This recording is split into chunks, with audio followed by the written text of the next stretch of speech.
13,000. AG Almighty 8 gang, pull up and get your shit splat gang. Pull up, hop out and scramble your shit gang. On their computers. Baller alert. They on computers talking shit offline, they losing it. 10-year legacy on life support, now the Patreon. The mod's a bitch. I'm been goofy just to send some bits. I ain't a snitch, but third out of third, he ain't never call a hit. Mimology, Mr. Hustler, Vanilla on speed dial. My niggas wild. Can't forget Theo when he the golden child. Who else around? Kicking swaggins and DSP on some goofy shit. KG a bitch. Wow. Trips to Japan, he get finesse by a chick. He a trick. I just made a brand new socket. What we do, huh? We just trolled a brand new op, bitch. AG Almighty A gang, what up? Get your shit scramble, gang. You can't get played like Rambo, Howard of the pack. Your girl a snack. She go get swipe right to see how you react. DSP is how you don't play. He failing games every day. Buying fast food with the tips is why he gaining weight. We troll a chiller, socks is real, man, it's been a drill. Subcon went up a few days ago, bro, you know that ain't real. The streams ain't chill, you yawn and complain about your bills. Cackle be gon' damn near every night, you need some gin for real. You diss Ninja, PewDiePie, and Almighty. What the fuck? How you go feel when them Twitch cops not on your side? That ass bang. Kicking the furries, sweaties do sweet just like some McFlurries. Chat put on sub, only mode the moms don't have to worry. Do them dirty, X pull up with the shit, they get super nervous. What's the purpose? Praise be his name, Almighty at your praise be. Pull up, they log in, what's up? No tips, no bits, they talk tough. Let me change up the style. Hey, game we go wild. Hey, what? We hooligans, cooling and bullying and fuck next, we up now. Hey, game we go wild. Hey, what? We hooligans, cooling and bullying and fuck next, we up now. Hey, shout out to Susan and big ups to Porsche for holding it down. Niggas out here trolling with a couple grand? What the fuck? To me that sound like you a fucking fan. Hey, do them dirty, X pull up with the shit, they get super nervous. What's the purpose? Praise be his name, Almighty at your praise be.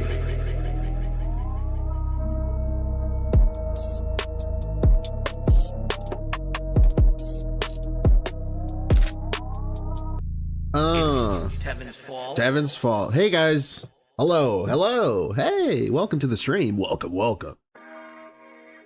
Hello everybody. It's Brand Dude here with for Brand Dude 2 on behalf of Brand Dude Not Squared. Welcome.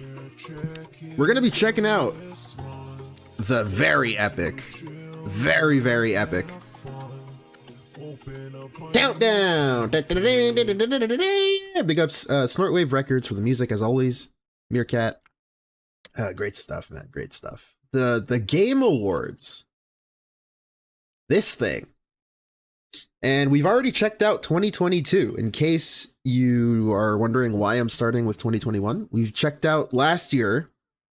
We will be checking out this year, probably live, hopefully, if I can make it, when he does them.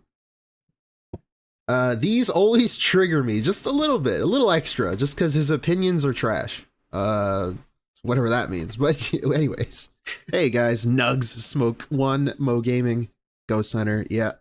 Thanks guys, thanks for being here. Roachbait, EG, Nowhere to Be, Detractor Heaven, Void, hello. Hello. Who's poppin'? I like that name. Steve B of Suburban High. Hello, guys. Thanks for being here. T-Lingit Soldier, Darksea, Heather P. Hey, welcome back, guys. Okay, so thought we'd kill time. It's a few hours until level 1. Also, I wanted to talk about the Last of Us thing. If you guys don't know,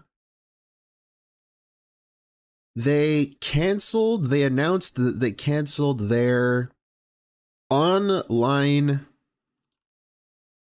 game, whatever they were making, some online thing, Last of Us Online, and DSP is gonna complain about it today.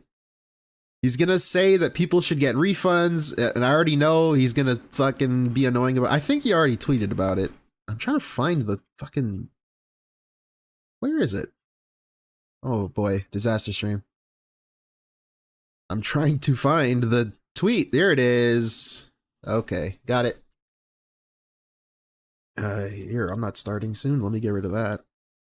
Yeah, so here it is, The Last of Us. We realize many of you have been anticipating news, blah, blah, blah. And then it says, the massive scope of our ambition became clear to release and support the launch of Last of Us Online. We'd have to pull resources from other games to this one, and they didn't want to do that. They want to focus on single player games, and so they canceled it. And DSP is going to have a great news segment about that, complaining that people got scammed. So before he does that, hey, remember Project 7? Yeah, did you refund those people? No? Okay. What about Divinity? Divinity? The thing that we've been talking about recently? Divinity? Did you refund the people that paid for that? No. Okay. That's all I wanted to mention about that. Because he's going to be annoying about it. So, yeah. That's going to be a very fun segment, and I probably won't be here to watch it. We'll see. All right. I hope I will be, but we'll see. All right, let's get to it. Look at this crazy start instantly. All right. Crazy eyes. Let's go. Okay, let's just get straight into it. So I'll stop wasting your time. No more pre-stream. Let's go. All right, what is going on, everyone? DSP here. He's quiet. And it is time. There you go. Yes, it is that time of year again, ladies and gentlemen, to discuss the best games of 2021. Incorrect means my ruin. 2021 was a very unique year for many different reasons. I think that COVID kind of threw a monkey wrench into game development plans. A lot of games that we thought were going to come out in 2021 ended up getting delayed and or the schedule was shuffled around a bit. And the interesting thing about this is for the whole first half of 2021, people would come on my streams and say, Phil, what's your favorite? And if you can't catch the whole thing, I got to remind people because some people don't know. This whole thing will be timestamped. I'll timestamp each number that he goes through. I won't spoil what game it is. I'll just put number 10, number 9, number 8. So if you can't catch the whole thing, or if you're joining late, don't worry, it'll be timestamped later.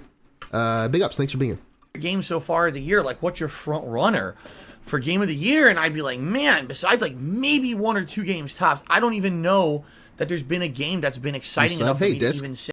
Disc, thank you for being here. Thanks for subbing. Consider it like game of the year.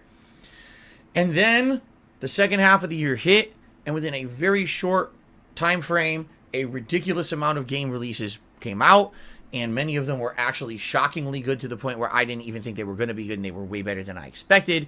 And now, ladies and gentlemen, this year for 2021, I actually have more than 10 games that I have selected. Dude, he writes his little notes on a piece of paper. Just like his tax information and his income and his expenses.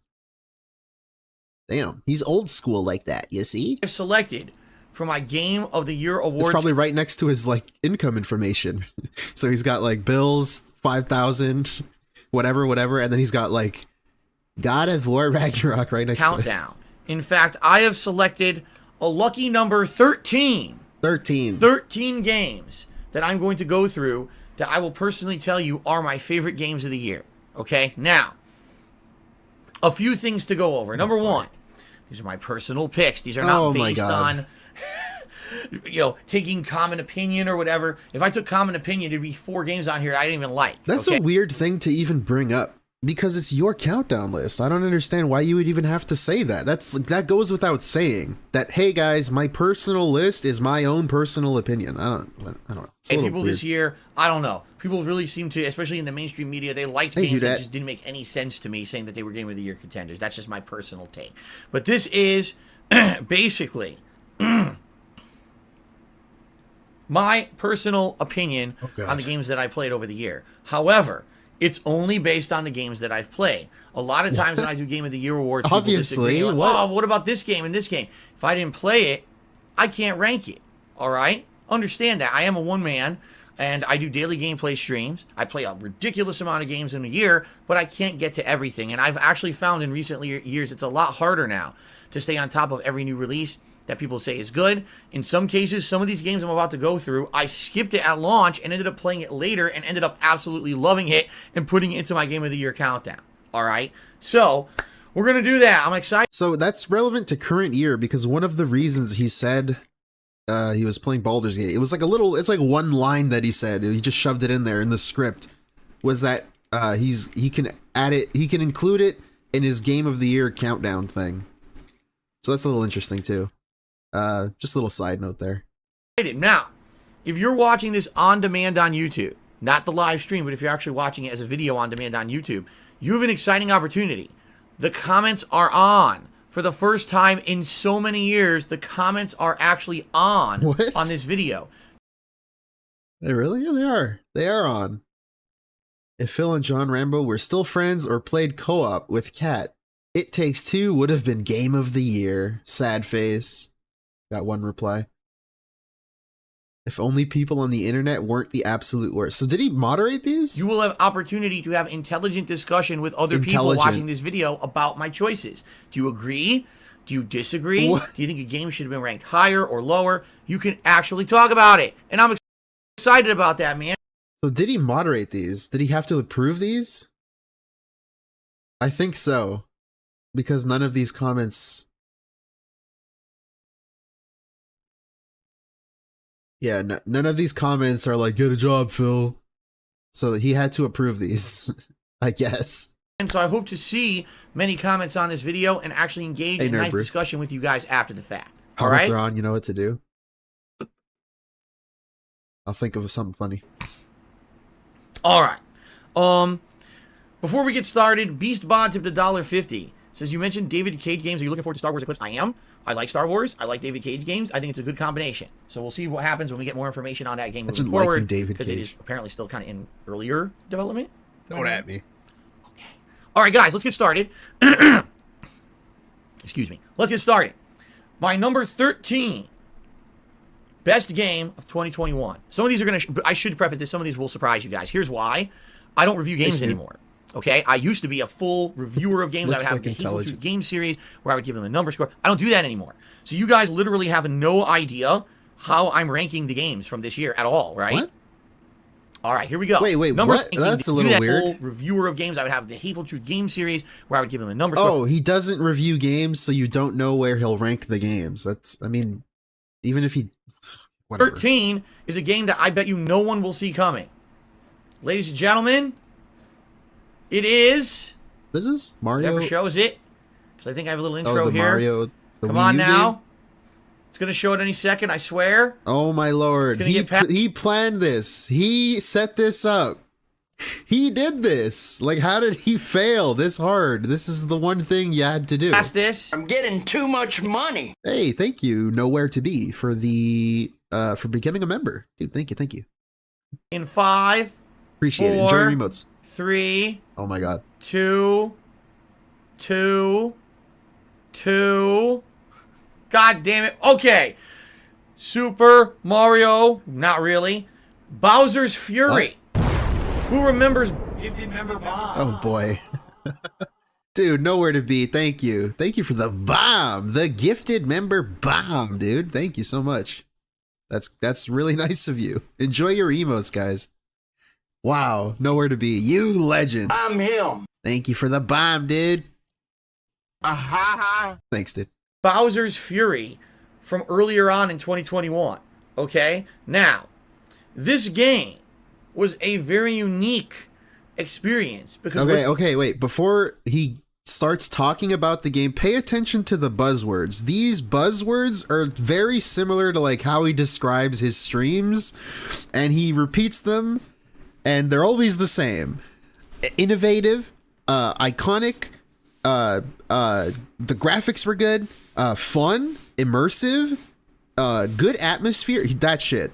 It's like the same things. It's so annoying when you notice it. It's the only thing he says about games. He doesn't actually give an opinion. It's just like weird buzzwords. It's so weird. This game was a very unique experience. Yeah, there's one. Unique. That's another one he uses a lot. Because what this game did is it took the open world exploration and puzzles of Super Mario Odyssey and it combined it with this cool mechanic that Bowser was a giant mutated kaiju monster that was constantly after you.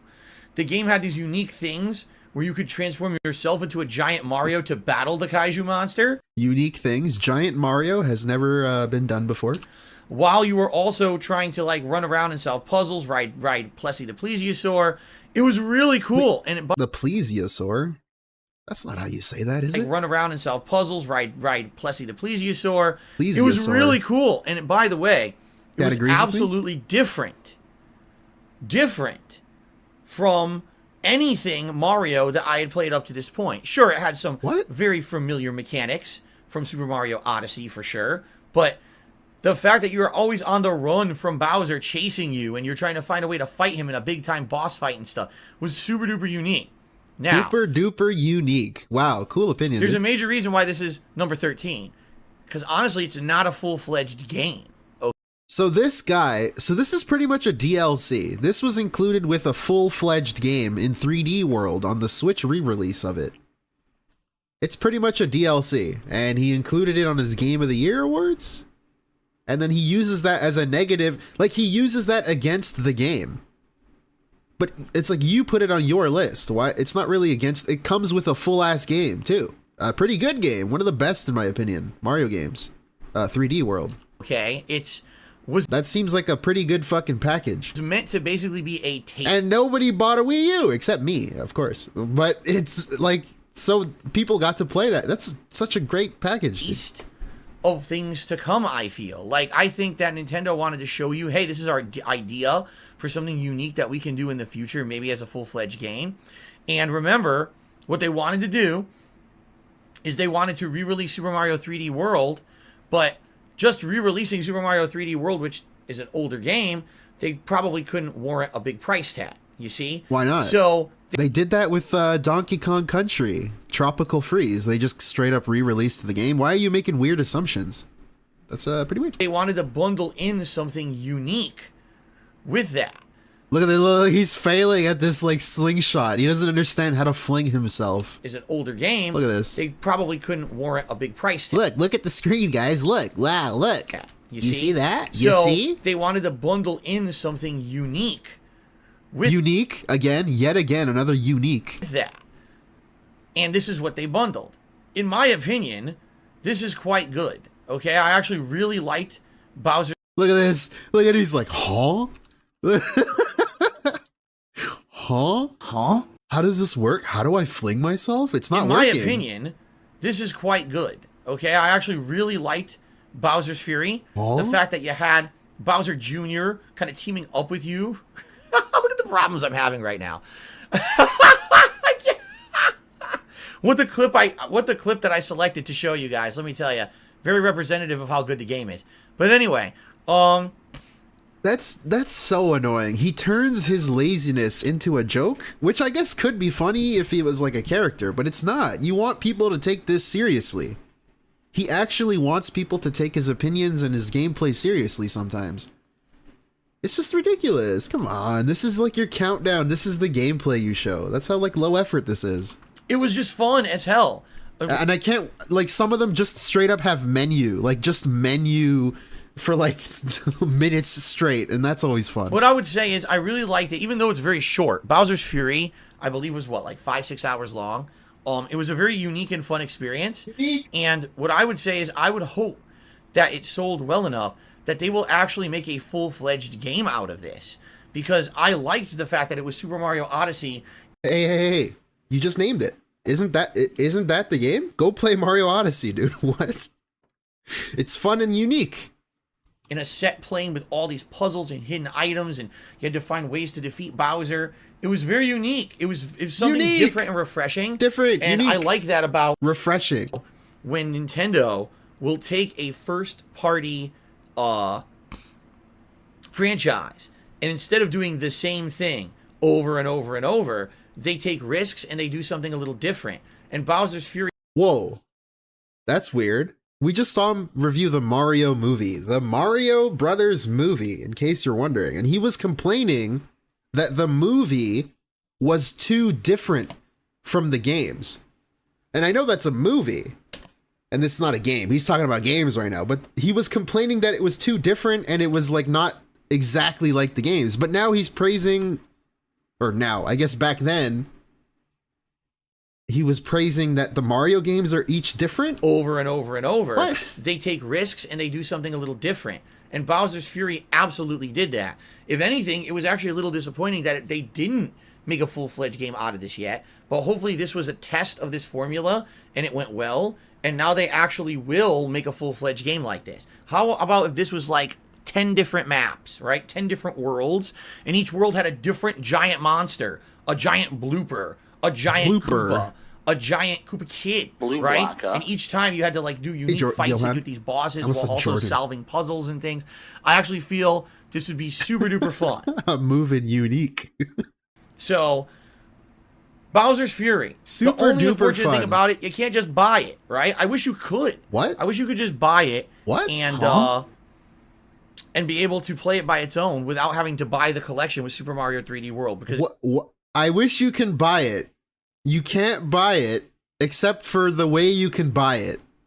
if you've already played Super Mario 3D World, dude, like nobody had a Wii U. Also, it's just a good game. I understand maybe like full price is a little disappointing, but nobody had a Wii U, dude. And Mario 3D World is such a good game. It's one of my favorite fucking Mario games. And then this on top of it. It's such a good package. Come on. It would be great to just get the Bowser's Fury by itself, but I don't think you can. I think you have to buy it as part of this collection, which is kind of shitty. But outside of that... Wait a minute. He says, I think. He's making a complaint for something he doesn't even know about. He doesn't even know if you could buy it, but his complaint is that you can't buy it. What? It'd be great to just get the Bowser's Fury by itself, but I don't think you can. I think you have to buy it as part of this collection. I think. Which is kind of shitty. He doesn't know. But outside of that, really great game, unique experience. Check it out if you haven't. Actually really, really enjoyed it. All right. Didn't have much to say about it because there's not much to say about it. It's Mario Odyssey with an open world atmosphere, puzzles, and a giant Bowser to fight. So, okay. There you go. That's number 13. Someone named Wings of Regret tipped me $1.50 asking me, where did I get this? This little sound. Oh, let's go. Dutch Brothers. Box. This could be found a lot of places. I personally bought it at all places. A container he bought this? store. Oh, he bought it. Where's the Dutch Brother one? At my local mall. But I've seen these so many different places or similar things like this. Little sound effect box that I play on my stream. Yeah. You they get sent him one. They sent him one. So thank you for the $1.50 tip. Now, moving on, ladies and gentlemen. Moving along in our countdown here. The next game in my Game of the Year awards for 2021 is, what is it? Okay. So this is interesting. He's constantly heading off criticism at the pass by underselling what he just provided. Yep. That's such an eloquent way of saying it. I loved what you said there, Snoot. That's I can't add anything to that. I'll give That's you a little really bit of background. This is a game I didn't know existed. Okay. Hadn't planned on playing. Okay. Didn't have it in my schedule. Is that relevant? It just kind of fell into. Is that relevant? What?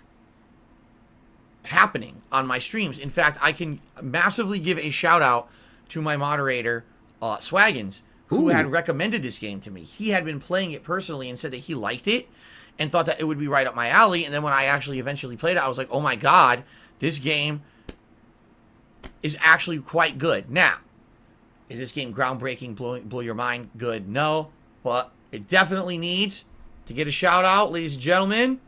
It is Tormented Souls. Tormented Souls. To me, it sounds like he's someone who's constantly trying to get out ahead of not having contributed enough to a project in school. Yeah.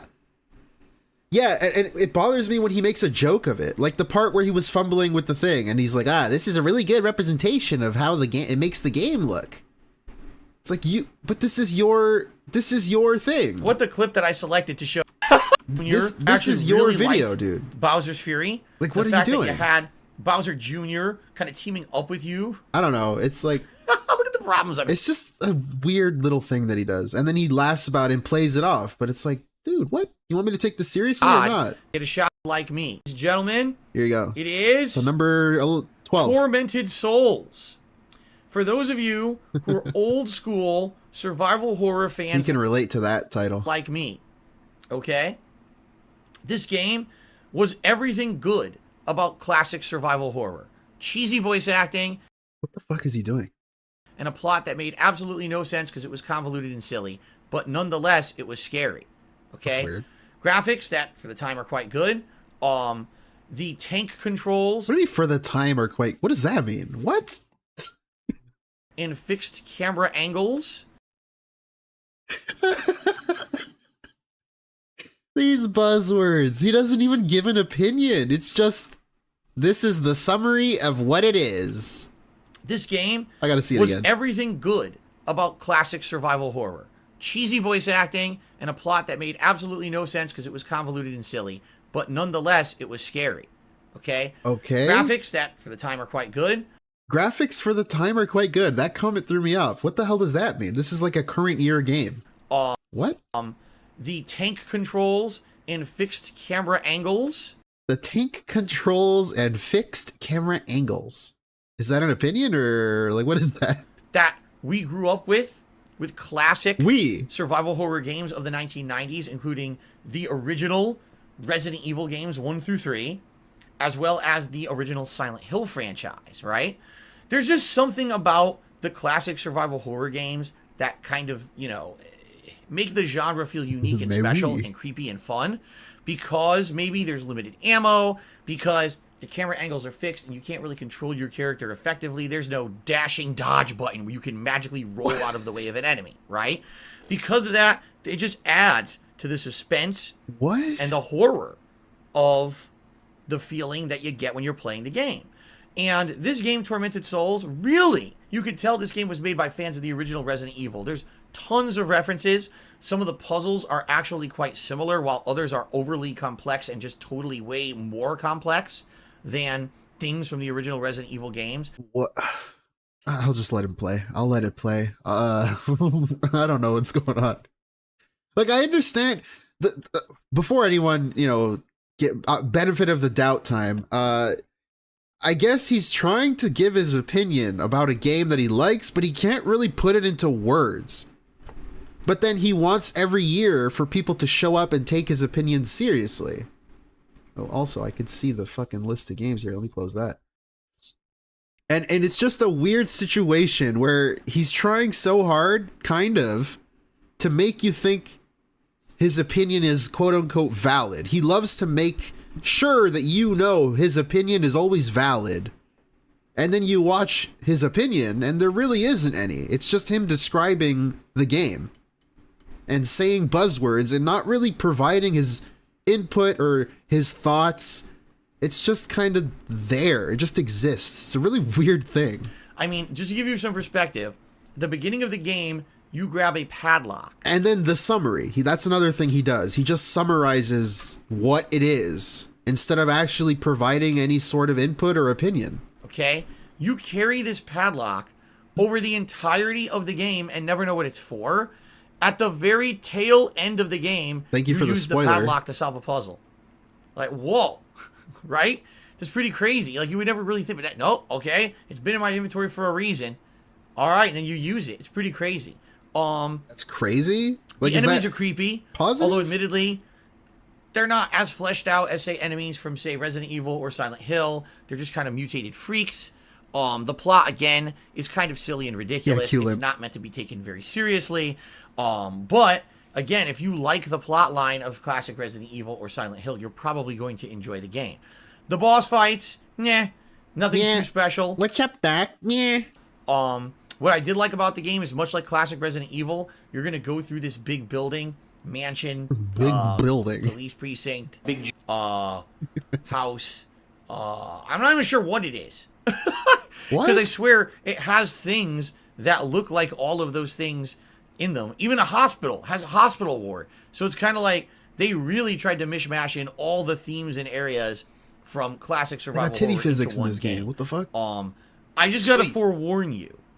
All right? Forewarn you. If you're interested in playing the game, there's two things that you may not like as much. The first is definitely that some of the puzzles are incredibly cryptic to figure out. Okay. And or you may have to do a lot of trial and error with some of the puzzles to solve them. This is DSP talking, so don't listen to that advice in case you are curious about this game. It's definitely not straightforward. But again, a lot of the puzzles of classic survival horror games also weren't straightforward. So he's married, T-Lane. Come on. that's what they were going for. But You may have to scratch your head a bit, and yes, you may actually have to look up some of the solutions to the puzzles online. The other thing is, definitely expect the controls to be, how can I say, stiff and outdated. What? Bro, it's an homage to Resident Evil. Why is that a complaint? Hey, whoa, remember when Streets of Rage or some game came out, a beat 'em up. I'm gonna see if I can find it. A beat 'em up game came out and a reviewer called the game outdated. Like an IGN guy said the game plays like a game from the 1990s. And DSP shat on the guy. DSP shat on that reviewer. Personally, over the review, because he's like, what are you, stupid? It's supposed to be a throwback game from the 1990s, you fucking idiot. Right now, he's doing that. He's doing what the guy did. It's supposed to be a throwback tank control style game. What is the complaint here? Come on. The puzzles online. The other thing is, definitely expect the controls to be, how can I say, stiff and outdated. They do not feel like modernized controls for any game that you've played. They're not supposed to. By any means, but that's... It was the Double Dragon Neon beat 'em up? Okay, yeah, that was it. Hey, Theo does vids. Dude, Theo, welcome. Thank you, Theo, for being here. The game is literally a throwback. Much like Double Dragon Neon, which was a game that was meant to play like classic Double Dragon. Wait, what? By any means, he brings it up. Intentional. The game is literally a throwback. Much like Double Dragon Neon, which was a game that was meant to play like classic Double Dragon, and if you played it and complained that it played like classic Double Dragon, you didn't get the point. What? I'm confused. Why is he bringing that up? What? It's kind of the same deal here. You are definitely going But you just complained. You said it was a negative. To have times in the game when you're frustrated because the controls are weird, you're lost, you're going in circles, you can't figure out a puzzle. But that's all part of the charm of original survival horror games. It's the charm, but it's a negative, by the way. Hey, the game is not expensive. I believe when I bought it, I want to say it was either $20 or $30. So now it may be even less expensive. What? And yeah, it's oh, and in case you're curious, the bottom right of my stream is DSP's chat, today's chat. So if you're curious about what people are saying in there, there it is on the bottom right. Something that I'm very happy that I played. It's easily missable because it didn't get a lot of press or a lot of marketing when it did come out this year. It's an indie game. It's kind of like, it really is, I feel like it's like a hidden gem among all the games that came out in 2021 because no one really hyped it or talked about it. But man, again, if you like survival horror from back in the day, it feels like you're playing a new old game. You know what I'm saying? Like, imagine if there was a Resident Evil 4 that played like Resident Evil 1 through 3. That's definitely what this game is.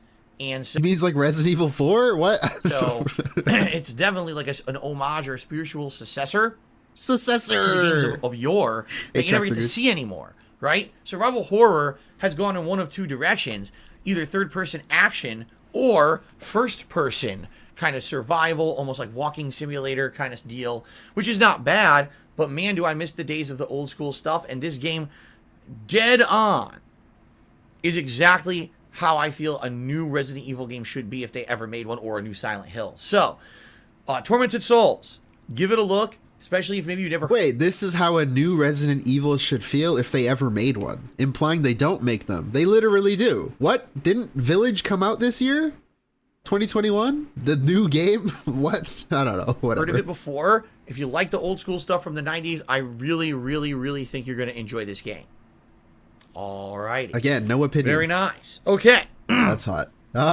Moving on. That's hot. The next game in my Game of the Year countdown for 2021 is a game that, in my opinion, is one of the most unique games that I've played in many, many years. Unique. Although I would argue it is maybe an homage to some games from the 1990s. It really is unique and interesting and different, and was a breath. We got hit with a fucking 5 times combo here.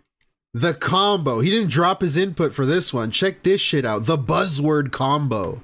Some games from the 1990s. It really is unique and interesting and different, and was a breath of fresh air. Unique, interesting, different, breath of fresh air. Let's go. Let's go. Thank you for the buzzwords, dude. Although it was also incredibly disturbing. The The game that I'm talking about is called 12 Minutes. 12 minutes? Game that was under Microsoft Game Pass, which what is this nice game? To be able to play it as a Game Pass game and not have to pay for it. Because it is such a unique formula and very different from other games that are out there, it was nice to be able to play it, and maybe if I didn't like it, it was a bit of risk, but hey, I liked it. So, I liked it. Okay, why did you like it? You have to explain why. Why is it on your list, dude? Don't just summarize it. Please explain. That takes place entirely within one area of a building, one apartment, okay? You're basically confined to the bedroom, the bathroom. Oh yeah, Tractor Goose. I played this on Game Pass. I didn't like it that much. The living room. It was okay. It was a neat idea, but the execution was a little... Yeah, like having to re-listen to dialogue, that was a little, just a little annoying. There's nowhere else to go. The What'd you say? bathroom, the living room. Oh. That's it. There's nowhere else to go in this game. A game with notable voice actors. Notable? James McAvoy, Daisy Ridley, and Willem Dafoe. The three main characters of the game. Although there are some supplementary characters you never see on screen. I always appreciate your comments. They're always nice. These are the three main voice actors of the game. What is the game? Yeah, those hot, notable voice actors. 3 real-life actors. Yeah, that's, they're quite notable voice actors, I guess. Well, you arrive home from work or a trip or somewhere. You have some interaction with your wife. All of a sudden, we're getting a summary. That's the only thing he could provide. Into your apartment, accuses your wife of heinous crimes, asks you where some kind of a hidden item is. Spoilers? You don't know what's going on. Next thing you know, you get knocked out and or killed. I'll say it now. Beware of spoilers, because for some reason in his countdown summary of the year, of him recommending his like tier list of games, he loves to spoil games. I don't know why he does that, but I'm gonna warn you now. I should have said it earlier, but be forewarned, guys. There might be spoilers. Item is, you don't know what's going on. Next thing you know, you get knocked out and or killed, depending on your actions. And then you wake up again in the apartment, a la the idea behind the...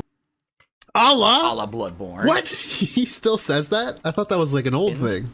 And then you wake up again in the apartment, a la the idea behind the movie Groundhog Day. You're in an infinite time loop where this thing keeps going over again and again and again and again and again. Your job is to try to figure out what the heck is going on. Who is this guy who keeps breaking into your apartment and trying to either murder you or take something from your apartment? You don't really understand what's happening. The uniqueness of the game is that you can figure stuff out dependent on trial and error, or by having dialogue with the wife, and or trying to overhear things that are going on in the game if you hide when the person first breaks into your apartment. And the game basically fans out to being this ridiculously convoluted plot that you never would have expected just by playing it through, or even hearing the premise of the game sounds interesting. I don't want to spoil the plot of the game, because sadly, if I do, I feel like I will take away a major part of the excitement of the game. What do you mean, sadly? If I spoil the game, I will have spoiled the game. That's sadly... Okay. And a major part of the uniqueness of the game is you know what actually is happening in the plot, okay? But let's just put it this way. No, hey, to be fair to myself, that's not really a nitpick. That it just because he doesn't script these out. This is him supposedly making his opinion valid, but he doesn't really script these out, and so he just says things. He's trying to reach a word count. A live word count in his presentation to make it seem longer so the teacher likes it more, I guess. So it seems like he did more research. But he didn't really. It's just the summary so far. He hasn't given his opinion. It's dark. Dark? It's shocking. Dark Swadil. Shocking. And some people were actually so bothered by it that they heavily criticized and or panned the game. What? Saying things such as, oh my god, I can't believe they would put that inside of a video game. What's going on in this plot is absolutely over the top, ridiculous, and bad. And personally, I just thought it was so unique. I had never actually seen anything like this take place in a video game before. And I was like, what the hell? I'm not saying I necessarily loved the plot. I just was like, my jaw dropped. I was blown away that they I didn't love the plot. It's only number 10 of my game of the year. were actually going there. The uniqueness also is that there's so many different things you can figure out. Hide in the closet and do one thing, and you'll hear a conversation that leads to you doing something else. You know, and it's just this weird or branching effect. Spiderweb effect, I guess, is the best way that you could describe it. A spiderweb effect. Where hello, what is the butterfly effect? Spiderweb effect. Is that a thing? Think Spider-Man. A la Spider-Man? Spider web effect. Is that a thing? Holy shit, it is. Oh wait, it has nothing to do with what he's talking about though. It has to do with like, okay, it is a thing, but it's not the way he's describing it.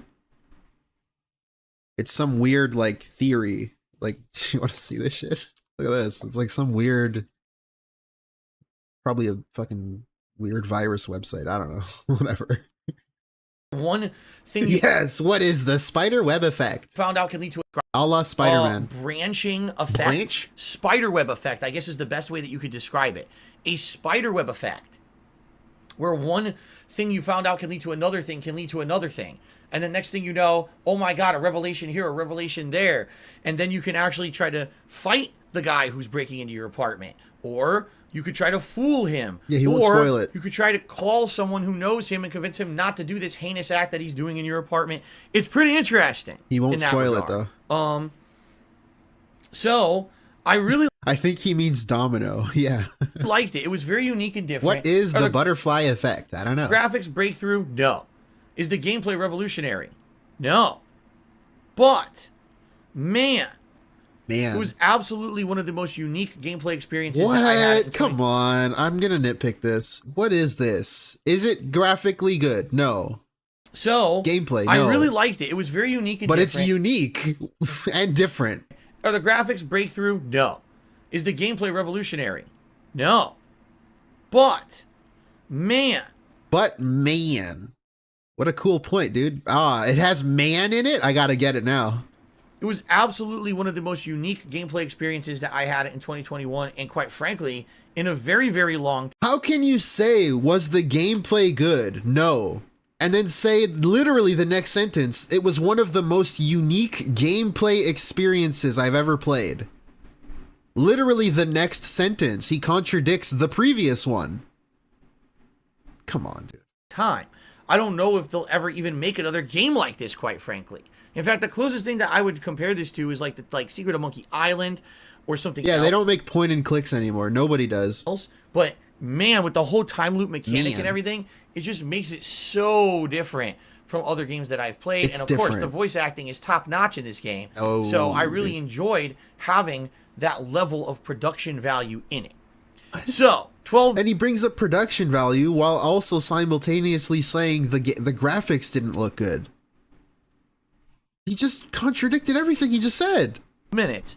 A fun game that's very unique and different. However, unique and different yet again. Admittedly, it is kind of short. I believe my playthrough was only about 6 hours long, and I had seen everything. Like, I saw all the alternate endings and everything to it. So it's definitely not a game that, like, is going to appeal to someone who wants a ton of replayability or a ton of gameplay. Doesn't matter. For a very short, unique experience in a game, 12 minutes is the way to go. Are you is this like a shill segment? Did they pay you?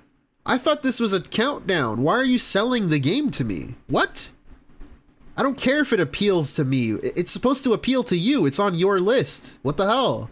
Although you may get stuck and you may have to look stuff up on the internet to figure out how to solve it, because, man, some of the stuff in the game is, again, much like Tortured Souls, very cryptic when you're trying to figure out what's the alternate scenario I do here or there. But one of the things that I really liked about the game was the trial and error aspect of try this, try that, and see how that changes things. Yep. In the gameplay mechanic. I really liked doing that. You know that he was looking shit up too. That's pretty cool. But it's on Game Pass. So if you're a Game Pass subscriber, man, you really have no excuse, because you don't have to spend any extra money to play it. And I feel it is one of those games that kind of fits perfectly into what a Game Pass game should be.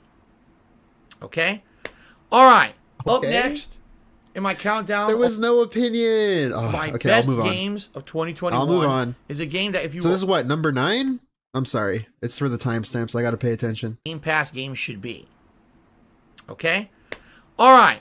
Up next in my countdown of my best games of 2021. What is it, number 9? Is a game that if you were already here earlier, you might be a little shocked, but I still want to give credit where credit is due. Forza. Ladies and gentlemen, Forza Horizon Oh, Forza. 5. I'm sorry. Forza. Now, this was already in my most disappointing games of the year countdown. And so some people ask, what? How could you have a game that's in your most disappointing games of the year countdown, but also in your best games of the year countdown? All right? Well, there's a simple reason why. Because even though this game didn't necessarily live up to my full expectations of doing something innovative or new or different, and therefore... No comment. No comment. I'll just let it play again. No comment. ...live up to my full expectations of doing something innovative or new or different, and therefore it was a little disappointing to me, it was still a great game. I had a ton of fun going through the open world of Mexico, taking in all the sights, driving various kinds of cars. Let me tell you, some of the best... Bro, hold up. What the fuck are you doing here? Where are your glasses, old man? What the fuck? ...sights, driving various kinds of cars. Let me tell you, some of the best... Keep your eyes on the road, dude. What? ...graphics that I've ever seen on a console, for sure, on the Xbox Series X, running at a very silky smooth 60 frames per second, having beautiful lighting, weather effects, water effects. Oh my god. No comment. What was in the game was good, okay? I did like some of the story-based missions. I did like some of the stunts, all right? I do feel the game could have done more to innovate, and that's why I actually ended up on my most disappointing games of 2021 countdown. Wait, what? He did a... Oh shit, we might be doing this out of order. Did he do a disappointing? Wait, did I miss that? Oh god! This is gonna be a longer stream than I thought. Oh no! No! We gotta get back to this. Are you kidding me? I didn't know he did this first. Hey! Everyone, DSP here, and welcome. Oh boy. Okay. Well, we'll pause it here, and we'll come back. I don't know how I missed that. To the most disappointing games of 2021 countdown. I did nothing wrong, dude. On DSP Gaming. So, 2021 was an interesting year for sure for games. The year started off incredibly slowly. If you actually look historically at the amount of games released in the early first half of 2021, it ended up being actually, in my opinion, one of the most underwhelming gaming years of all time. A lot of people had asked me by like June, Phil, you know, what do you think is the game of the year contender? And I was like, dude, I think I have one. Like, seriously, I think I have one. There's just not that much great stuff going on in gaming right now. And it was a tough year, really. I think COVID affected things in a really negative way for game developers. A lot of games that were originally scheduled to be out in 2021 got bumped or delayed till 2022 or beyond. And so the gaming landscape changed in a big, big way. You said this in the other video. It could be pretty bad. At the same time, the second half of 2021 was actually one of the most jam-packed times for gaming I've ever seen in my life. Release after release after release after release. What we're about to do is go through a brief countdown of the games that I feel personally for me were the most disappointing games of the year. All right? That does not mean they were bad or terrible games. All right, some of these are bad and terrible games, and I'll tell you which ones I actually feel are. What a weird distinction to line in the sand to draw. Just make a worst games list, dude. Like, oh, disappointing games. Like, it's fucking smooth brain, bro. It's dumb. But what you're going to see... Have two separate lists, then. It's such a weird thing. In general, is the games that I'm going to go through here. It's a fence sit maneuver, yeah. The drive fence sit. Usually have some strong points. Usually have some good things about them, or a lot of good things about them. But maybe there's a few things about the game that I felt were shortcomings, or that the games could have been dramatically better if they had gone a different route. And that's what I want to emphasize about my most disappointing games countdown. It's not the worst games of the year. A lot of people do the worst games of the year. Why don't I do that? I'll tell you why. Because as a content creator, oh my god, I have limited time to play games. I'm a full-time streamer, and my time is very valuable, where I have to pick and choose what I feel are the best games for my audience. I don't have unlimited funds and unlimited time to just do whatever. Oh my God. Back in the day when I was a full-time YouTuber and I didn't stream, things were very different. I would literally buy every new release in 1 week, rush through them all, even if they were bad. Okay, I don't care, Didn't play honestly. them. So you're not going to see those games. Oh my lord. You remember Bob. Alien, dude.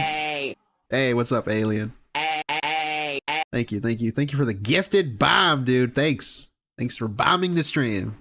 Alien, you legend. Games in my disappointing games countdown because I don't have any experience with them and I'm not going to crap on a game just for the sake of piling on it. I want to actually have played it in order to give an opinion. All right. So What? the games that I'm about to go through. Why does he use that as a selling point? That's really strange. I'm only going to do games that I've actually played. Like, yeah, no shit, dude. What? I felt did not live up to my personal expectation for how good they should have been. So let's get started. Ladies and gentlemen. Okay, I want to say something before he starts this list because I think it's fair to play a game and realize the potential of the game and be frustrated with how that potential wasn't realized. Like No Man's Sky, right? I liked I'm the guy. I'm him. I'm the one who liked No Man's Sky when it was bad. I liked it when it was bad, and I hate it now that it's good. I'm one of those people. Just because the potential, like, I was like, oh, there's so much potential for what this game can be. And, you know, you voiced your thoughts. I voice my frustration all the time whenever I play it. With Dudette, I voice my frustrations to her. So I think it's fair to be disappointed by the potential, the realized potential. But the problem with the countdown list here is that he's not going to really explain why or like how he can do things better or how this can change or why it's bad. It's not like a video essay in depth. He's just going to say buzzwords, as you've been seeing if you've been here. In my opinion, the lead. We got another member. Punished Lasagna. Thank you. Why did your fucking alert not playing? Oh my God. Okay, I'm going to work on that this weekend, guys. This fucking alert situation is going to ban world. I'm sorry. Thank you, Punished Lasagna, dude. I'm him. That's you. Most disappointing game that I played in 2021. Yes, I know you're going to be shocked by this one. Forza Horizon 5. Now, why Forza Horizon 5? It's a racing What game. was bad about the game? What was disappointing about the game? You are him, dude. Well, here's the thing. Many years ago, I played Forza Horizon 3 on a whim. Originally, I hadn't had any plans to play the game at all, and it was recommended to me. I ended up actually getting a free copy and played it, and I very much enjoyed it. I was like, wow, it's open world. You roam through this big, beautiful, gorgeous environment. There's challenges to do all over the map. Okay. Yeah, I'm going to do streamer bot behind the scenes. Set it up this weekend. Thank you. Thank you, Steve. There's just such a I'm variety. done with stream elements. Fuck stream elements. Of content in this game. You could try to do drifting, you could do jumps, you could do races, you could build up and tune your cars, you could try to find hidden cars, a wide variety of cars. Okay. Right? There's crazy, ginormous stunts that you can do that are just over the top. Like ridiculous. a hat goal one and of a the vest things goal. that I absolutely like Dyeing your hair. That's a cool stunt. I like the dyeing your hair like a Muppet stunt. That's pretty cool. about the Forza Horizon series is that it's not meant to be serious. Unlike Gran Turismo or other more simulation-style racing Is it Turismo or is it Turismo? series, Forza Horizon is meant to be a more chill experience. Chill. Who cares if you're actually having any progress when you play it today? Just drive around and enjoy yourself. Enjoy the environments. Enjoy the variety of off-roading versus on-roading races. Try to unlock some new cars today. Maybe do a silly story-based mission where you're driving around looking for a hidden temple or do this or do that. That's really what I like about Forza Horizon as a franchise, okay? Forza Horizon 3 took place in Australia. Forza Horizon 4 took place in the UK. These are unique places where at both playthroughs, I actually had people... Holy fuck. I should have brought drinks for this. Take a sip every time he says unique, guys. Please don't, though. You'll die. coming by the streams. And when they were on the streams, they would say, oh, I'm actually from those places, and I can give you some input on the area you're in. Here, I'll tell you about this monument. I'll tell you about this city. I'll tell you about this or that, or the culture there. That was really neat. Forza Horizon 5 takes place in Mexico. There's nothing wrong with that. Mexico, from what we saw in the game, is a place of very diverse... He's like secondhand shitting on Mexico because he doesn't have Mexican viewers or something? What? Locations. You could be driving across country in an area that has a lot of trees and farmland. You could be driving on the coast, and you have a nice beach-like region. You could be driving up in the mountains that are very, very, full of rocks and stuff. There's deserts. They actually have sandstorms. So it's pretty unique. In the one of the things that stood out was actually the jungle in the rainforest area, especially when it's pouring rain. Okay. It really, really stands out. Okay? Now, with all that being said, like I said, these games that I'm going to say in the Disappointing Games Countdown are not necessarily bad games. In fact, I'm here to tell you, I actually really liked Forza Horizon 5 overall as a game. But there's something about this one. I don't know exactly if I could even put my finger on it. Okay. Dude, it's your list. What? You didn't prepare a reason? What? Okay. But there's just something about Forza Horizon 5. Something. That I think, sadly, the formula is just getting stale. Hey, MT. And what I mean by that is, it didn't really feel like it was much of an original game anymore. You know, when I played Forza Horizon 3 and 4, they each had their own uniqueness to them. Wait, what's happening? Wait, there's two fucking things on the screen. Money things. Which one is which? I'm confused. Which one is which? This time around, they pretty much felt almost... What the fuck? At least put it on top of the other one. Why does he have two money leaderboards on the screen? What the fuck? In a lot of cases, like, they were kind of phoning it in. The stunts that were in the game weren't as exciting as the stunts that were previously in the Forza Horizon series. Yeah, they didn't have a charity stunt. Based missions were kind of lame, to be quite honest with you. Lame. I definitely enjoyed unlocking cars, tuning them. You see, that's DSP. If you do this year, if you ever see this, that's where you need to explain why. You can't just say the missions were kind of lame and then move on. You can't do that. This is your opinion. Give your opinion. Why do you think that? Every time you say something, you should think to yourself, why do I think this? And try to, like, have a nuanced discussion, like Tractor Goose said. Have a nuanced opinion. Have an opinion in general. What kind of shit is that? And even the top contributor of each stream was picking the car that I would drive around the next week, which was a really fun, interactive way to do these streams. But man, it just didn't feel did he, big guy? as no fun way. as the last two games. And when I'm picking the most disappointing games of the year, I'll be honest with you guys, I was disappointed, and here's why. People actually reviewed Forza Horizon 5 and said that it was like the best racing game they'd ever seen. People were giving it 10 out of 10. People were saying, oh my God, it's cool, so groundbreaking and amazing. And here I am playing it, and I'm like, I mean, it's good, but what I'm confused about is what are they talking about, right? With what is groundbreaking? It's literally the same as the last two games. And if anything, maybe that's really what it was for me. It didn't feel like they really tried to innovate it at all. It's just basically the Forza Horizon formula again. And in fact, the one thing that they tried to innovate with the online play of the game, because there was actually some online cooperative modes, as well as some online competitive modes like Battle Royale, they didn't work. I tried doing them, and they were broken.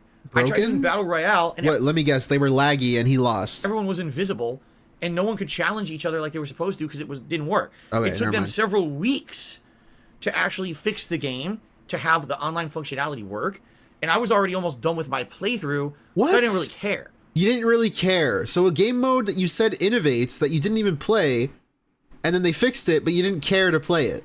How can you use that against the game? I don't know. Oh, it should have worked at launch. I guess so, but come on. All right. You can't also just say you don't care. So this is a case where, personally, I liked the game, but I just felt like it was too much more of the same. I wanted something new or different from Forza Horizon 5 that we didn't get. I mean, yeah, it's a great formula. It's an open chill world. It's interactive with my audience. Oh my God.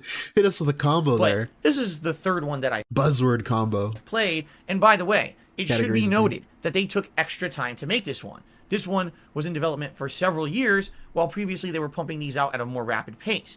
Remember, he brought up COVID at the start of this. The literal thing that could have delayed the game. He brought it up at the beginning of this. And he's using that as a negative. So if you're taking extra time to develop the game, that's great and all. Okay. But at least give me some showing. He just conveniently forgets the thing that he brought up earlier. Of what you were working on. And quite frankly, it just feels like it's Forza Horizon 3 and 4 all over again. The only definitive difference, the graphics. I actually felt that the graphics of the game were outstanding. Taking a look at these visuals as you're seeing here on the Xbox Series X, full 1080p, 60 frames, gorgeous graphics, really well done in that regard. But graphics just don't make a game for me. Give me something else new to do. And there was nothing. It was literally the same stuff you had done in the last 2 games.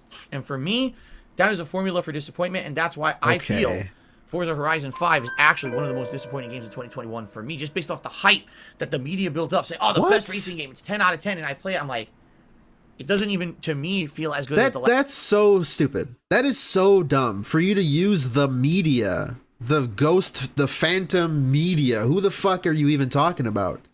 As a reason why it's disappointing to you. Because that just seems like you built up your own expectations and then based on what media was saying, and then you just didn't live up to your own expectations. That's really weird. Last couple of games that I played in the franchise. I don't know. Forza's fun. Okay. It's a fun little game. I like to play sometimes when I get around to it. Moving on. Just drive around. The next most disappointing game of 2021 for me is a game that had a lot of buildup and anticipation, and a game that for a lot of people, they felt like maybe it would be a return to form for this particular game developer that had gone astray. The next game on my list countdown is Back for Blood by Turtle Rock Studios. Okay, fair enough. Give you a little bit of history. Turtle Rock made Left 4 Dead 1 and 2 over a decade ago. In fact, Left 4 Dead 1 and 2 were games that I originally covered for my original I want to debunk that statement. There's a great video by Krobcat, proving that Turtle Rock Studio actually probably didn't have much to do with the success of Left 4 Dead, why it was so good. It's just the Valve magic sprinkled on top of it. Probably saved that game. It's a great video. Krobcat. It's called, I'm trying to find it. I can't find it. Uh-oh. Disaster. Oh, Back for Blood proves Valve carried Left 4 Dead. I'm not going to link it, I guess, but I'll just talk about it. Side Phil channel. So just to debunk that side note there. Way back in the day, and got me a lot of exposure because zombie games were huge back in the late 2000s. Walking Dead was at the height of its prominence, and everyone was constantly talking about zombie video games. What? So Left 4 Dead 1 and 2 exploded in popularity, and Turtle Rock made a bunch of money. But then they decided to do something different and released a... He said Walking Dead was at the height of its prominence? Left 4 Dead came out in 2008. The show didn't exist yet. Sure, the comic did, but I mean, the show is what really popularized it even more. It's so easy to just check him on this shit. Left 4 Dead 2, 2009. The show didn't come out yet. Why does he just say things? This is supposed to be like a real thing. Evolve Come on. in the mid-2010s. Evolve ended up being one of the most deflating experiences ever. A game that really had almost no content at launch, only having 3 or 4 major monsters that you would control against a team of 4 Yeah, hunters. he just says words. I know.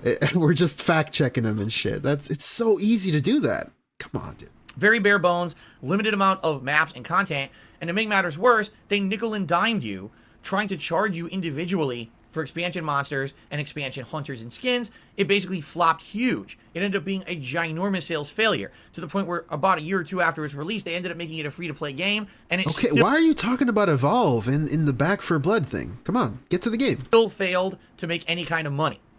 So, oh my god, when we heard that Turtle Rock Studios was going to go back to its roots and make a game that, of course, they couldn't call it Left 4 Dead 3 because they don't have the rights to the game. Whoa. So they decided to do their own thing that essentially would be. What's my favorite game of the year? Probably Zelda. I really like the Zelda games. Lethal Company's gotta be up there too. That shit. What a gem of a game. Holy fuck. The spiritual successor to the Left 4 Dead franchise, and call it Back for Blood. As you can see, it looks just like Left 4 Dead. You pick a character that's a unique class. Liza P, yeah, that one's good too. And weaknesses. Baldur's Gate 3, easy pick there. Come up with other people online. You go into a survival aspect. I still have yet to play it, but it looks good. I really want to. You fight a bunch of zombies. Now, one of the new things they added to the franchise was the cards system. A series of perks that you can equip to your character to give them some more bonuses and, or in some cases, some nerfs, so that they can survive during this certain He's just describing it. The game also had some other unique things. Not only did it have unique co-op please to survive during a story-based campaign, but also had competitive modes, much like the original Left 4 Dead, where some people would play as the survivors, while other people would play as controllable zombies. As you can see, the graphics are pretty good.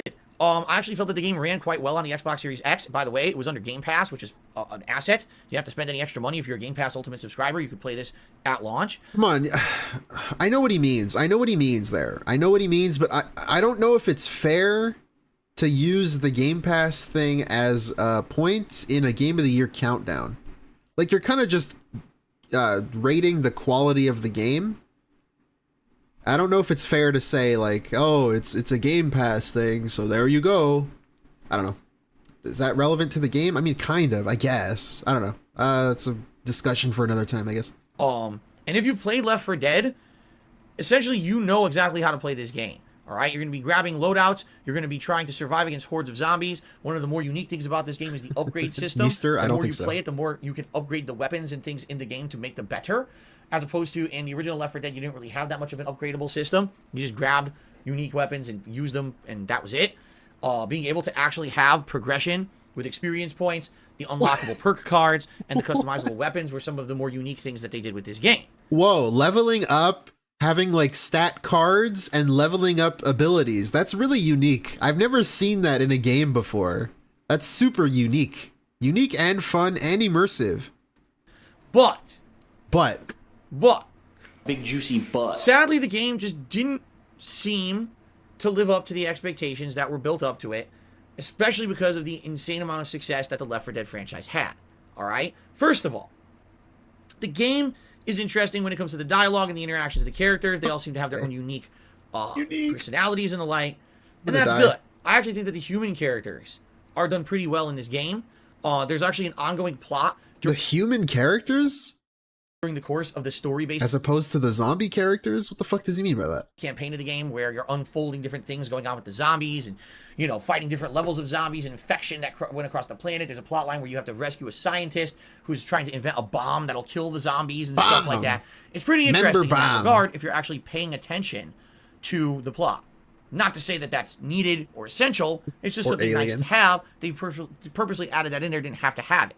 But one thing that I will definitely say is underwhelming compared to the original Left 4 Dead is that even though this game has way more content, and what I mean by that is this game has a campaign that's about between 10 to 15 hours long. Dude, Left 4 Dead has a campaign. That shit's goated. Own merits. It's many different unique stages, although some assets are reused and some locations are reused. For the most part, it's very lengthy. It's very in-depth. There's a lot of stuff to do, a lot of ground to cover, and it's time-consuming, which is a good thing. When you're going to buy a game, you actually want it to feel like you're not just doing the same thing. Wait a minute. He complained that Zelda was time-consuming.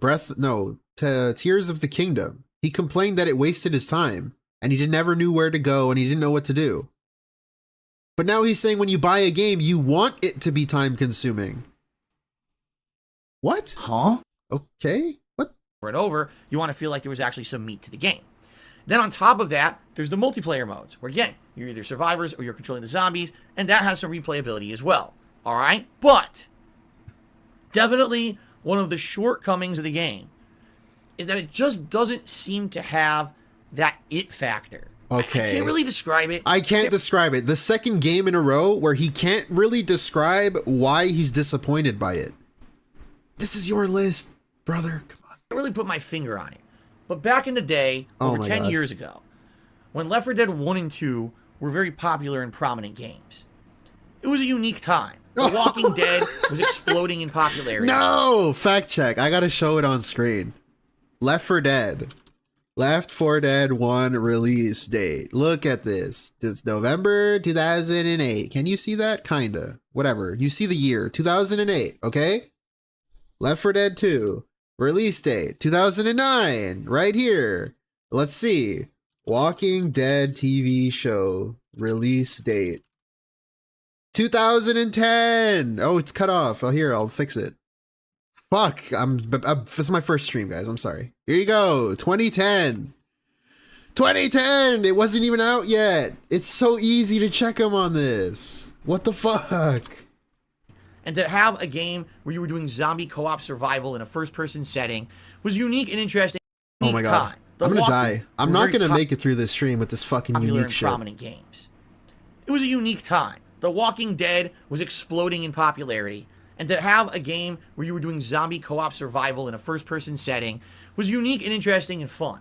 You know, in the modern day, we've kind of been there and done that. How many co-op survival games have we now played?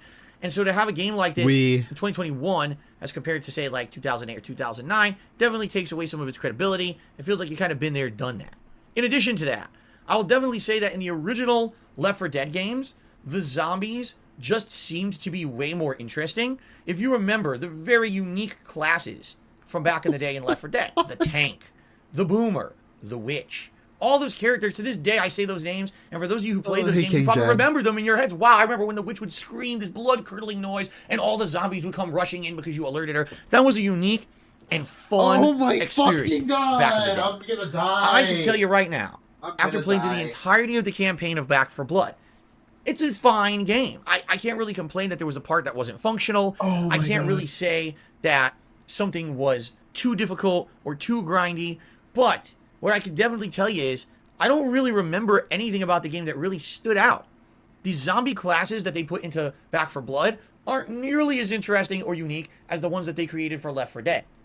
They tried, but I think that they kind of failed. I think at this point, zombies have been done to death to the point where what can you really do unique with a zombie game? I don't know if you can do anything unique, because I think it's kind of all been done. And so maybe Back 4 Blood, if it had been released 5-6 years ago, would have been a more interesting experience and a better return to the franchise. So basically, he doesn't know why it's disappointing. Thank you, DSP. But when you play this game, like, I feel like we're going to fast forward through this one. I've already played zombie co-op or just co-op games in general that are kind of like this. Nothing about this game is feeling unique. I feel like I kind of played this game already, or I've played a better version in the original Left 4 Deads. What I can definitely tell you is, when I played Left 4 Dead 1 and 2 back in the day, I got hooked on this addictive formula that I always wanted to keep going back to these certain stages and replaying them over and over, whether it was people who were actually my viewers who wanted to team up with me, or even just randoms on the internet. It was very fun to go back to certain stages and replay them. Was it unique, though? Was it unique? I need to know if it was unique. By the way, also, the online competitive multiplayer of the game was just super fun to jump in and out and play as those unique zombie classes and the like.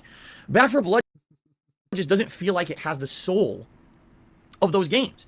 And that's a shame, because this is the same people who made them 10 years later, trying to recreate that kind of feeling of magic, that uniqueness that they had captured at one time. But I kind of feel like maybe that was a feeling that you can't get back. You could only have had it during that particular time frame of The Walking Dead being so popular. I mean, in this day and age, I don't really know many people who even talk that much or at all about The Walking Dead or zombie survival anymore, because it's been done to death. So what? Yeah, okay. Big Guy brought it up in chat. He's basically complaining that there's not enough hype about the game.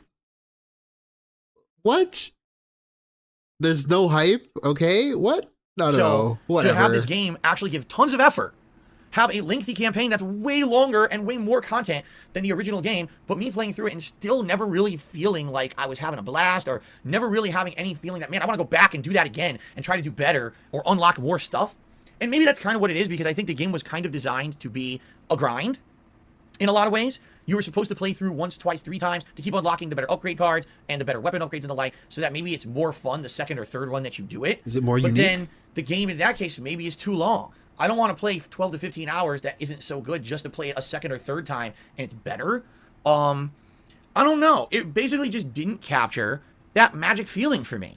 I thought it was perfectly functional, perfectly fine. Oh my god. But I just didn't have a ton of fun playing it. He's repeating himself. And after I beat it, I had zero desire to ever go back. In fact, I even had said to my viewers, gee, maybe at one point I'll go back and we'll do members-only runs where people who are channel members will join me cooperatively. And then after I beat the campaign, I was like, I don't want to go back and do that.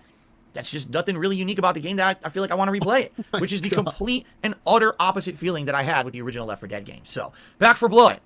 Definitely one of the most disappointing games of 2021, because it had potential to reinvigorate the whole zombie survival franchise, co-op kind of, you know, run and gun gameplay of the Left 4 Dead era, and it really failed to do that. In fact, I hate to say it, but people now, taking a look at numbers, okay, on Steam and stuff, more people currently today...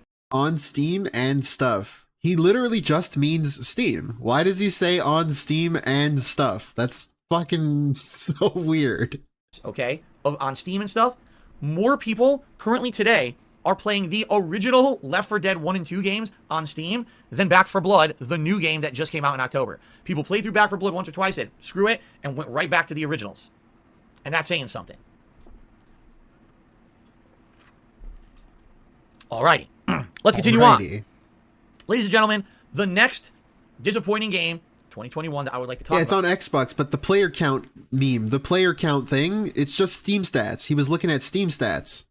That was like a Twitter article probably that he saw at the time. That's all it is. But he says Steam and stuff, but it's just the Steam stats. Is a game that I almost guarantee most of you don't even remember existed. Let's see, just by showing you the footage, if you can even name it. I'm curious if anyone in the stream chat can even tell me what this game is. Knockout I bet Arena? most of you can't. Is this I bet most of you have no idea what this is. Rumbleverse? What is Ladies and this? gentlemen, I actually don't know. This is a little game by the name of Destruction All-Stars. Okay. I know, so I knew it. People are like, what is this? What is this game? I forgot Does this game exist? fucking happened. All right. So if you don't know what Destruction All-Stars is, I don't blame you, but you may not realize this. This was supposed to be a launch title for PlayStation 5 back in 2020, but it got delayed until early 2021, and then shortly it was announced it would actually be a game free. Wasn't this shit free? For PS Plus subscribers. Yeah, this shit was free. Free, quote unquote. How can you be disappointed with a free thing? Subscribers, so you didn't have to buy it to play it.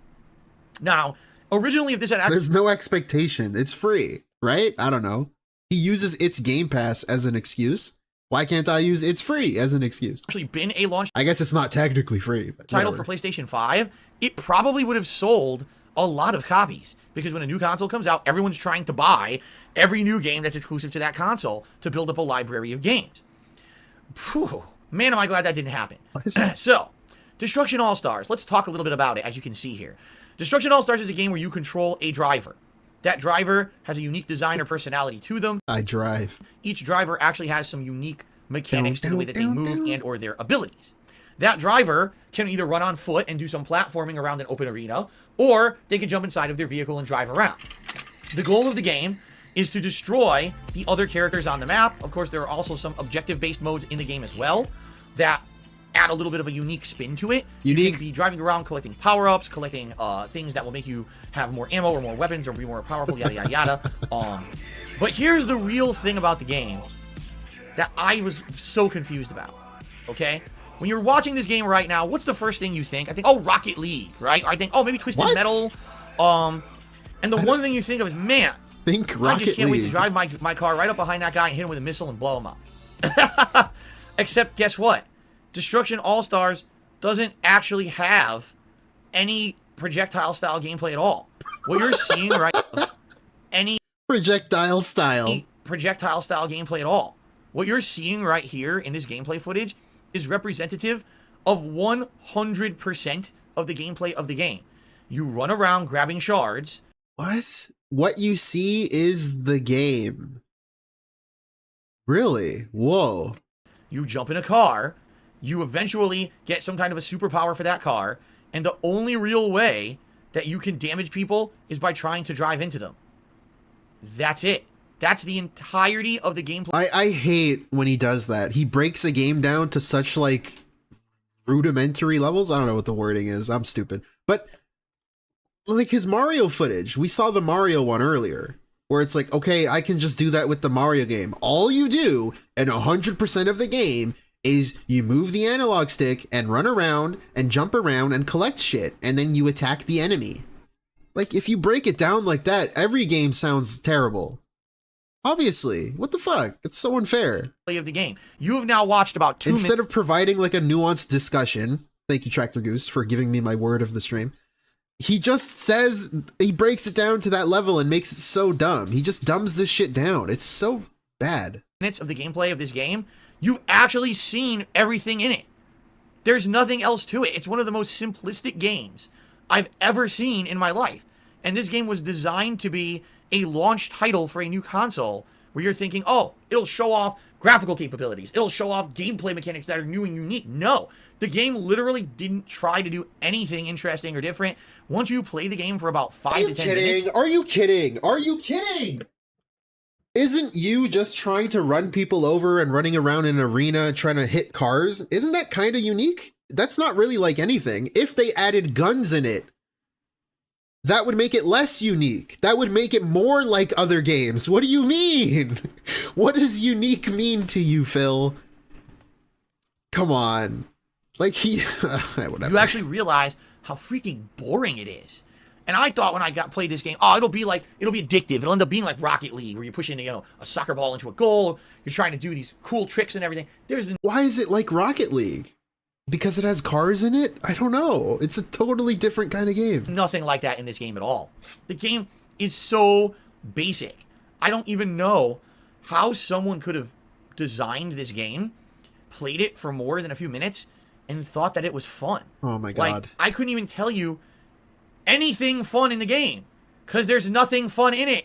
It's so boring. And by the way, I tried, man. I played this, at least a couple times. I tried to get some kind of fun out of it. There is just nothing interesting about this game. It's boring as dirt. You might as well watch Grass Pro. You might as well count the amount of specks of sand on the fucking beach. I'd have more fun buttering a piece of toast than playing Destruction All-Stars. It's that uninspired of a game. Is this supposed to be your intelligent discussion in the comments? Is this the intelligent discussion? What? He's trying to be the angry nerd right now. What is that? Come on, dude. The thing he's got going for it is that it's a little colorful, and it has some of the uniqueness of the characters that say Fortnite. Oh, cartoony guy with a bag on his head, driving a car around and being silly. But it is so effing boring. I couldn't recommend anyone play it more than just a few minutes. And the thing is, can you imagine if you didn't have PlayStation Plus? Or can you imagine if this game... You couldn't play the game if you didn't have PlayStation Plus. You need the online PlayStation thing to play it. Actually been sold as a launch title for PlayStation 5 and people paid like $40-50 for it. For this, it would have been one of the biggest ripoffs I've ever seen in my life. I can't believe the game exists like this. Like Project 7? What? Like, why did they even think to make the game like this? Just look at this guy. Give him a fucking gun. Let him shoot the other people. It would infinitely be more fun. Talking about unique this, unique that. He just wants it to be Call of Duty. He wants it to be Fortnite. Hey, guess what? If it had a gun in it, he would say it's not unique. He would say it's too much like other games. The moment you give him a projectile weapon and there's none in the game. I mean, oh my... Yeah, make it more unique by giving the character a gun. I've never seen a game with a gun in it before that you shoot. God, I'm not a game developer. I'm just a gamer, man, but I can tell you what's fun in a game. Running around like an asshole, picking up shards in a game where you're trying to defeat enemy. Like, oh my God. That sounds unique to me. It's different. It sucks. It's just that... Out of all the disappointing games, countdown games, that game legitimately sucks. It's bad. I can't recommend that you even waste time on it. So how is it only number 8? What? Yikes. Okay. Up next, our most disappointing games countdown of the year. This is one that I don't think anyone will be shocked to see. This shocks me. But at the same time, you may be shocked to see it on my personal countdown. Ladies and gentlemen, the next game is the Grand Theft Auto Definitive Edition Trilogy. That's right. Yes. Okay. Now, when this trilogy came out, it was a shocking surprise to most people. All right? Most people didn't know it was coming out. There was only rumors about it. No one had actually expected that this game would be out this year. Is that relevant? And all of a sudden, it leaked. Oh, there's going to be a trilogy of Okay, GTA classics coming out. What? There is? Really? Why? Is that relevant? Okay. And then on top of that. What you mean, why? Why would they remaster the original trilogy or I guess, yeah, the original PS2 trilogy? Why? I wonder why they would do that. All of a sudden, there was no gameplay footage released for the game at all, outside of very curated trailers that were put all over the internet. Curated trailers. A lot of people were wondering, gee, I wonder why that's the case. Okay. Now, admittedly, I've been playing through all 3 games. I started with San Andreas, which was free on Game Pass. I then thought it was a good enough game that I ended up buying the entire trilogy to play through Vice City, and I'm currently in the middle of my GTA 3 Definitive Edition playthrough. All right? I am not saying these are bad games by any means. I am not saying that the trilogy is bad by any means. It was bad. What I'm saying is that the trilogy is disappointing. It was bad. Even enjoying it as much as I have and putting out the playthroughs that I have and the amount of attention and the amount of enjoyment that we've all gotten out of these games since early November when they came out, I mean, you got to call a spade sometimes, man. First of all. Also, it's so fucking disingenuous of him to put this on his list because he loved this shit. He did not complain about him like other people were complaining about them. He was shitting on people complaining about the GTA trilogy, the remaster. And it's so disingenuous for him to just put this on his list of disappointing games because he was not disappointed with it. He's just doing this because he feels like he has to. The frame rate is not consistent in these games. For something that's supposed to be the definitive edition trilogy, oh my God, you would think they would have really taken their time to polish the PC. graphics and the frame rate dips a lot playing these games. In particular, I noticed the further back of a game that I played, the worse it got. Yeah, crazy acid trip, no problem. San Andreas was smooth Thanks for being here. about 80% of the time. Vice City was smooth about 50% of the time. And GTA 3 Definitive Edition is smooth about 25% of the time. A lot of the times when you're just driving around, the frame rate tends to dip pretty badly, which is annoying because you want the smoothest frame rate when you're trying to drive a vehicle. I mean, duh. But it just isn't there. As you can see, the graphics are definitely dramatically improved. The lighting is something that's a great addition because the original games had insanely bad lighting to the point where a lot of the times you couldn't even see where you were going or what you were doing in an alleyway or if you were out in the country, especially in San Andreas. However, for a game that's supposed to be the definitive edition, you would have thought that maybe they could have done something a little more, right? Maybe make the models look a little bit better, maybe tweak it just a little bit more, and they really didn't, okay? Now, the game also has some glaring shortcomings at launch. The rain was terrible. I don't particularly have a clip for you to show the rain, which I did. But what do you mean you wish you did? You just you didn't care to look for it. Couldn't find one in the videos that I had actually saved from the playthrough to use in this countdown. But the rain originally in this trilogy was terrible. It looked like it looked like white bars were shooting down out of the sky. Black? And it was... Now, why did he say black? Why did he say black? I wonder why. The rain was terrible. What do you mean by that? I don't particularly have a clip for you. What was he thinking of? To show the rain, which I did, but I couldn't find one. He's playing San Andreas, guys. Videos that I had actually saved from the playthrough to use in this countdown. But the rain originally in this trilogy was terrible. It looked like black... Against a lot of people? Excuse me. Sorry. It was terrible. It looked like It looked like white bars were shooting down out of the sky, and it was confusing. It looked terrible. You couldn't even see what was going on in the game whenever it rained. It was exactly like milky rain. Like someone had gallons of milk and were pouring it out of a plane, and it completely blocked your vision. It was really annoying. They eventually patched that out and fixed it. Thank God. And I should be fair here. Over time, Rockstar took a lot of flack and criticism for how the game looked and performed, and basically fixed it. Wait a minute. Dude, when he was talking about Forza, he said they patched the Battle Royale mode, but he didn't give a shit. He didn't care. But now he's praising Rockstar Games? Grove Street Games, whatever? There's no logic. The issues. There's no person. There's no opinion here. They patched it up more than a few times to try to repair the issues that were going on. Okay. I mean, there was a bridge out here in the country that's completely invisible. And you would think you're going to die driving over this area of the GPS, and then all of a sudden, you'd be fine. Because the bridge actually was there, it was just invisible and didn't render. And there was a lot of issues in that regard that kind of were buggy or glitchy or wonky that definitely should have been fixed that weren't, especially because this is supposed to be the definitive edition. I mean, Rockstar removed... Oh, here it is! This is the invisible bridge! Wait a minute! I have a clip of it! This is the invisible bridge moment. There it is! Look, it just appeared out of thin air. I didn't even realize I had this clip. Wow. Well, there's a perfect example. The bridge that's not there and then is there but isn't there. That is just one of the many examples of things that were completely unpolished in this definitive edition trilogy. How can you call it definitive when it has these glaring graphics? He's surprised, like he's shocked that what he's talking about, he's actually showing it like a real video or something. Issues. The one thing that really annoyed people more than anything is that Rockstar removed the original versions of the Grand Theft Auto trilogy from all digital storefronts. That's why I'll forever hate this fucking game, because they removed the original ones from storefronts. That's stupid. Don't do that. That's dumb. I hate this game forever for that. Okay, you could not buy the original digital versions of these games on PlayStation Network. You could not buy the Xbox 360 or PlayStation 3 versions of these games off of their respective digital networks. You could only buy the Definitive Edition trilogy. But what if you like the originals? What if you like the quirkiness of the graphics and the shortcomings of those games, and you didn't want to play a new version? Too bad, because this is the only one that you can buy now. That is a terrible decision by Rockstar, because essentially what they're saying is buy the new one or don't play it at all, which is bullshit because it wasn't polished. It's obvious they rushed these games. I think my hypothesis is thus. Rockstar needed a big money-making venture for the end of their fiscal year. They originally were hoping that GTA 5 would have its ports for the PlayStation 5 and Xbox Series S and X ready for the end of 2021, and that would be their big cash cow. However, what happened? Well, guess what? It wasn't ready. So they needed to rush out something. Well, they did have their dev team working on a redo of the original Grand Theft Auto trilogy. It just wasn't done yet. Clown mode. Oh, by the way, here's the rain.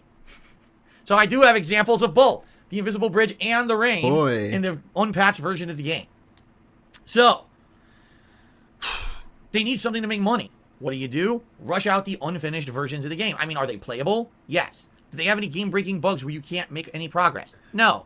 But man, this looks like shit. So why force this down your customers' throats, right? Thanks, Corraz. It was very, very badly done. The thing is, personally, I still enjoyed it. I had fun with it. I enjoyed replaying these games. It wasn't. Eventually, they did patch them out, and a lot of the graphical issues are now fixed. But there's absolutely no excuse to be re-releasing something you're calling Definitive Edition, and this is what you're playing. Look at this shit. I can't see anything. This is worse than being in a fucking snowstorm at the North Pole. Jesus fucking Christ. This is worse than the snow overlay I used to use for Christmas videos back on DSP Gaming 10 years ago. Used to? Used to. He used to use that. Are you serious? Burnell? Used to. What the fuck? He used to use that. Oh my god. Anyway, that's it. GTA Definitive Edition Trilogy. Definitely disappointing. Should have been better at launch. Alright. Oops, sorry. Let's continue on. Shout out to Go Team Venture. What? With a very tweeted many, and you can't just buy those versions anymore. Wait. Removing music and other things. You mean tweet? You've tweeted many things in those versions over the years, including removing music and other things. You mean tweet? That is true. That sadly, the original versions of the games really aren't purchasable anywhere but on disc because they lost the licensing rights to having a lot of the musics in the game. So you can't just buy those versions anymore because they would be illegally distributing those music selections. So yeah, you're absolutely right in that regard. But still, there were still the Xbox 360, the PS3 versions that, in my opinion, are better than some of the issues. Like that fucking rain is terrible. Okay, all right. Let's continue on, ladies and gentlemen. The next most disappointing game of 2021. What is this, number 7? I don't know. We're halfway through. For me, was... We're steaming through this one. Ratchet and Clank. What? A Rift Apart. Uh-oh. How? Now, this is where people are going to start to get upset with me. I love Ratchet and Clank. This, for a lot of people, was actually one of their favorite games of the year. I'm not here to tell you that it's a bad game at all. In fact, I'll agree with you. It actually is quite a good game. Okay? Take a look at these graphics on the PlayStation 5. Look at the lighting, right? I actually chose this particular stage because I felt this was actually graphically one of the better stages of the game, showcasing what the PlayStation 5 graphics could do with lighting and such. Graphics. And I definitely feel like Ratchet and Clank Rift Apart is a very worthy installment to the franchise. This is not a stinker. This is not a bad game at all. In fact, it's a very good game. However, you guys see 11 out of 50 here at the bottom right. Well, it's blocked right now, but pay attention. That's why he hated it. This was meant to be a system seller of the PlayStation 5. For a lot of people, it was supposed to be the system seller of the PlayStation 5 for 2021. And a lot of people hyped this game up as kind of being the reason to buy the console. And also, the very first game to push the Didn't this game do really well? I don't know. What's of the PlayStation 5 and show off what it could do. Now, at first glance, you're looking at this, you're like, okay, great, look at the lighting, right? And look at everything going on in the game. Yeah, okay. wow, dude. And one of the major mechanics of the game is the rifts, the actual dimensional portals between worlds. And they don't have any loading. You can walk between these dimensional portals and actually walk straight into a new world that's different than the one that you're in. And it doesn't have to load. That definitely is a huge thing, and that speaks to the power of the SSD hard drive. Yeah, that's a brand new feature of the PS5. It's never been done before. SSDs? Inside of the PlayStation 5, okay? And I will even go as far to say that early on in the game, when you're first using some of the weapons and unique items of the game, it feels pretty innovative. When you're actually getting the haptic feedback in your PS5 DualSense controller, every weapon feels unique and different. When you're firing one weapon that's giant rockets, you'll actually feel like the whole thing gives you kickback when you're firing the weapon. When you're firing a machine gun, you'll actually feel like the rapid fire kick of that machine gun. In some cases, when you're using the right trigger to actually fire a weapon, depending on how hard you hold down the trigger, it'll give either standard fire or alternate fire, where if you do like a half click on the trigger, it'll do one type of bullet, and if you hold it down, it'll do a completely alternate type of fire. That's cool. I actually thought that was kind of innovative. But I will say this. The gimmick runs... Isn't that a gimmick? Wait, yeah, he just calls it a gimmick. How is that innovative? It's just a little gimmick, like a little fun thing the controller does. That was kind of innovative.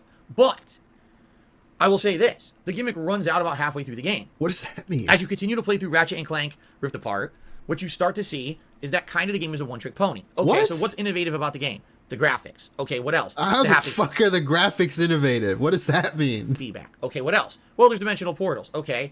But is there anything actually new added to the game? Like, is there anything in the game you haven't done before? Well, you got hoverboard racing. You've got shooting things in gauntlets and arena. You've got endless waves of enemies that you need to kill with a variety of weapons that you unlock over the course of the game. This is sounding familiar. It's sounding kind of like every Ratchet & Clank game I've ever played. And yeah, they're good. There's not a bad Ratchet & Clank game, except All for One, maybe. It's not bad, though. It's just different. In my opinion, Come that's on. kind of one of the biggest shortcomings of the game, is that this was an opportunity for them to maybe take Ratchet & Clank in a new direction and show off something new or different that you could do with the franchise now that it's on PlayStation 5. And instead, they really feel, to me, like they played it incredibly safe. It feels like they didn't really want to take chances. They just wanted to show off what they could do graphically with the console. What does that mean? And just say, okay. Could you imagine if they made it a first-person shooter or something? They changed it. He would be the first guy to sit there and tell you, they changed it too much. Why did they, if it ain't broke, don't fix it. Why did they change it? They shouldn't have done it. The franchise is perfectly fine. He would be the first guy to do that. Come on, dude. No, that's a day. That's it. Up your arsenal? Yeah, I fucking love this. The game is good, but about halfway Yuri, what's up? It's okay. through, I hope I can give you that Zaza. What it's doing. And a lot of the things you're doing, either as Ratchet or the new character, who's the alternate dimension version of him that's a female, isn't very exciting either. The ending of the game is also kind of underwhelming. Spoilers? Again, the first half of the game when you're first jumping dimensions and you're fighting. If he spoils this, I'm skipping because I haven't played this yet. Villains and stuff from your universe is kind of interesting. But about halfway through, even those characters start to lose their way, and it's not nearly as exciting as the first half of the game. I love the color scheme for that little creature there. The new weapons that you suit looks cool. Unlock near the end of the game are essentially kind of just modernized versions of the same weapons you've used in previous Ratchet & Clank games. Whoa. Without anything new added to them. And also, one we just said modernized thing that I found was really weird. Fuck you. About halfway through the game, remember I mentioned the alternate fire that you use with the right trigger? You hold it down halfway, it's a different bullet than if you pull it down the whole way. The entire final 5 to 10 weapons of the game don't utilize that at all. Which is very odd that it's like the early weapons do, almost to say, oh, look at the new stuff we did. Oh, by the way, halfway through the game, we forgot all about it, and now it's just back to old Ratchet & Clank gameplay that you've done a million. They do that. Whatever. They have old weapons from other games always in the newer games. They always have done that since the second fucking Ratchet & Clank game. They had the first game's weapons in there. Why is he shocked by this? Times before. So, if you want... Whoa, the new guns use the new features, and the old ones don't use them. Whoa, that's crazy. I want to do a very pretty version of Ratchet & Clank, and if you were a fan of Ratchet & Clank from the previous versions of the games on the PlayStation consoles, you're not going to say there's anything wrong with this game. In fact, I don't think there was anything I really complained about during my playthrough at all. I felt that the frame rate was great, the graphics were good, the weapons were fun, but man, once you start to get to the end of the game, it just kind of feels like more of the same over and over and over, and you kind of forget that you're even playing a new Ratchet & Clank on PS5. It just feels like it's the same franchise. And one thing that I will say... It's almost like it's a sequel or something. That is disappointing. They really didn't do much uniqueness with the bosses. In fact, some of the boss robots and or monsters are reused tons of times in the game. Again, if this is your first outing on PS5, maybe show off the fact that you've got a fast-loading hard drive and higher storage capabilities. Maybe do some more unique stuff. Why reuse the same enemies so many times during the course of the playthrough? It's just kind of baffling that they had the opportunity to do something great, and instead they just decided to play it so damn safe. So for me, I like Ratchet & Clank Rift Apart. Personally, I actually think it's a great game. But man, when you look at the potential of what they could have done, being on PlayStation 5... What does that mean, the potential? He's not really elaborating. He just says enemies and more SSD stuff. For the first time, it kind of feels like it's squandered. It's got to be ranked as one of the most disappointing games of the year for me. Okay? What a great explanation. Harry Butthole. To me, $1.50 says, Happy New Year. Hope you're feeling well. I judge interest. Don't care. Things that... I really don't care. Innovation. And wait. I kind of care. Less interest. And infinitely... And then he did another $1.50 tip. He says, I haven't followed mainstream gaming this year other than Judgment and the infinitely delayed Vampire Masquerade. Nothing stuck out to me. Maybe I'm getting old, or maybe games are getting less interesting. You know, we kind of talked about that with the Back 4 Blood segment, that things that maybe used to be interesting just aren't as interesting anymore because we've kind of been there, done that, seen it before. And even when people are putting effort into trying reviving these franchises, it doesn't really work. You need innovation. And with Ratchet & Clank, there's no innovation. So why would you say that that's a game that lived up to expectation? And that's why I feel like it was deflating. Okay. Ladies and gentlemen, the next most disappointing game of 2021 for me is... Yep. Snood. Surprise, surprise. What is this? I'm sure you're all shocked and appalled that this one was going to end up in my most disappointing games What fucking game is this? countdown. Oh, is this Deathloop? Ladies and gentlemen, it's Deathloop Okay. from Arcane Studios. Now, this is kind of a unique situation. Oh, all right? my And here's why I God. say that. I actually didn't have many or any high expectations for Deathloop up until about a week or two before it came out. All the stuff that we had seen about Deathloop over the years is kind of like, meh, it looks like it'll be okay. Arcane What's up, Studios Doc? has been around the block Meh. at this point. They made Dishonored 1 and 2, as well as a standalone expansion. They made Prey, which actually was a game that I felt was really, really good. Prey. Best fucking game. Go play Prey if you haven't. I love Prey. And I enjoyed Prey a lot more than a lot of The other people original and the new one. Fuck it. I like both of them. did. I don't know. It's my personal preference. And so when a new game was announced that was going to be kind of like open world roaming like Dishonored and or Prey, but was going to have roguelike mechanics like Returnal that I had played earlier in the year, I was like, well, I guess we're going to have to see how it's implemented. The game definitely has its own unique style and flavor when it comes to the writing and the plot and the characters. It's got a unique and groovy soundtrack. Oh my god. A visual style all its own that's kind of cartoony and weird. Cartoony and weird. What a cool description. I guess would be the best way to describe it. Like, none of the enemies even have actual faces. They're all wearing weird masks and look like mannequins, What? which is odd. It's kind of hard to put your finger on what they were going for artistically with the game. What? I do like the way that they actually implemented the roguelike mechanics, meaning if you get a new unique weapon or Oh my god. a new ability, you have the ability to permanently unlock it if you get enough points built up during a run in the game so that you can have that for your next run. I also like the fact that the uniqueness of the game is that you're trying to assassinate a ton of people all within 1 day's time. And that you have to go through the game multiple times to figure out ways to kill them all and not hinder killing another one. I still haven't played this game. I gotta get to it. Because you can easily kill 1 or 2 targets right away, It's not Prey though. Prey is my favorite one. but then that basically locks the ability I to like kill the others Arcane, in the though. same They're good. day. You have to go through so many different runs looking for secrets, looking for Redfall. ways to make the stage perhaps kill the person rather than you actually kill the person. So I actually liked that about the game, all right? You have a unique counter, yeah. But- Someone already tallied it up. I think Koraz did, or somebody. C? Soul did it. It's like 55. The game had a lot of shortcomings. First of all, undoubtedly, if you're watching this right now, you're going to say, this kind of looks like Prey. It kind of looks like Dishonored. Oh my god, is he gonna say innovation again? You're absolutely right. That's because the game basically is a combination of Prey and Dishonored. It got the gunplay of Prey and the abilities of Dishonored combined. And the funny thing about this is some of the abilities look identical. There's actually the ability to teleport from one area to another. God. That's exactly the same as it was in Dishonored. There's combat abilities that are ripped directly out of the other franchises Arcane has already made. So to me, it's kind of like, I'm playing the game, it's like, okay, I feel like I'm playing a mishmash of the other games Arcane made. That's all right, but it's definitely not, like, amazing or anything. Also, this It's game... not like amazing or anything. What a cool description. Not explaining why, not really giving his real opinion of why he thinks this. It's just not amazing or anything. was chock full of bugs and issues at launch. For example, I found multiple times... Wait, okay, so he praised Rockstar or Grove Street Games, whatever, for fixing, quote unquote, the GTA game. Will he even mention that about Death Note? Death Note? What the fuck's this game called? Death Note. Where there were weird Death Loop. physics There you go. bugs. I would fall 1 foot and land and take monstrous damage Will he even mention as it? if I had fallen a ridiculously long way. Doesn't make any sense. Obviously, the physics are screwed up. And there The were many physics. instances during the course of the game where things like that would happen, or there would be a weird situation where an enemy would kind of get stuck or whatever. The game definitely needed a little bit more polish, I felt, before being released. Overall, the game's still functional, and you can get along with the game. It's not like it's unplayable, or you'll find yourself in a bad situation where, oh no, I played through an entire day and it wasted my time because now there's a glitch or anything like that. But at the very same time, it definitely could have been more polished and more feeling more finished before it released. Now, you may say, well, Phil, all right, that's all well and good. Why is this game one of the most disappointing games of He liked the GTA game, by the way. the year for you? Okay, well, it's got unique roguelike mechanics. Oh my It's God. got all the mechanics of previous Arcane games. Not to say that these things don't come together to become Imagine saying unique roguelike mechanics. The most, like, I guess he doesn't play on Steam, but it's the most, like, not unique thing is the roguelike formula. It's pretty played out now. Hey, don't get me wrong, I love it. I'm a sucker for roguelikes. But you can't say the unique unless there's something really unique about it, that they've changed the formula. a good game. I actually, Come on, I'll dude. argue with you, it is actually a pretty good game overall. The reason this game is disappointing to me is actually not because of anything Arcane Studios did.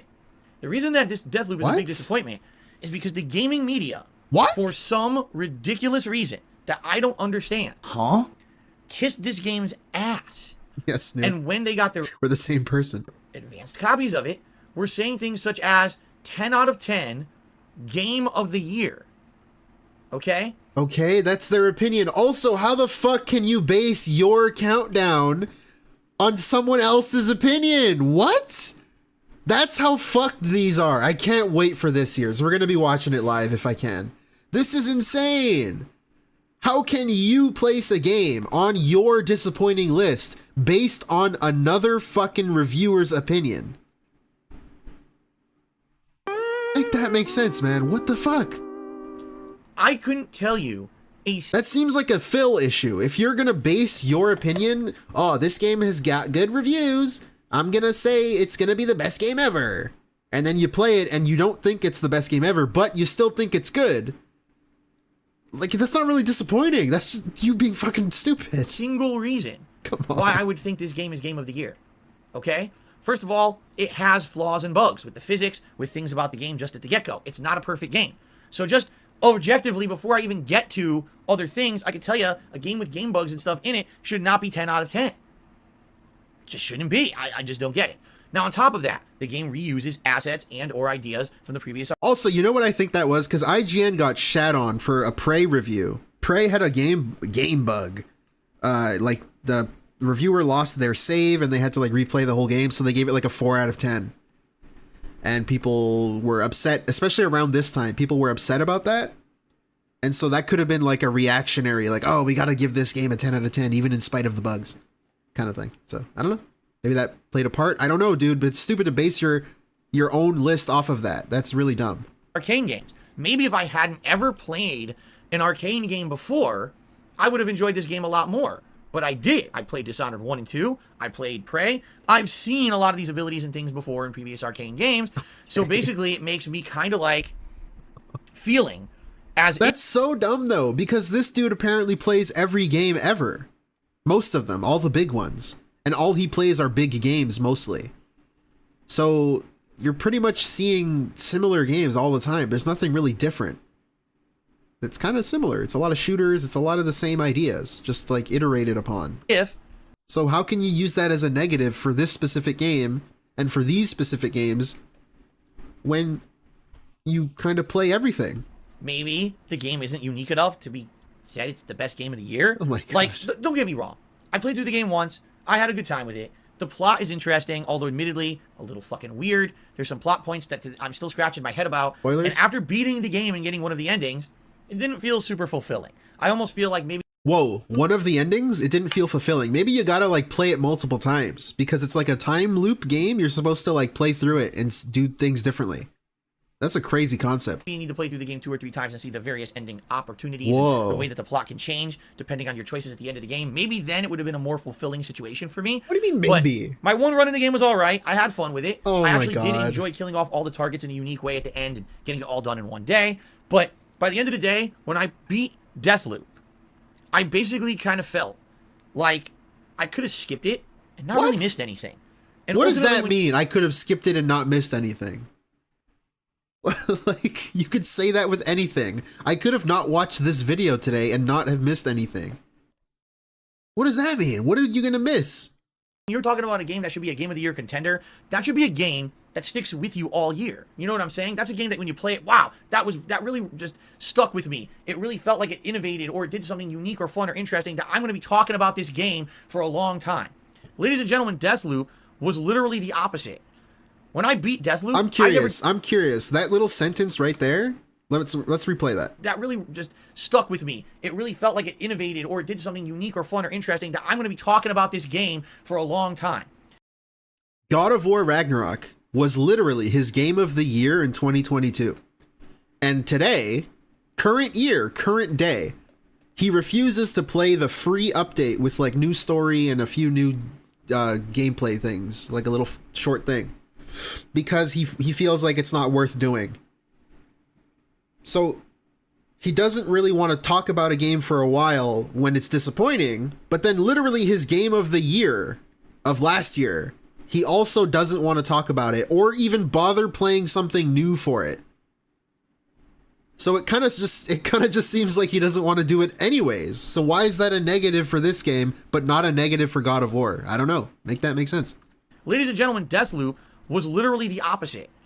When I beat Deathloop, I never gave it a second thought. I never wanted to go back to it. I never even remembered it existed. I almost feel like this game didn't need to exist.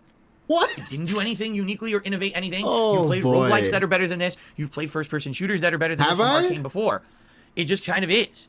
That doesn't mean that it's not a good game that's worth playing, but what it means is I have no idea. How many minutes? This is 51 minutes. There's 55 uniques, I think, in this video. Let me check. I'll check real The quick. overhype came from gaming media for this game. And to me, a game that everyone is saying is game of the year, and I play it, I'm like, wow, this is Everyone is IGN. kind of been there, done that for me. It's confusing. It makes me scratch my head. I mean, I'm a gaming content creator, and I pride myself on giving you guys honest I count 47 uniques in this video. opinions and fair judgment on games that I play. I would actually feel dishonest if I told you that this game kind of innovated or did anything special or different from other games that I've played from Arcane. I just don't know how the gaming media got away with this, because so many mainstream gaming 47 is almost like 1 per minute. media outlets That's insane. viewed this game as 10 out of 10, and yet they never really justified it. I don't know if there was collusion. I don't know if there was something going on, but man, it was disappointing to me when I finally played it, and it didn't live up to any of the expectations that the gaming media had laid out for me. It just kind of was meh. What do you mean the gaming? Whatever. We're moving on. So there you have it. Sometimes I don't care. a game Go. can actually be disappointing, not because of the game itself, but because of the unfair expectations that gaming journalism and gaming media can create for that game. And that's a bad thing in the modern era. And now, ladies and gentlemen, it is time. Last one? For those of you who watch my content regularly, you probably already knew what I was going to say. Was for me, the most disappointing game of 2021. Maybe some of you will be shocked. Go. It's the last one, boys. Get ready. But ladies and gentlemen, allow me to present to you my pick for most disappointing game of 2021, Returnal on the PlayStation 5. I gotta buy this game. Woo! Woo! You want to talk about Stationary. You don't want to know why it was disappointing? Because I said stationary. a game that had potential? Because when I first started playing Returnal, I was blown away by the graphics. I was blown away by Graphics. the weapons, the uniqueness of the enemies. Oh my god. Yeah, I liked it. Yeah. And the game. What is this? This is like a was child. blown This is like a child's first essay. What the fuck is this? When I first started playing Returnal, I was blown away by the graphics. I was blown away by the weapons, the uniqueness of the enemies. Yeah. Yeah. Whoa. Yeah. Hey, El Famoso Demon. Yeah, so do I. It's on PC now, so it exists. It actually released. Liked it. And the game had this very unique, suspenseful plot line that kind of kept you going. I'm trolling. Kind of pulled you along. Do a bit of trolling. Did you ever get out of the time loop? What is the time loop? What created the time loop? How does it exist? Is this real or is it all in her mind? Is this a psychological thriller or a real alien adventure? Right? And when she starts finding some cool... Bro, spoilers. On its own merits, fuck it's off. not a terrible game. I Again, want to play this. Just because I'm saying it's the most disappointing game of the year for me does not mean that it's a bad game. Okay? But what it means is that this game, I had very high expectations for it. Why? There's so many people kissing the game's butt. In addition, Again, basing his opinion on other people's opinions. What? PlayStation 5 exclusive. There were so few of those in 2021 that to finally be playing one, you would expect better or expect that this game was going to be groundbreaking or innovative. Oh my god. In a nutshell, Returnal is a third-person shooter with roguelike or roguelite mechanics. What that means... Which is it? Those are two very different things, dude. Which one is it? Is that there's randomly generated stages that have similar things in them, but in I guess they're similar. But general, every time you enter a different stage, or the stage is going to look a little bit different. It has RNG drops, meaning you don't know what weapons you're going to find, you don't know what upgrades you're going to get during the course of playing through a stage. In order to make progress, you have to hit a certain level of progression and then be... Whoa, in order to make progress, you gotta hit a certain level of progression. What the fuck? As baller as possible. What does that mean, dude? Explain that. In order to make progress, you have to hit a certain level of progression and then beat a boss. Once you defeat said boss, then the game will allow you to have a shortcut back to that point, or eventually actually bypass that point entirely and move on to a future stage. A lot of roguelikes have this aspect to it, okay?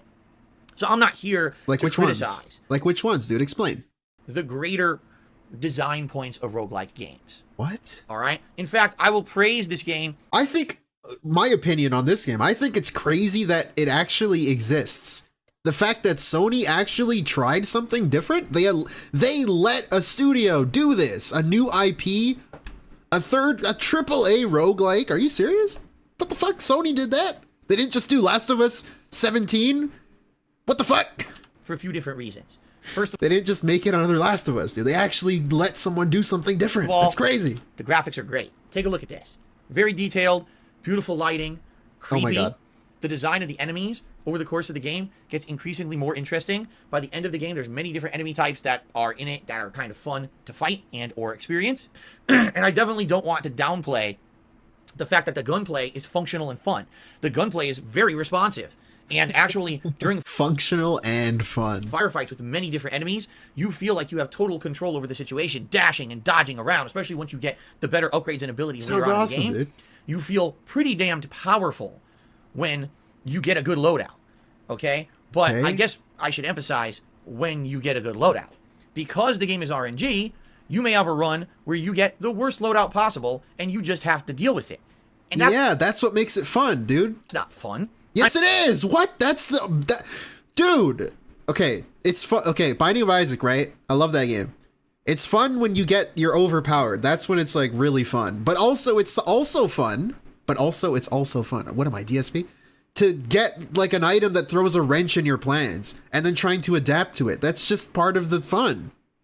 It's always fun. What? Okay. I mean, yeah, I like challenge, but I like beating a game because I actually mastered the mechanics of it, and I made progression over the course of it, got better, and then by the end, I kicked its butt. I'll give you a perfect example of that.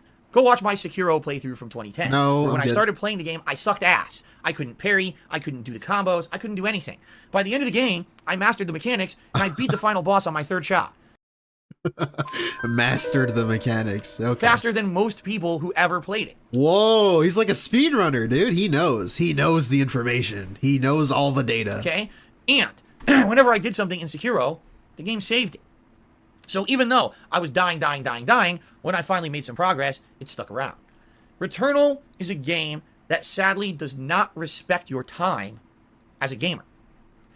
First of all, it needs to be said that the game at launch did not have any set checkpoints What? and also did not have any save points. That's a The roguelike. only way that you could save your progress in Returnal was basically to hit a milestone in the game. As I've already mentioned, Yeah? kill a certain boss and unlock a shortcut, and now that shortcut is permanently unlocked so you could bypass an entire segment of the game. Or find a critical upgrade that will stay on you forever. I mean, that seems like the intention. I guess they patched it in later. I don't know. Probably because it's a Sony casualized like console game, so they had to do that. But I mean, that doesn't sound like a negative. So at least you feel like you didn't waste your time when you have to turn the game off. Because at any time you're Though, if you do quit the game, I feel like it should save where you quit. That seems like it should do that, but I don't know. playing Returnal, if you have to turn the console off, guess what? But guess what? Hey, he's gonna complain about this, but literally it was just a PS5 game. The PS5 had the resume feature. You can just turn off your console and then start where you left off. So maybe they designed it with that in mind? They thought it was like a PS5 launch title style game. So I guess you could argue that that's also the intention. It was designed for the PS5. So I don't know. But I guess if you want to play something else, you're fucked. I don't know. Whatever. Because at any time you're playing Returnal, if you have to turn the console off, guess what? You lose your progress and start back. Yeah, also, he's complaining about something that was eventually fixed. And that's fucking amazing to point out, because for Forza, he said they fixed something, and he says, I just didn't give a fuck.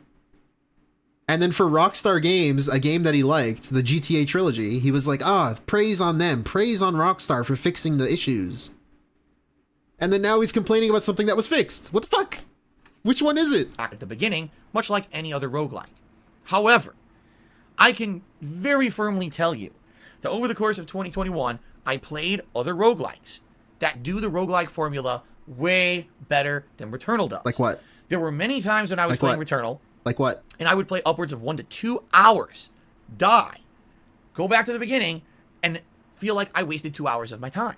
I made no progress at all. Well, that's I didn't really understand what they were going for. That's the Yeah, point. I got to a boss, and the boss is tough, so I die. Okay, do it from the start. Play another hour and a half to get back to that boss. Yeah. Now you got to phase 2 of the boss. Okay, die on the boss. Now go back to the start to go back all the way another hour and a half to fight phase 3 of the boss. Like, dude, Oh, Hades. He just means Hades. Okay. I'm not going to beat the boss in one shot.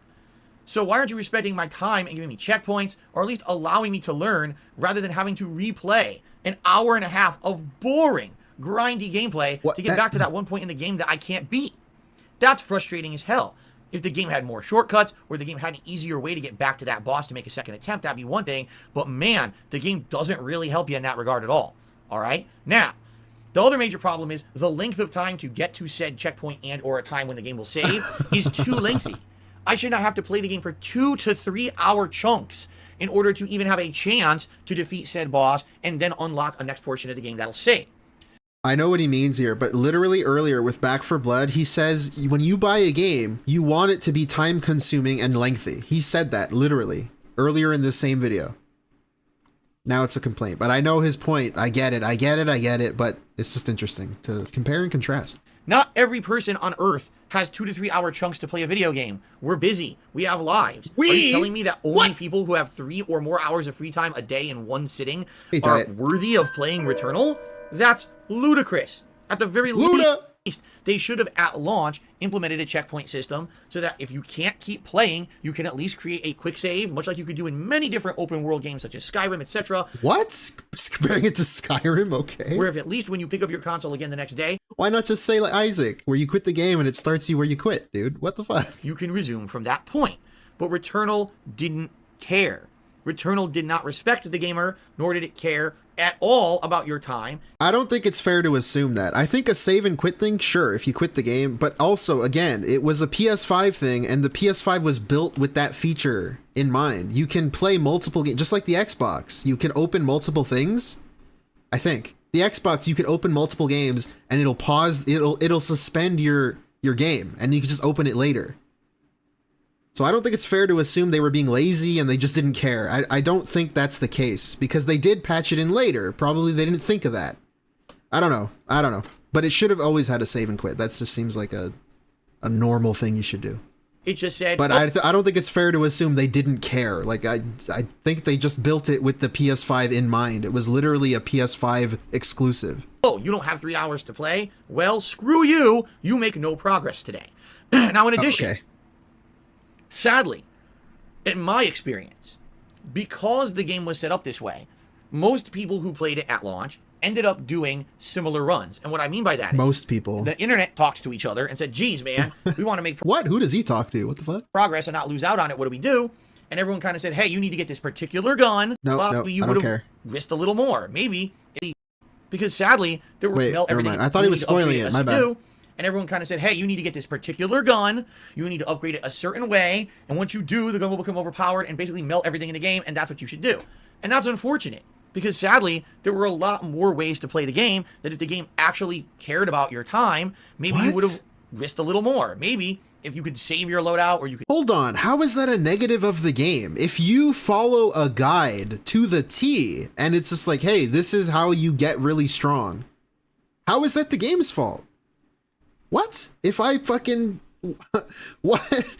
Okay, whatever. I don't care. Save your game. You actually would have tried various different things, but 9 times out of 10, the people who played this game... Like, because if you figure that out yourself, if you figure out how to make yourself overpowered, that's like... I would say that's a positive of the game. It's like, whoa, you discovered that cool thing that makes you really strong. That's fun. I don't know, whatever. Exactly the same thing to get through it, because it seemed to be the only viable way to beat it. Oh, he means he wanted more ways to get easily broken. Yeah, that makes sense. A first run attempt and not waste your effing time. So, a game like this that's unique, has a great visual style. Unique. Has unique enemies, unique weapons, unique plot, and things to it. Oh my lord! A game like this that's unique, has a great visual style. Has unique enemies, unique weapons, unique plot, and things to it. You want it to feel like a worthwhile experience. But this game makes you feel like you're not actually respected by the game developers. They don't care about your time constraints. They don't care about your level of skill. They say, tough shit. What? Get good and play for 3 hours or don't play Returnal. What, they have to care about your level of skill now? What the fuck? This dude loves Dark Souls. What? Hello? What? At all. That is ridiculously bad game design. And How? So many people kind of just glossed over this and brushed it off when the game came out. Sorry, but for me, this actually was one of the roughest playthroughs I did this year because I'm a gaming content creator. Because I said stationary and got banned over it. With a set schedule of streams. I just don't have time to play games at giant length every single day. This dude played back then in a 4-hour chunk and then a 2-hour chunk. That seems like a lot of time to be able to do what you want to do in the game. What do you mean you don't have time? He's trying to argue for other people and saying he's part of that group that doesn't have time. How the fuck are you part of any fucking group that doesn't have time? And it frustrated me that some days I would play this game and literally make no stickable progress because of the way that the game was designed. Okay? Now, ultimately, the game is not bad. It actually is fun Some snort wave on, to do a full run-up. But to give you some perspective, my playthrough of the game was about 28 hours long. If the game actually had checkpoints and save points, I firmly believe my playthrough would have been 10 hours because I wouldn't have been forced to redo the same 1 to 2 hour loop of gameplay over and over and over and over and over and over and over in order to get to a point where I didn't just die on a boss and I could actually make progression. And just to give you guys some interesting perspective on that, at the times when I actually did make progress, no exaggeration, I would actually beat multiple stages of the game in one run. For example, once I beat the first and second stage, and I got to the third, it took me over 10 to 15 hours to beat the third stage. But then, I beat the fourth and fifth stages back to back and never had to play them ever again. Like Drake? In one sitting. Okay. That is a problem. How is that a problem? That just means you had a good run going. What? That tells me the game was poorly designed. Why did I have to waste 15 hours on stage 3, but then I could beat 4 and 5 in one go because the way you designed your game, and I'll never even see that shit ever again. What? It's just terrible game design. How is that terrible game design? Dude, okay, I don't know if you guys know this little indie game, Crypt of the Necro Dancer. I got stuck on the third stage for like hours. I was having a hard time with that one. Crypt of the Necro Dancer. Can I search it? Steam? Hello? Thank you. It's a good game. This game right here. Can you see it? You can see it. Right here. Good reviews. Good game. They have a Zelda one. I have 12 hours. I got stuck on the third stage. It's another roguelike. It's a rhythm roguelike. It's really interesting. What the fuck is going on? Why did I get alt-tabbed? I got stuck on the third stage for a long time. That's just what happens sometimes. You get a bad streak of luck. You're struggling, and then I got past the next two really easily because that's just kind of what happens sometimes. I don't know. What the fuck? It's a roguelike. Now, for some of you, you might argue with me, Phil, you're off base. I still enjoyed it, yada, yada, yada. All right, fair enough. But I have to say this then. Why is it that after this game was out for about 6 months, Housemarque, the game developers of the game, added in quick save checkpoints, right? Yeah. If I'm so horribly off base with my criticisms of Returnal. They did it for people like you, dude. Sony has literally used you in the past. Santa Monica has used you as an example for gamers. So of course they're gonna cater to the gamers. Also, it's a AAA Sony exclusive game at the time. Like, they're gonna cater to the mainstream audience. Obviously, it's not a Steam indie game. Okay. Why did the game developer change the game? That's why, dude. Due to the amount of complaints they received. Right now, if you buy Returnal, okay, and you play it for like 2 hours and you have run out of time, you could make a stopping point. And then you could boot it up tomorrow and resume from your stopping point. You see? Obviously. So why is it a complaint? Again, he praised Rockstar for the GTA trilogy. He praised them. He loved them. GTA trilogy. Why is this still a complaint then?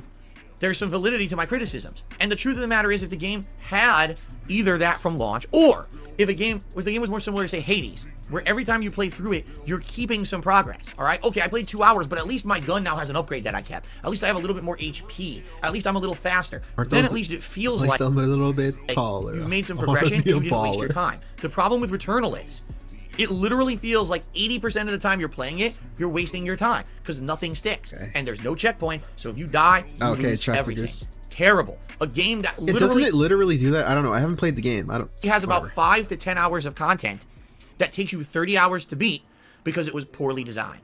That is the definition of a gaming disappointment for me. And for me, that is absolutely the most disappointing game 2021. Wait, so a poorly designed game is the definition of a disappointing game? He said this list doesn't necessarily mean the games are bad. What? Anyways. There's another $1.15 said gaming media rely on the support of publishers. They're almost always going to put an overly positive spin on otherwise meh games. Just like how you rely on people in your chat, huh? And then he also did another tip and says, I hope we get another David Cage game in 2022. All right, David Cage. Yeah, okay. Imagine liking David Cage. Okay, we're back. Holy fuck. We got mega derailed. I didn't prepare for that. Disaster stream. We're back to the top games. The game of the year. Countdown. Let's see. So we were on number 8 or something.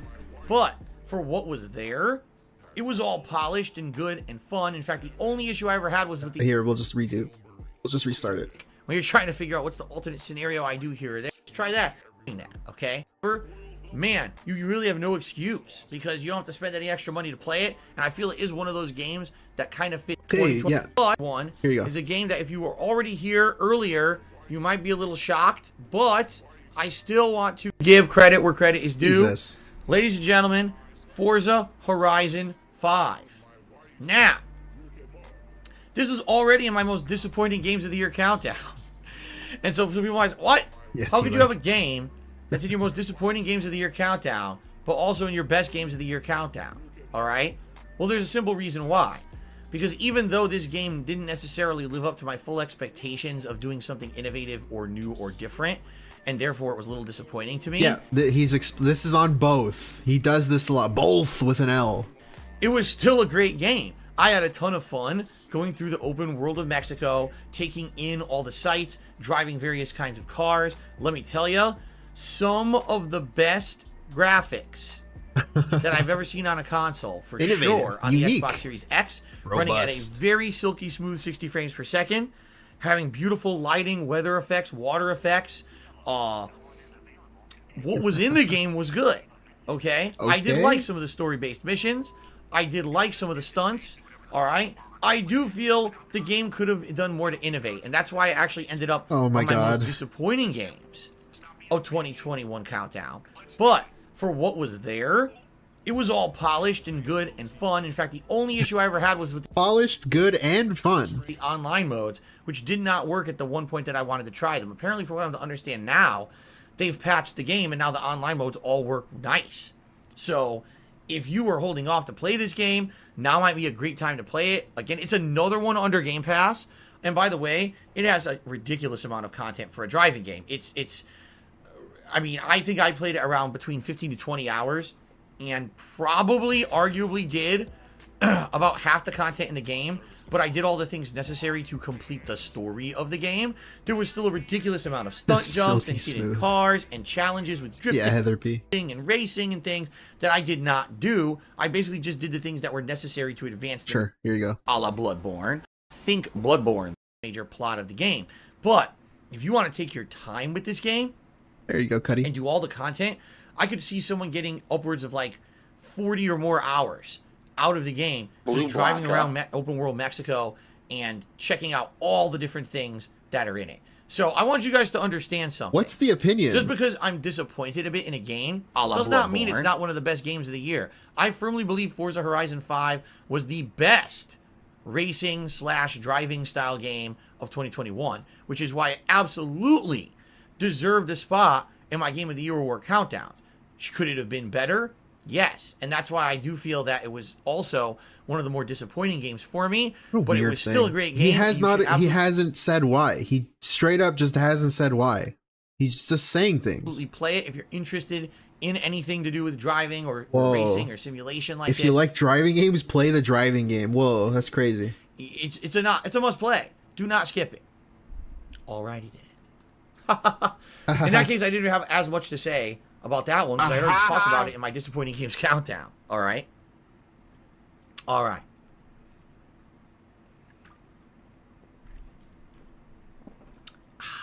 All right. What? Now we're heading into the top. Oh, I also wanted to mention this game of the year countdown stuff. It's ridiculous because God of War, as I mentioned, as you know, there's a free thing for it, and he refuses to play it. Current day, he doesn't want to play it. And Elden Ring, which didn't win his game of the year, God of War did. God of War was his game of the year, and he doesn't want to play it again. And Elden Ring, which didn't win it, he started playing it again, a second run through, which he has never gone back to.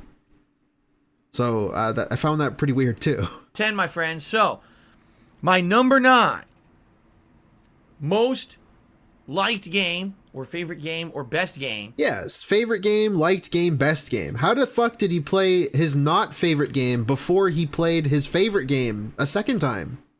It's a little weird, dude. 2021 is... Wait, did I miss... Wait a minute. Here it is. It's like a short DLC. You can beat it in one stream. Come on. Almost misclicked. Kano Bridge of Spirit. This game, he hated this game. Yes. The ending of it, anyways. PlayStation 5 exclusive. An actual PlayStation 5 exclusive that I liked enough to put into my Game of the Year Awards countdown. All right?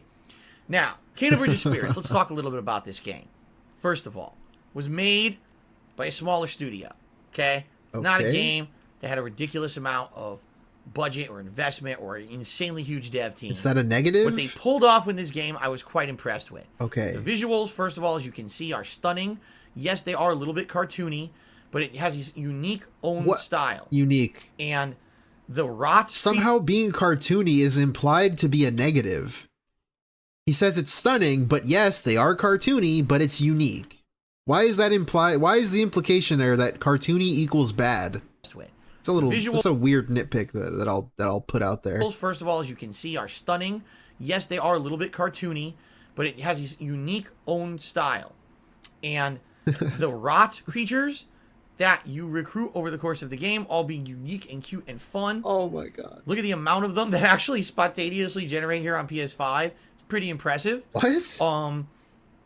The whole open world spontaneously of the game, where you're wandering around a series of different kinds of maps. Sometimes you're in a forest, sometimes you're on a mountaintop, sometimes you're in open plains, and you're trying to solve a series of puzzles while also fighting a variety of enemies and exploring. It's really fun in that regard. Oh yeah, Heather P. I definitely enjoyed Kano Bridge of Spirits more than I thought I would. At first, when I saw all of the advertisement for it and the production logs and the things that they put out all over the internet to advertise it, I thought it would just be okay.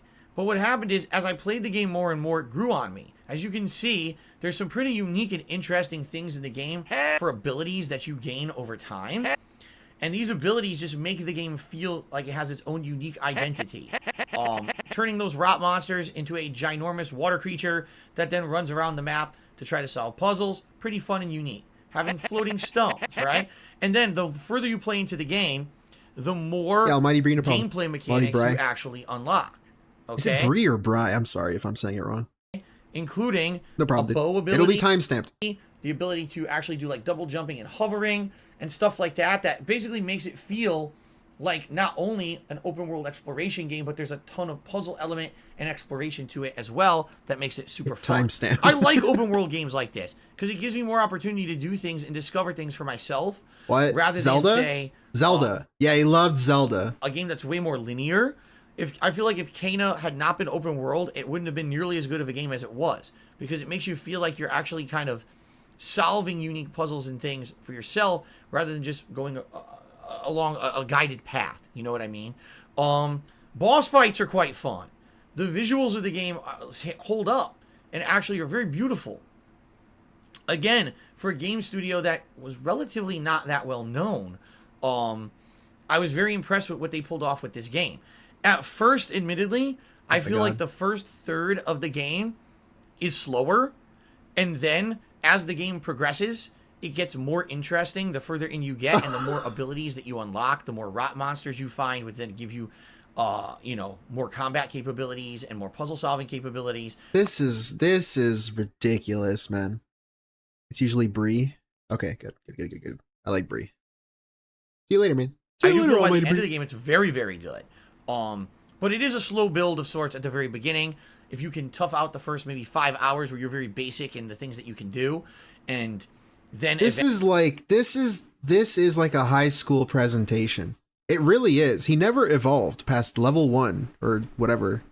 Truly, it's a high school presentation that he finished the night before, and he didn't write bullet points down, and he has to go up there in front of the class and start the book report. It's the book report. How do you explain this book?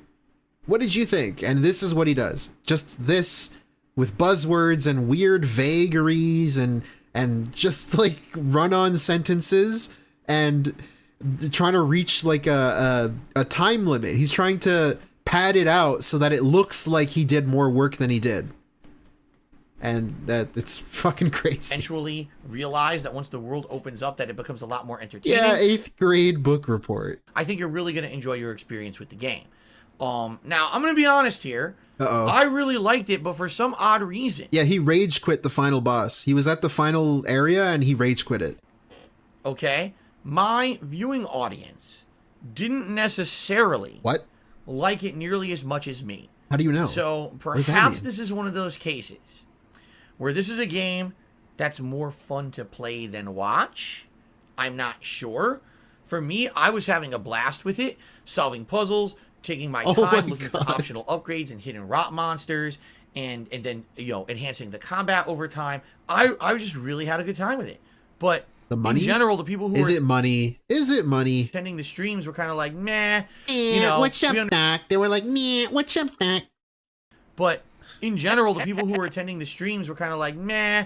You know, we understand why you like it, but it's not exactly the most riveting thing for us. So perhaps this is a game that is a lot more fun to experience firsthand and actually try the puzzles and things yourself rather than watch someone solve them. It does, Tractor. But that's fine, because this is not a countdown of the best streamable games of 2021. It's a countdown of overall the best games of the year. And that's bullshit. In 2022, he put Splatoon on his top 3 disappointing because his audience didn't like it.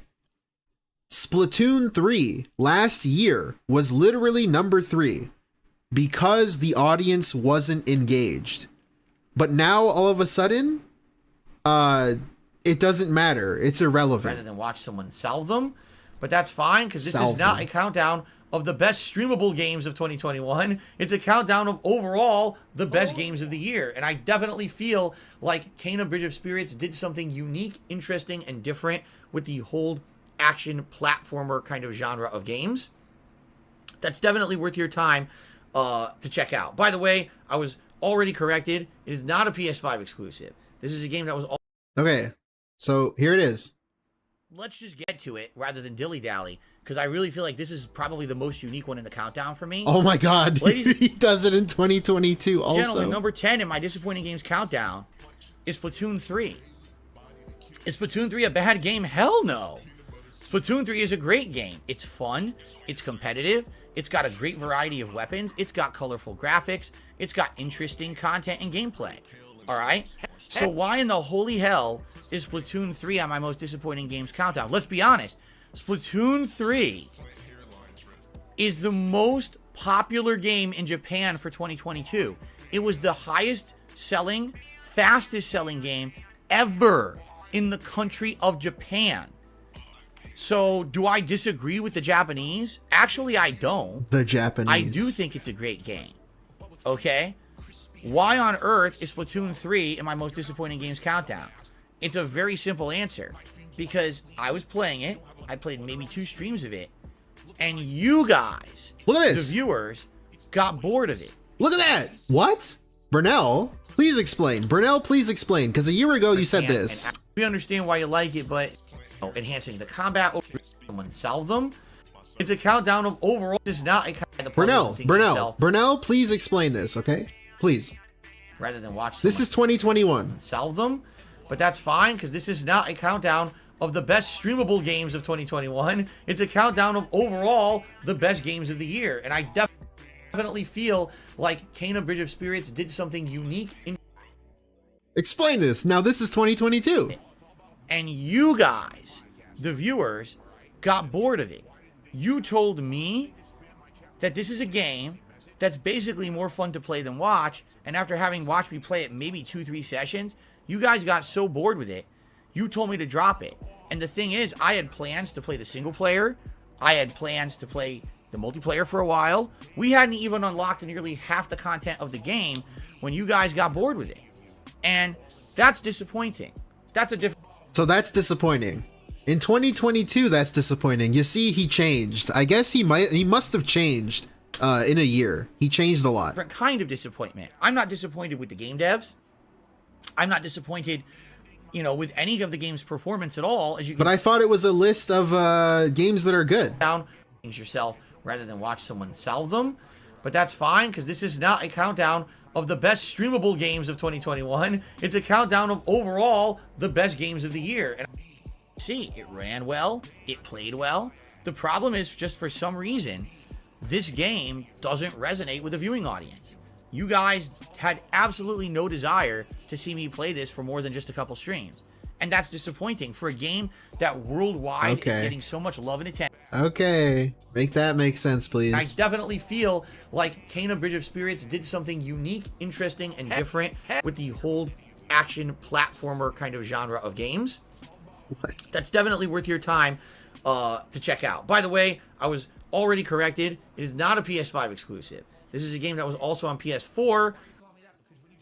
Yeah, take his opinion seriously, where he can't even get simple information like what platforms the game is on. He can't even get that correct. I don't believe that it ran as well or had graphically the same amount of graphics. For example, as you can see on the screen here, I have a lot of rot monsters with me. Little cute little guys. They're called rot. What? And I believe on the PS4, it renders dramatically less of them to, you know, cut down on computing space or whatever you want to say. I don't know if it's a hard drive issue or a processor issue, but I guess they basically cut down on that dramatically so that the game could run much better on an older console. But overall, man, cute little great guys. Game. Really, really enjoyed it. If you like action platformers with puzzle aspect and open world exploration, you got to give it a look. It's definitely one of the best games of 2021 by far. Damn. All right. Very nice. Very nice. So we're getting there, guys. What's this? Yeah, we're getting there. 7? I wonder, are you guys... I'm just curious. So far, let's open this up a little bit to the stream chat. So far, are you guys in Let's go stream chat. Tell me what you think. agreement with my picks? Are you in agreement with his picks? Or you guys think that I'm totally off base and I shouldn't have picked those games? Let's see what people have to say in the stream chat before we continue on with number 8. We've got... Not at all. Oh, I'm being told System 32 says it looks about the same on PS4, but it's only 30 frames per second. That's Kena Bridge of Spirits. Okay. A lot of people are guessing. A lot of people are guessing what my top games of the year will be. I don't know if you guys are correct or not. I'm not going to spoil, obviously. Biohazard feels like it's a good pick. Or good picks. Suck a dog off, for real. All right, Brunel. Brunel. And I agreed with all your picks, especially Deathloop. If you don't know, that was in my disappointing game. All right, Brunel. Brunel, we're moving on. Game. What? What is this? 8. Number All right, 8? ladies What and is gentlemen, this? let's continue on. My number 8 pick, best game of the year for 2021 is... Yeah, the toilet seat box here. That's great. These empty boxes. What is it, Phil? Life is Strange, True Colors. Robble. People are about to disagree with me. I know. Why? That's What? okay. You But angry you guys Joe? know I like a good narrative-based game. I loved back in the day playing Telltale games. I loved the original Life is Strange. And I felt that ever since Life is Strange 1, I hate Life is sadly the Strange. series veered in a very bad direction. Okay? Life is Strange Before the Storm was terrible. Took away the whole superpowers aspect of the game and a lot of the air of mystery and fun. It just became a teen angsty game that I hated. Life is Strange 2 re-added in superpowers, but then ended up being some of the worst heavy-handed writing I've ever seen in a video game, quite frankly. What? Trying to push a lot of agendas down our throats that did not sit well with a lot of the people who watched my playthrough of it. And I DSP myself even politics. couldn't stomach it after being told about 17, 18 times in the first 3 of 5 episodes that Americans are terrible, bigoted people who are very biased and racist. I basically didn't want to play anymore, okay? Proud ally. Yeah, Kevin. He's a proud ally. And so, when Life is Strange True Colors was announced, I was skeptical. I have no comment. I hated Life is Strange. I thought it was interesting until the ending, and I was like, this is the dumbest shit ever, and I hated it. It was going to be The writing was unique, let's say. any good. But of course, I wanted to give it a fair shake. Everything that I'd seen about the game leading up to its release was kind of interesting. The main character having the ability to see emotions, and when she sees them, she feels them. Was kind of a unique take. I'm kind of on an empath. A superpower. Okay? Personally, I went into the game with little to no expectations, thinking that it probably would not be very good and would end up being... Wait, this is his game of the... Oh yeah, this is the positive list, so he liked this game. For the game, just like Life is Strange Before the Storm or Life is Strange 2. I'm here to tell you, ladies and gentlemen, I was incredibly pleasantly surprised. First of all, this game was released all at once, rather than an episodic Recovered Ashes. He liked this game somehow. game, as all the previous Life is Strange games had been released. Because of that, you were able to play it from start to finish as a complete narrative. You don't feel disjointed. You don't get confused. It's not broken up to the point where now, oh, what happened last time? I had to wait 2-3 months for the next part. Because of that, I actually feel the game is dramatically better than the formula for the previous Life is Strange games. Okay? Okay. Now, as for the plot and the characters, you're Alex, a girl More plot summary. Beware of spoilers. He might say something. I don't know. who was just released from what appears to be possibly like a mental health facility or other some kind of long-term Like they care got facility. amnesia. And They you must meet up have with your amnesia. estranged brother in a small town. You're basically starting your life over. But tragedy strikes because only within a few days of you arriving, your brother is unfortunately killed in what seems to be an accident. Spoilers, I guess? Guys, I warned you. So, for the rest of the game, you now have to figure yourself out.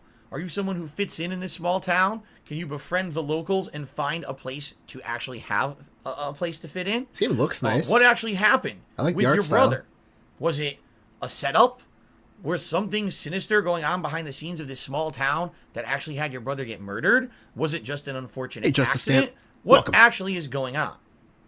Because you have the ability to read people's emotions, it gives you unique insight into people who are lying to you, and then leads to some interesting plot points and investigation. So, in regards to Life is Strange True Colors, because there's an ongoing air of mystery, the game now has appeal when it comes to suspense and finding out what is What the fuck? What a weird way to word that. actually going on in this town. That completely undermines... The game has appeal due to the air of suspense? The fuck is that, dude? the plots of Life is Strange Before the Storm and True Color, or excuse me, Life is Strange 2, where the plots were kind of, honestly, disbelievable. In this case, I could believe Disbelievable. that a girl, you know, is trying He to... hit us with the air of suspense, creates a air of uniqueness, or whatever the fuck he said. I forgot already. And then he hits us with disbeliefness. Come on, you almost had it, Phil. You almost honestly disbelievable. In this case, disbelievable. I could believe that a girl, you know, is trying to make herself fit in with these people. Now, I'm not going to be too overly positive about the game. Yeah, some of these characters are ridiculous. You got Mr. Macho Man there, who just oozing machismo. Look at him. He's got to have the perfect hairdo. He's a lumberjack hat, and he's supposed to be like the buff, attractive male. Whoa, he loves that dude. Hello. Hello there. ABAP. Let's go. You got the girl who's supposed to be like the hipster in town who you're supposed to be attracted to. And yes, there's some teen angst. At one point, they even make you try to choose between the two for a romantic relationship, and it's kind of wedged in there. All right? It's not perfect. But for those of you who like gameplay that has good writing... What? Gameplay? Hello. Hello, fellow gamers. Do you like gameplay that has good writing? You know, the gameplay that you play that has good writing. What the fuck? Does he mean the story? Not the game? I don't know. Whatever. Gameplay Yes, do you like pressing the choose the dialogue option? I that don't has know. good writing. Boy, did I just say the wrong thing. Oh, okay. At least he points it out there. Jeez. But I spoke for too those soon. of you who like gameplay that has good writing, boy, did I just say the wrong thing. If you like a game that has a good writing with an interesting plot, believable characters, and an You know what's disbelievable? The good writing part. I don't believe that. ongoing air of mystery, you Life know, is Strange 1 was very unique. kind of like how interesting Life is Strange 1 was, Uh-huh. well, then you're going to really like Life is Strange True Colors. In fact, Oh, he did the meme. He did it. If you like the thing already, you will probably like the new thing of the same thing. Wow. I would arguably say the following. If you play Life is Strange 1, I would arguably. and then you play Life is Strange True Colors, it actually feels like you're playing Life is Strange 2.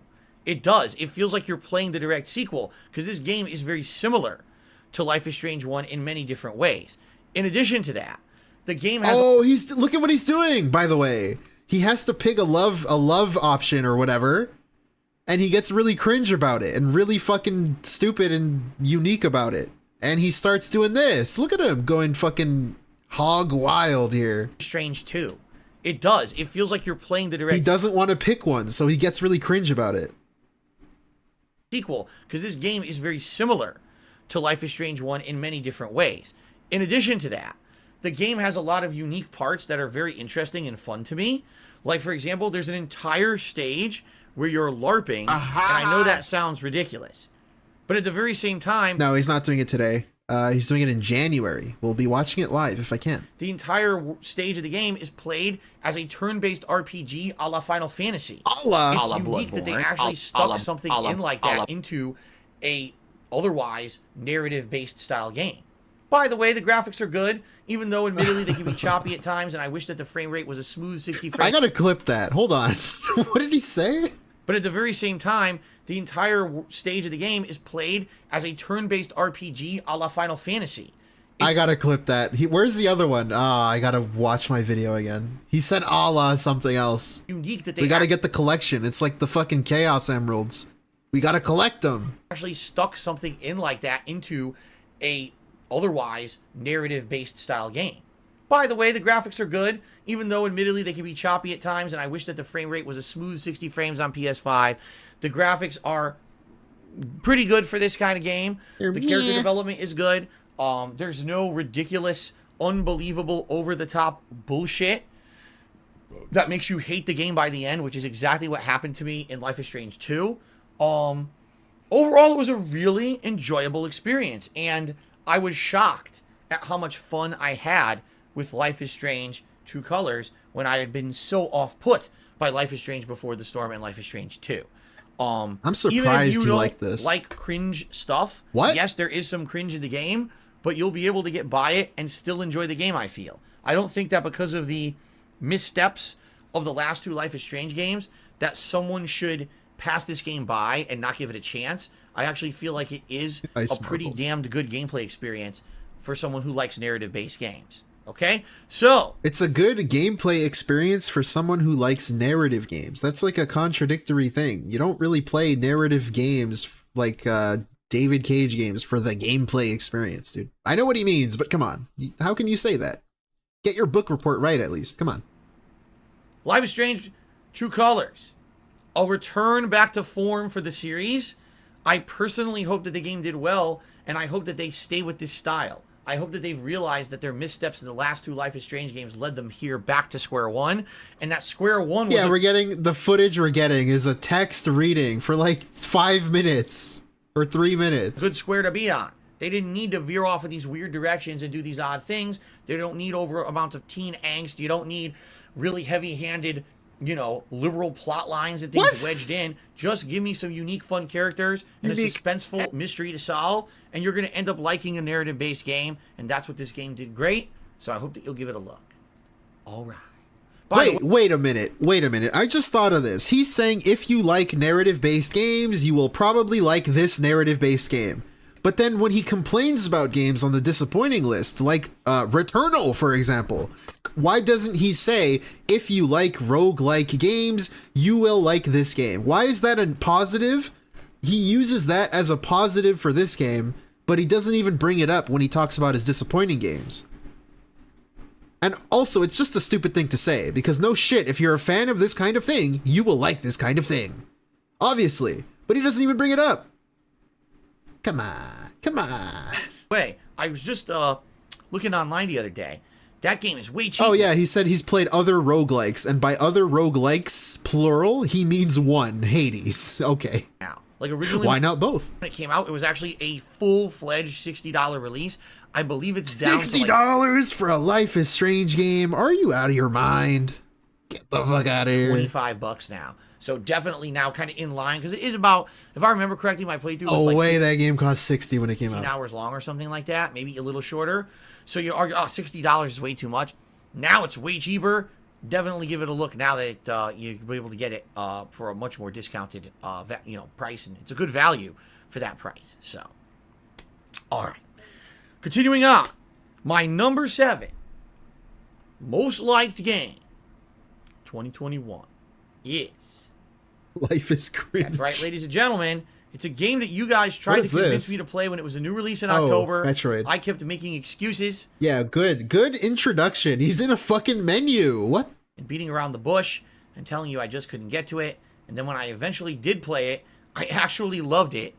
Ladies and gentlemen, it's Metroid Dread for the Nintendo Switch. He hated this game, by the way. He hated it. He was bad at it. So, Metroid Dread, let's talk a little bit about it, all right? Oh my God. For the last ridiculously long amount of time, 15 plus years, people have said, man, Metroid's a good series. Metroid Prime is a good series. Oh my God. But it really would be nice if Metroid could eventually go back to its 2D roots, exploring a large, cavernous area, a maze-like labyrinth full of enemies, unique abilities. This is what people said? He read people saying this? All these descriptors and this information here? He read all that? Puzzles to solve, platforming, bosses, challenge, exploration, all the things that made the original Metroid great. And don't get me wrong, Metroid Prime is a very good series. I played Metroid Prime 1, and I could understand how basically taking the series into the first person at that time kind of made sense for the Filza what? modernization of the series. But man, it had been so The Filza! effing long. Oh boy. Since we had actually seen a Metroid game Filza what? and play like a That's this game, in case you don't know what I'm talking about. classic Metroid game. And I'll be very honest with all of you guys. I knew the game was coming out this year. I liked everything I had seen about the game. The fact that this game added in a new element of these Emmy robots. These are robots that are supposed to hunt Metroids and or alien creatures. By the way, Samus is infected with a Metroid and or alien creatures, so the robots think that she's an enemy, okay? These robots are basically indestructible and act like the nemesis from the Resident Evil franchise. Oh my God, So why are we getting a summary? You basically can't kill them. You have to avoid them as long as you can until you find a way of Okay. enemies that change over time and become more challenging. One thing that I was actually impressed with was the way that they delivered the plot. This game has some cutscenes and has some plot elaboration. Whoa, dude, it has cutscenes. But not a heck of a lot. Most of the plot is actually delivered by a narrator who you'll run into in certain... A what? A what? Excuse me. Most of the plot is actually delivered by a narrator. Narrator. Like Who you'll run UH. into in certain rooms of the open world area. And this narrator will actually give you like updates on what you're supposed to be doing and or explanations of puzzles, enemies, and things that are going on. You don't have to sit Have I lost my mind yet? Not really. a bunch of He's just been saying unique a lot. A lot.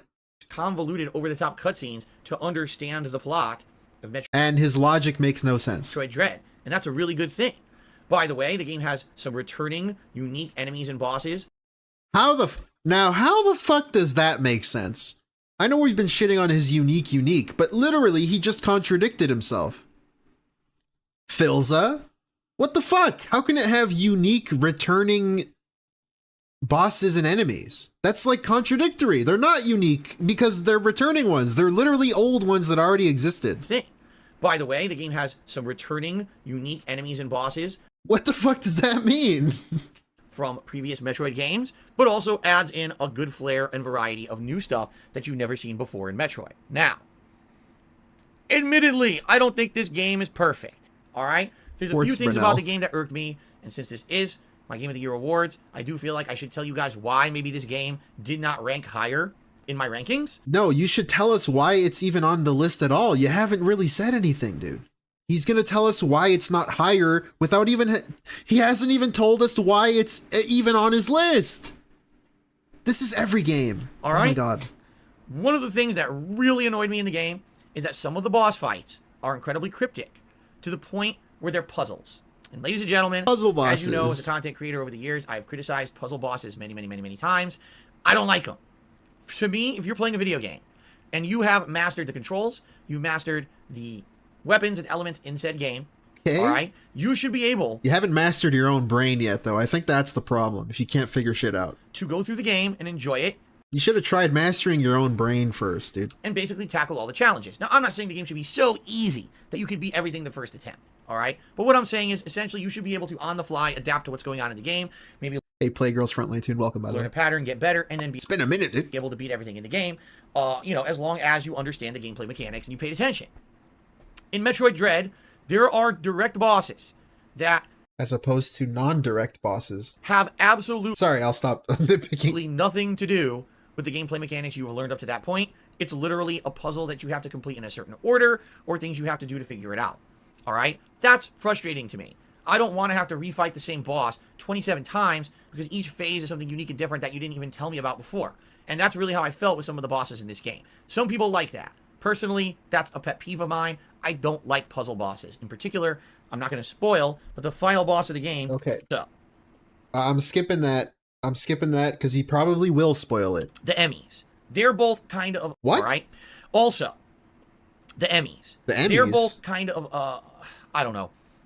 They're a curse as much of a blessing, okay? The Emmys add the uniqueness to the game. It's one of the unique things about the game that make it different from I thought he meant the Emmys, like the awards. previous Metroids. But some of the Emmy rooms are very annoying. You have to try to find a way to platform through this room. The Emmy will randomly spawn in an area that might get you killed immediately. Now, when you get grabbed by one of these Emmy robots, you do get an opportunity to do a quick time event in conjunction with what you're seeing on the screen with their animation to escape. But it is incredibly difficult to time the quick time event reversal and escape the grasp of the Emmy. Oh, by the way, if you get grabbed by an Emmy and you don't escape, you're dead. Yeah, I played this game a little bit. Those are the robots that chase you. Those are pretty cool because you never knew when they'd show up, and it created a fun little challenge sometimes. It was pretty cool. Start the whole room from the checkpoint. But of course, he would complain because checkpoints. King of Retro, by the way. At the beginning. So let's say you've been trying to sneak through this room, get past the Emmy using stealth or whatever. You get to the end. Oh my God, it shows up out of nowhere, grabs you dead. Do it all over.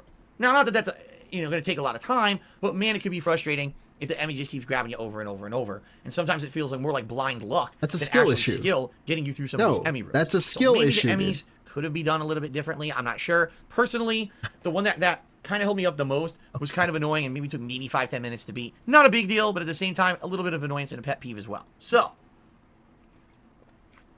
outside of those two criticisms that I just gave, the only other issue I really had is that there are some very cryptic puzzles in the game that don't give great rewards. And what I mean by that is, at the beginning of the game, you might find a wall that you can shoot with a missile. The wall blows open. Oh, look, here's a nice health upgrade.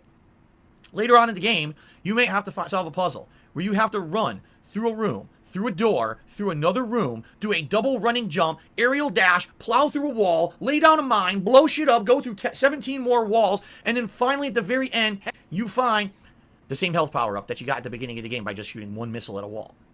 And it just doesn't feel equivalent in the skill that it takes. That sounds fun, though, doing the challenges. I don't know. To do certain things in the game, as opposed to some of the easier things you find earlier on. By the end of the game, it's like, wow, I thought I was going to get some, like, grandiose reward for this ginormous challenge. What does he want? What does he want? Does he want, like, the fucking game to pull up to his house and, like, fucking jerk him off? Like, what does he want? I don't know. I accomplished, and you get... I accomplished. Wow, dude, you're so cool. Like a little arbitrary mediocre health increase that you got similarly at the very beginning of the game for nothing. Okay?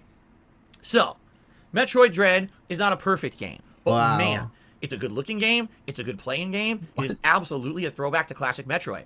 I'm curious how well Metroid Dread did, because if this game sold well, perhaps we'll actually see Metroid back regularly. Couldn't he just look that up? You know, at one point, Metroid did actually have a lot of games coming out, and then it kind of just faded into obscurity, and every once in a while we'll see 3 million copies. I mean, that seems pretty good. New game, and sometimes they're odd choices, like Metroid Other M, that take the just a little bit good franchise in a different direction, and people don't necessarily embrace.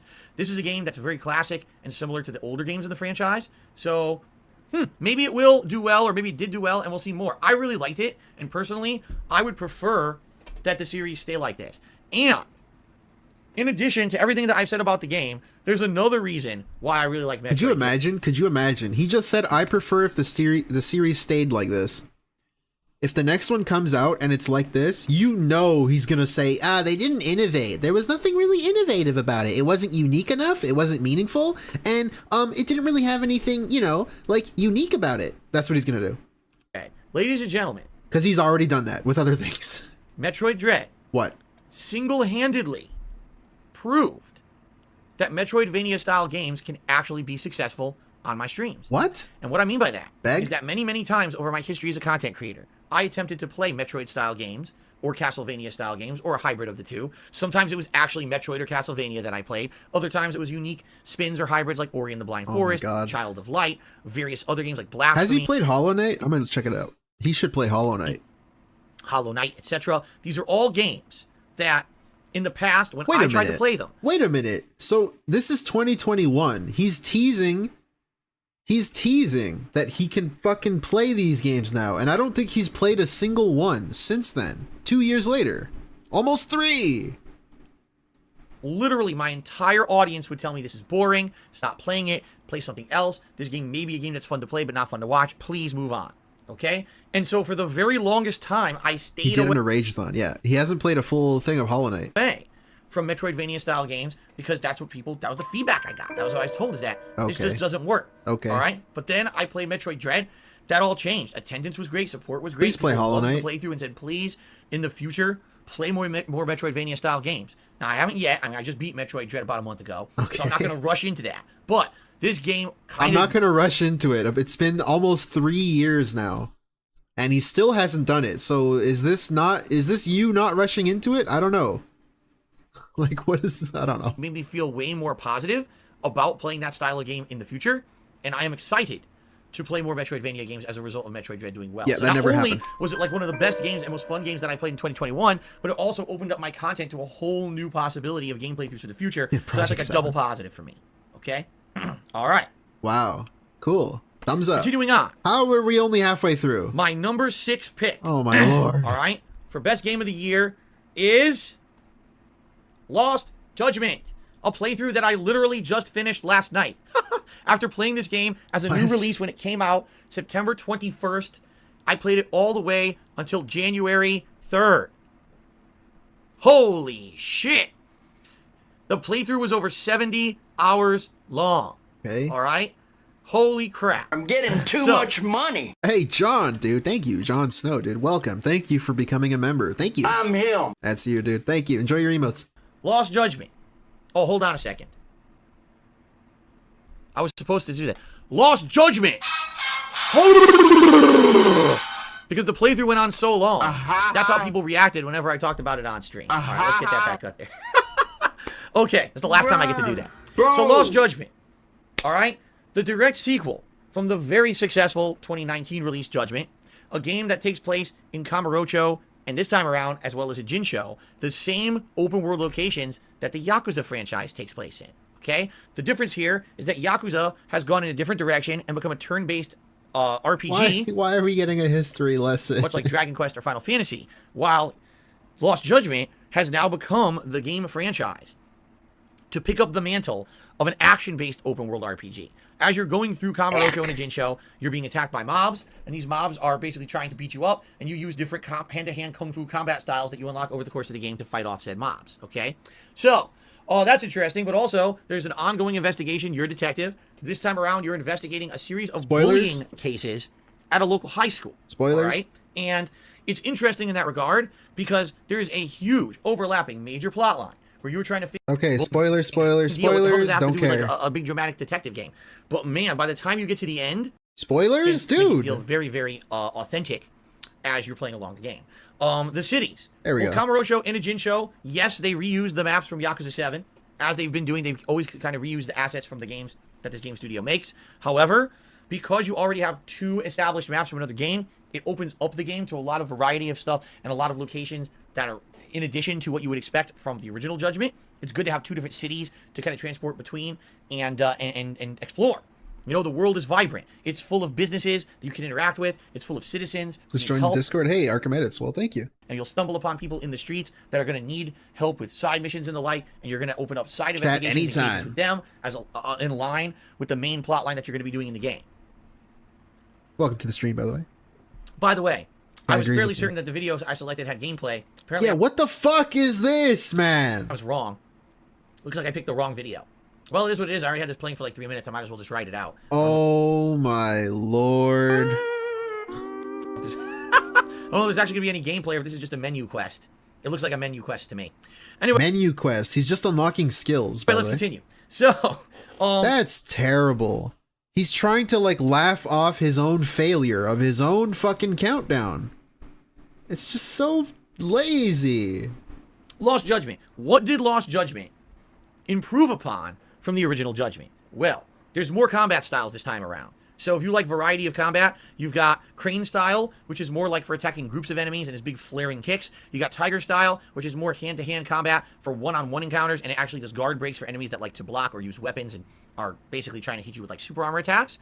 Then there's a new style called Snake style, which is a more evasive style. This is meant to basically be the counter move style. If you're fighting a group of enemies and they're coming at you from all directions, you can actually parry their attacks, throw them out of the way, and then attack other enemies. You can actually do this ability to toss all of them around in like a big combo. So Snake style actually was my favorite combat style of the game overall. I liked that it was unique and different compared to the other two styles which you had basically seen in Yakuza. So many unique styles and styles and style unique. Now, one of the more unique things about this game that I personally liked and then disliked and then kind of liked again was that it has an entirely separate plot line from the main plot called the School Stories plotline. Okay, so over the course of Lost Judgment, you're investigating the series of bullying. Yep, spoilers. Okay, thank you. And so interesting because it adds spoilers. Basically is trying to cause the kids in the school to kind of be spoilers. What the fuck, imagine Brunel? a game that's a complete homage to Road Rash, a game from the 1990s that I played on the Sega Genesis. We were riding a motorcycle and beating people up with chains and weapons. Like that game. Literally is in this game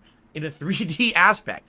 That game exists. It's called Road Rampage, but of course he doesn't know it because he doesn't play indie games. The school stories kind of go off the rails, and in reality, they're some of the most time-consuming content in the game.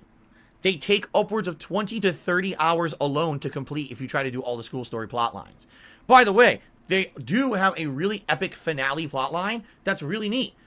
But one of my major criticisms of the game is that they didn't really find a way to tie the okay, what the fuck? 80 or more hours. Mine clocked in around 70, and I'm actually planning on going back for post-game content in order to do more that I missed out on because I enjoyed the game so much. If you like epic drama, if you like detective investigations, if you like hand-to-hand kung fu, if you like nice graphics, and you like to be immersed in the culture of urban Japan. What?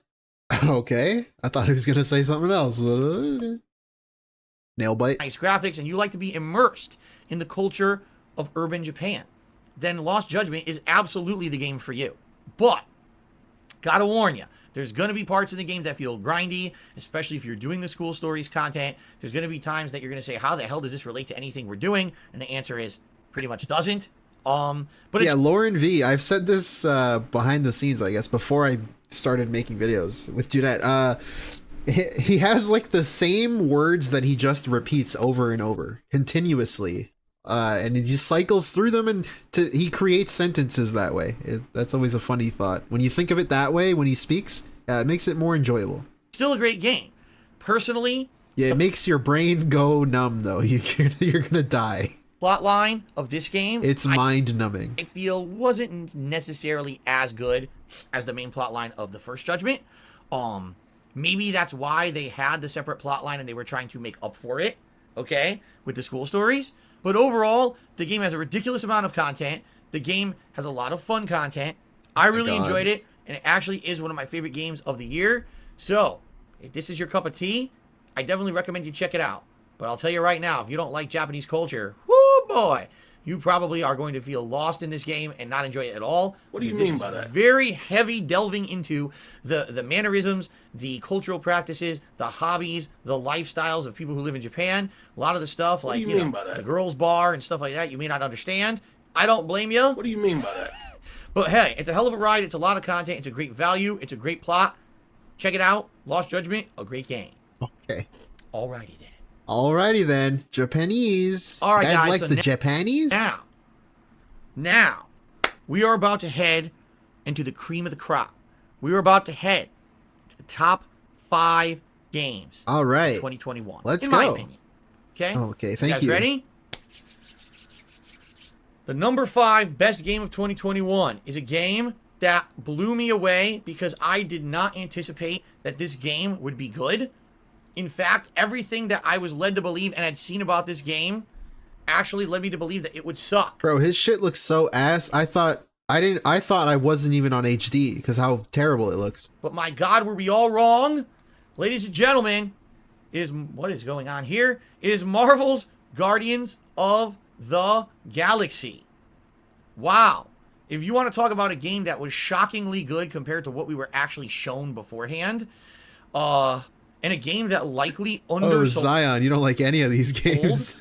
tons because the game did not get good marketing, this is the game.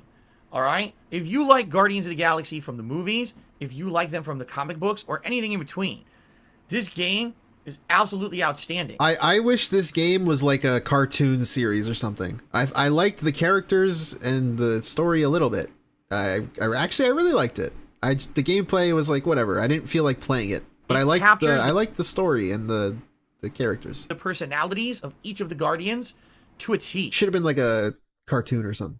Drax, the brooding yet also kind of like a mini-series style thing. Because the gameplay was like whatever. It was, it was just like casual, like, oh, here you go. But everything else was pretty cool. Funny, matter-of-fact kind of guy. Gamora. Wait, what? Funny to a T. Drax, the brooding yet also kind of funny, matter-of-fact kind of guy. Hey, what? Gamora, who is an ultimate assassin badass, thrown amongst a bunch of jackasses who are constantly messing around, and she's forced to kind of deal with their nonsense. Groot, the anthropomorphic tree that can only say Groot, but has some pretty cool powers and has a heart of gold. Rocket Raccoon, the consummate, dude, he's struggling. Why the fuck you're going into this unprepared, half-cocked, if you will? What the fuck, dude? Like, pick it up. It's your book report. The teacher's looking. The whole class is snickering and laughing at you right now. Gun for hire, that's willing to do anything to make a buck and really doesn't have much of a conscience about it, but also is a pretty funny personality. And then you got Star-Lord. But anyway, all these characters, unique, fun, interesting, very different. All right, and they basically nailed their personalities. They did. Some of the interactions these characters have are absolutely hilarious. Some of the writing of the game, the dialogue, the quirky dialogue that these guys have between each other, not only in combat, but also just that one between nice guy. Action scenes, is amazing. What is Guardians of the Galaxy? Well, it's a narrative-based game where you're trying to save the galaxy. There's various plot points that happen. There's a cult that basically... Spoilers? By the way, Spoilers? no Thanos, thank God, because I'm so tired of Thanos or Thanos in Guardians games. He says two versions and they're both wrong. You gotta love that. That's a classic moment. Thanos, thank God, because I'm so tired of Thanos or Thanos. He says two of them and they're both wrong. In Guardians games and or Guardians plot lines, that was very refreshing. Thanos Gaming, dude. I love Thanos Gaming. He wasn't a major character, thank the Lord. The game is a combination of Star-Lord. third-person action. You always play as Star-Lord, but you control the other Guardians. And as you go through the course of the game, it has unique RPG elements where you can earn experience points, and you are able to level up the other Guardians to get new abilities. Imagine thinking just having level ups makes it an RPG. Okay, dude. For example, some Guardians can do area of effect abilities that will knock down or knock back all the enemies. Some Guardians will have moves that can stun an enemy. Some Guardians will just have very high damage moves or moves that maybe can hit them with a projectile from afar. And so they're all very different depending on what you level up and what you choose to do with each character. It is a little disappointing that you can't control all the Guardians fully in combat. It would have been great if you could change it freely between them on the fly.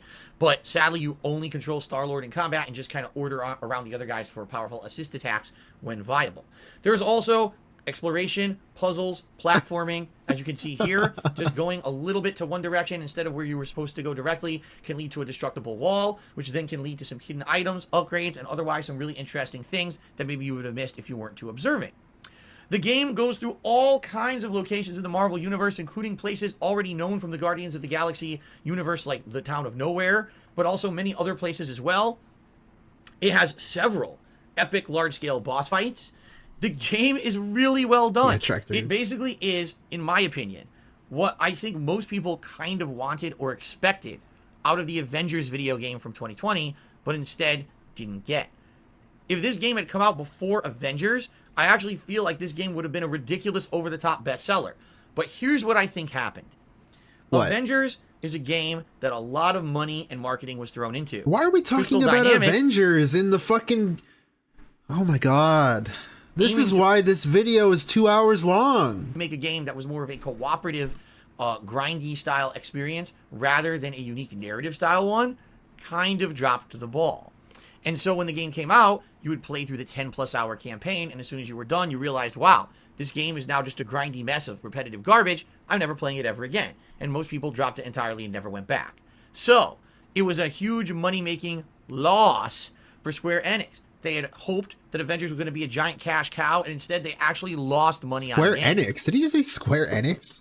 So when it came to Guardians of the Galaxy, which already was in development, I almost feel like Square Enix had lost some of their faith in the Marvel franchises, and were worried that if they heavily no, I'll be redirecting you though, Lauren V. I won't be here. I can't be here. I gotta go somewhere.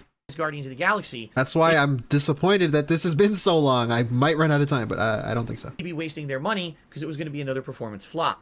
Therefore, the game was released with little to no marketing, little to no hype, and most of the production content that we were shown of, oh, here's a little bit of an example of gameplay or whatever, ended up being completely underwhelming.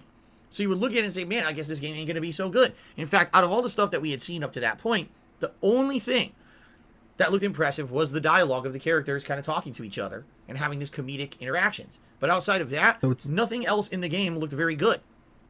But man, when the game came out and people finally got their hands on it and they realized how good it was, how shockingly good the game was compared to what we were led to believe, it was almost like feeling guilty. Like, I didn't play this game release week. I waited about a week and a half later when people had played it and said, nah, Phil, you gotta understand, this game's really good. You're missing out if you don't play it. Guys, I didn't buy it week 1. I bought it week 2. Whoa, what a cool difference, dude. You've got to give it a shot. So I did, and my God, am I glad that I did. Because Correz, I gotta go. I got appointments to go to. I feel like I would have been so missing out on a unique cinematic experience if I hadn't played it. In fact, ladies and gentlemen, I'm not ashamed to say this. Okay. I will admit it to you publicly. He cried. Right He's here. gonna say he cried. Ladies and gentlemen, I, Phil Burnell, content creator for 13 years, and 39-year-old man, cried when I played Guardians of the Galaxy. I actually teared up and cried because the writing was so good that in 2 separate scenes, it made me feel sad because of things that happened to the characters, and I actually legitimately teared up and started crying during the playthrough. Now, everyone... Is everything all right? Sudden urge to... Where does he cry? Where does he cry? Our families are my family. If you Here you go. did kill him. propaganda, Peter Quill. Spread to quell fears after the war. The fabric of my being, I know he still lives.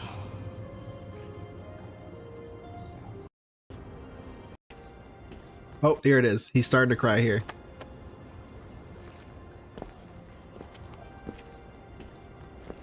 Peter Quill. Yeah. I hope your mother found her way to heaven.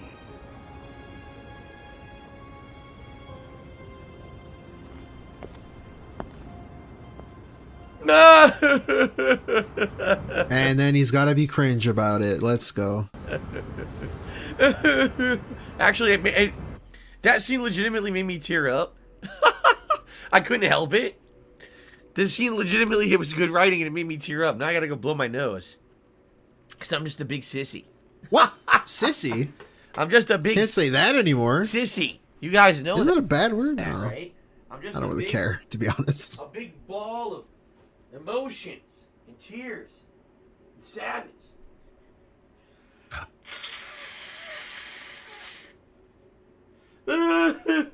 Why does he gotta do this? I gotta say, I'm of the opinion, I don't really care. I think it's cool when something can emotionally connect with you and make you feel something, instead of feeling dead inside, like usual. But when he does it, and then he acts this cringe about it, why? Just let it affect you the way it affects you. Why are you... He's gotta be so, like, weird about it after the fact.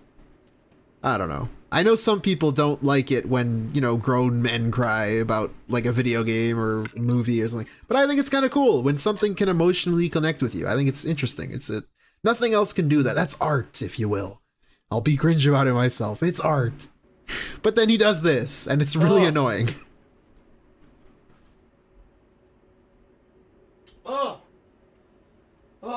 Yeah, good thing he's not a grown man. That's a good point. Okay. 79% human.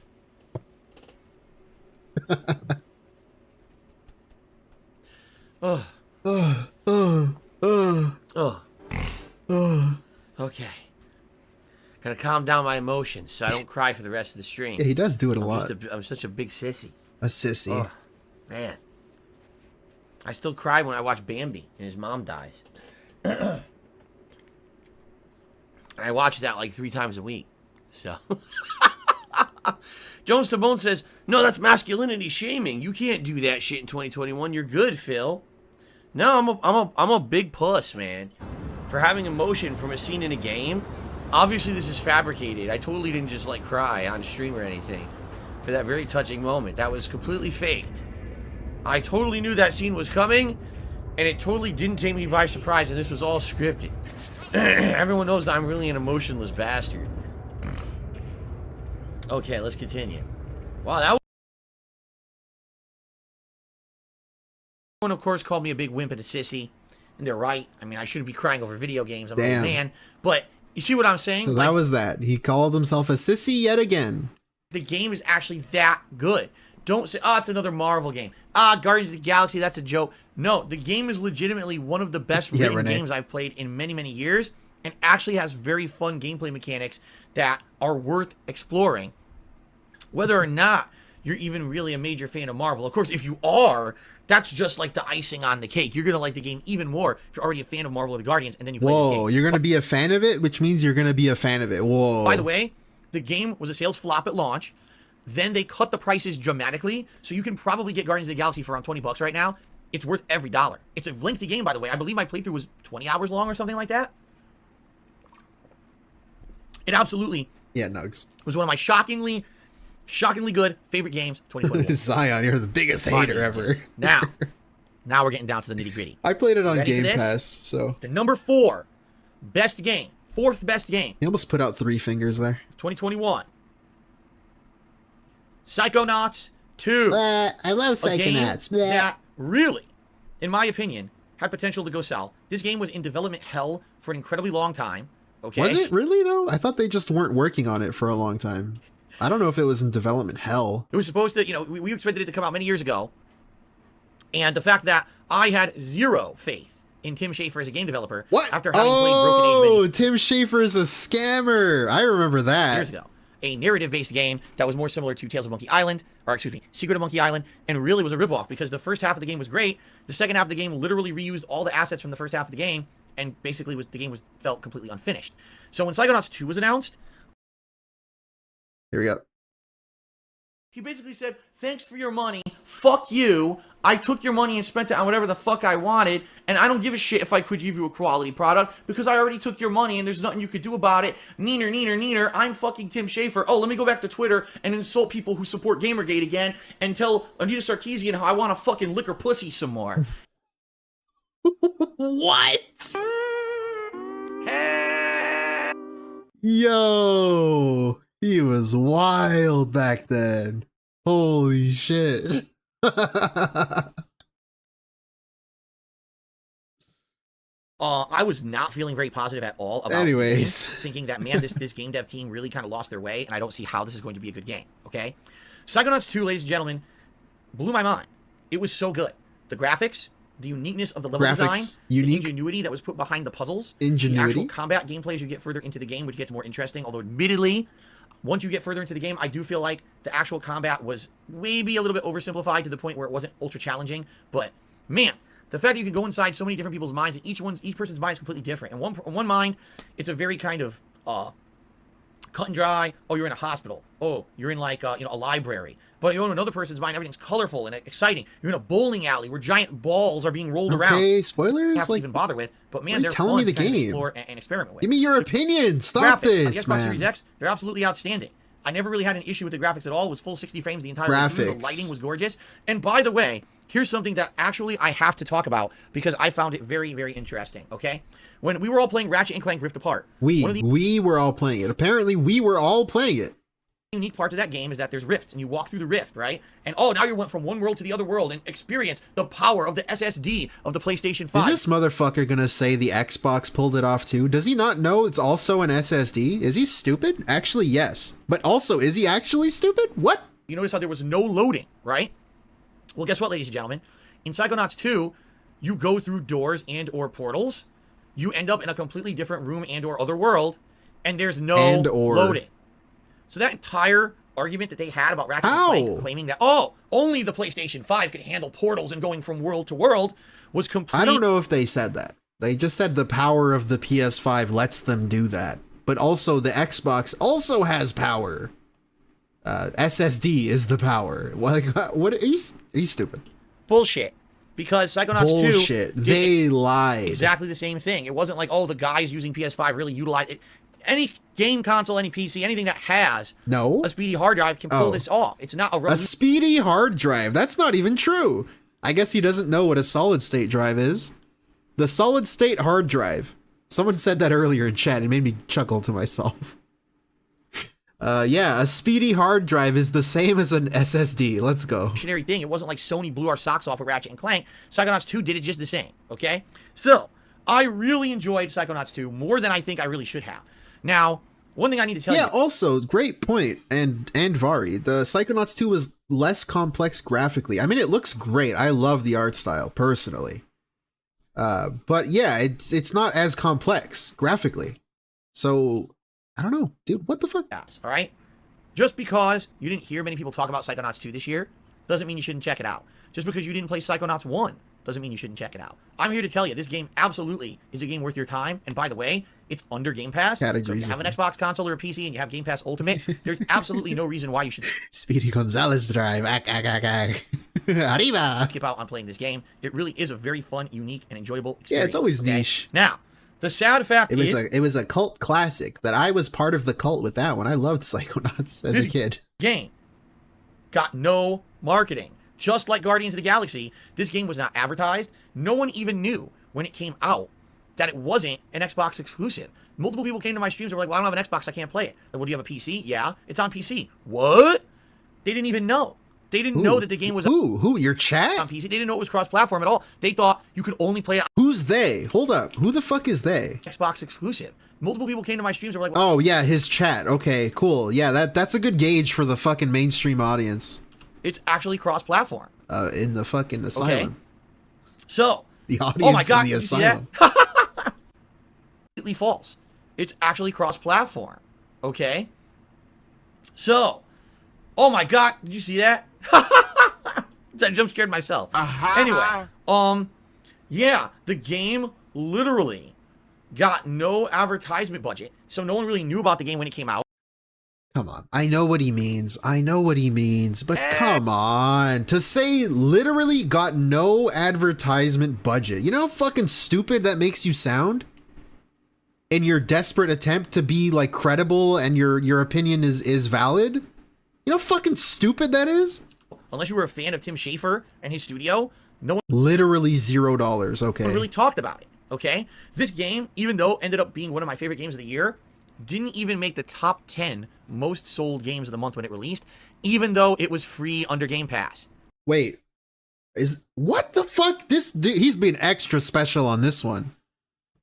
Maybe it wasn't in the top fucking 10 most sold because it was on Game Pass, you dumb motherfucker. What the hell?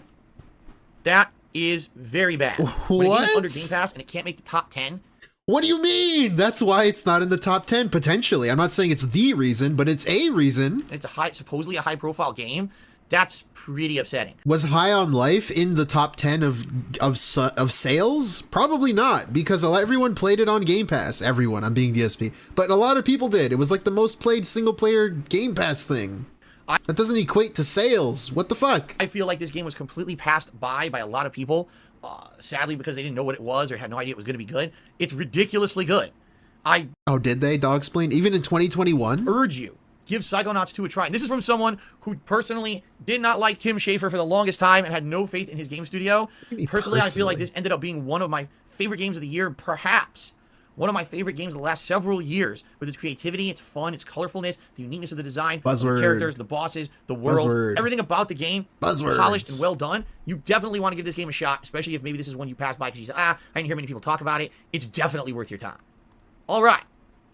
And with that, ladies and gentlemen, we're in the top 3. We're in the home stretch for my Game of the Year awards. Whew! We're already over an hour and 15 minutes. Yeah, okay, dude, I gotta go. Let's fucking speed this up. The pièce de résistance, all right? The what? The creme de la creme. The pièce de résistance. The pièce de résistance. Okay, guys. Yeah,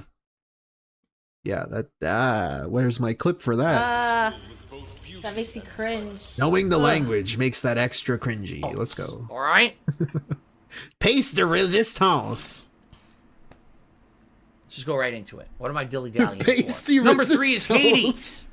Now, before you freak out and you get angry with me. Why? Why would anybody freak out? It's a good game, correct? I thought so. I never played it. I didn't like it when I played it. Maybe I gotta play it more. I don't know. And you say, Phil, I'm very upset with you. Hades did not come out in 2021. How dare you put it... No way! No way! Did it really not? Is he fucking for real? I know it was in early access, but let's see when it actually came out. 2018? No, that's the initial release date. It came out in 2020! No way! Why is he doing this? Into your game of the year. I'm Hades. Oh now, my before God. you freak out and you get angry with me and you say, Phil, I'm very upset with you. Hades did not come out in 2021. How dare you put it into your Game of the Year awards for 2021? There's 2 important points that I should make. How? How the fuck is he gonna spin this? A game that didn't even come out the year that he played it? How are you gonna spin this, dude? I'm curious. About this game. My first point is that I didn't play it back when it was on other consoles or other venues available. What? It was actually on Switch in 2020, and it was actually released on PC all the way back in 2018 in early access and full access in 2019. All right? However, full access. I didn't play those.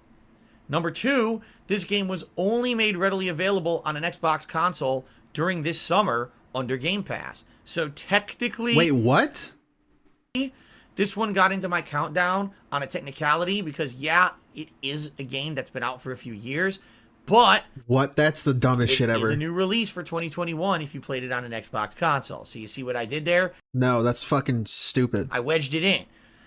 And I'm glad... The fuck does that mean, readily available? What kind of qualifier is that, bro? I don't care enough, but that's so dumb. I did, because, ladies and gentlemen, Hades is one of the best games I've played in a very long time.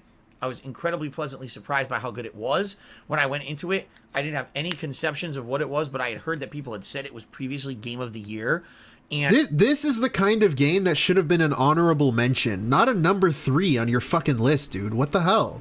It didn't even come out this year. And I knew that I was probably in for something good. DL5, brand daddy. Okay. Let me tell you guys something. We're almost done here. This guy, Jesus. Love Hades. Like, I don't just like it. It ended up being a game that grew on me every time I played it. And here's why. Unlike Returnal, a game that absolutely does not appreciate your playing it or bought it, a game that every time you die says, ha ha ha, you loser, get what? Good. You have to play for 3 straight hours and never die and beat the boss in one shot in order to make any progress that sticks. Okay. Hades is the polar opposite. Okay. Even though Hades has RNG, even though Hades has different enemies that it throws at you every time, different weapons that you'll find every time, every single time that you do a run through Hades, you actually feel like you made progress. Whether it's you unlocked something new. Yeah, good point, Tractor Goose. Hades is a rogue light. I guess. I don't really know the difference myself. But yeah, it's not fair to compare one and the other when they're kind of different. The intention and the design is different. For a weapon. And being handheld through one of them makes it a lot better, according to Phil. Whether it's you got enough upgrade points that you can buy an upgrade that you want. Yeah, it was the stationary. You couldn't get up to that point. Whether you go back to the main hub area and there's all new plot points that have now been unlocked with the different gods that are talking to you there.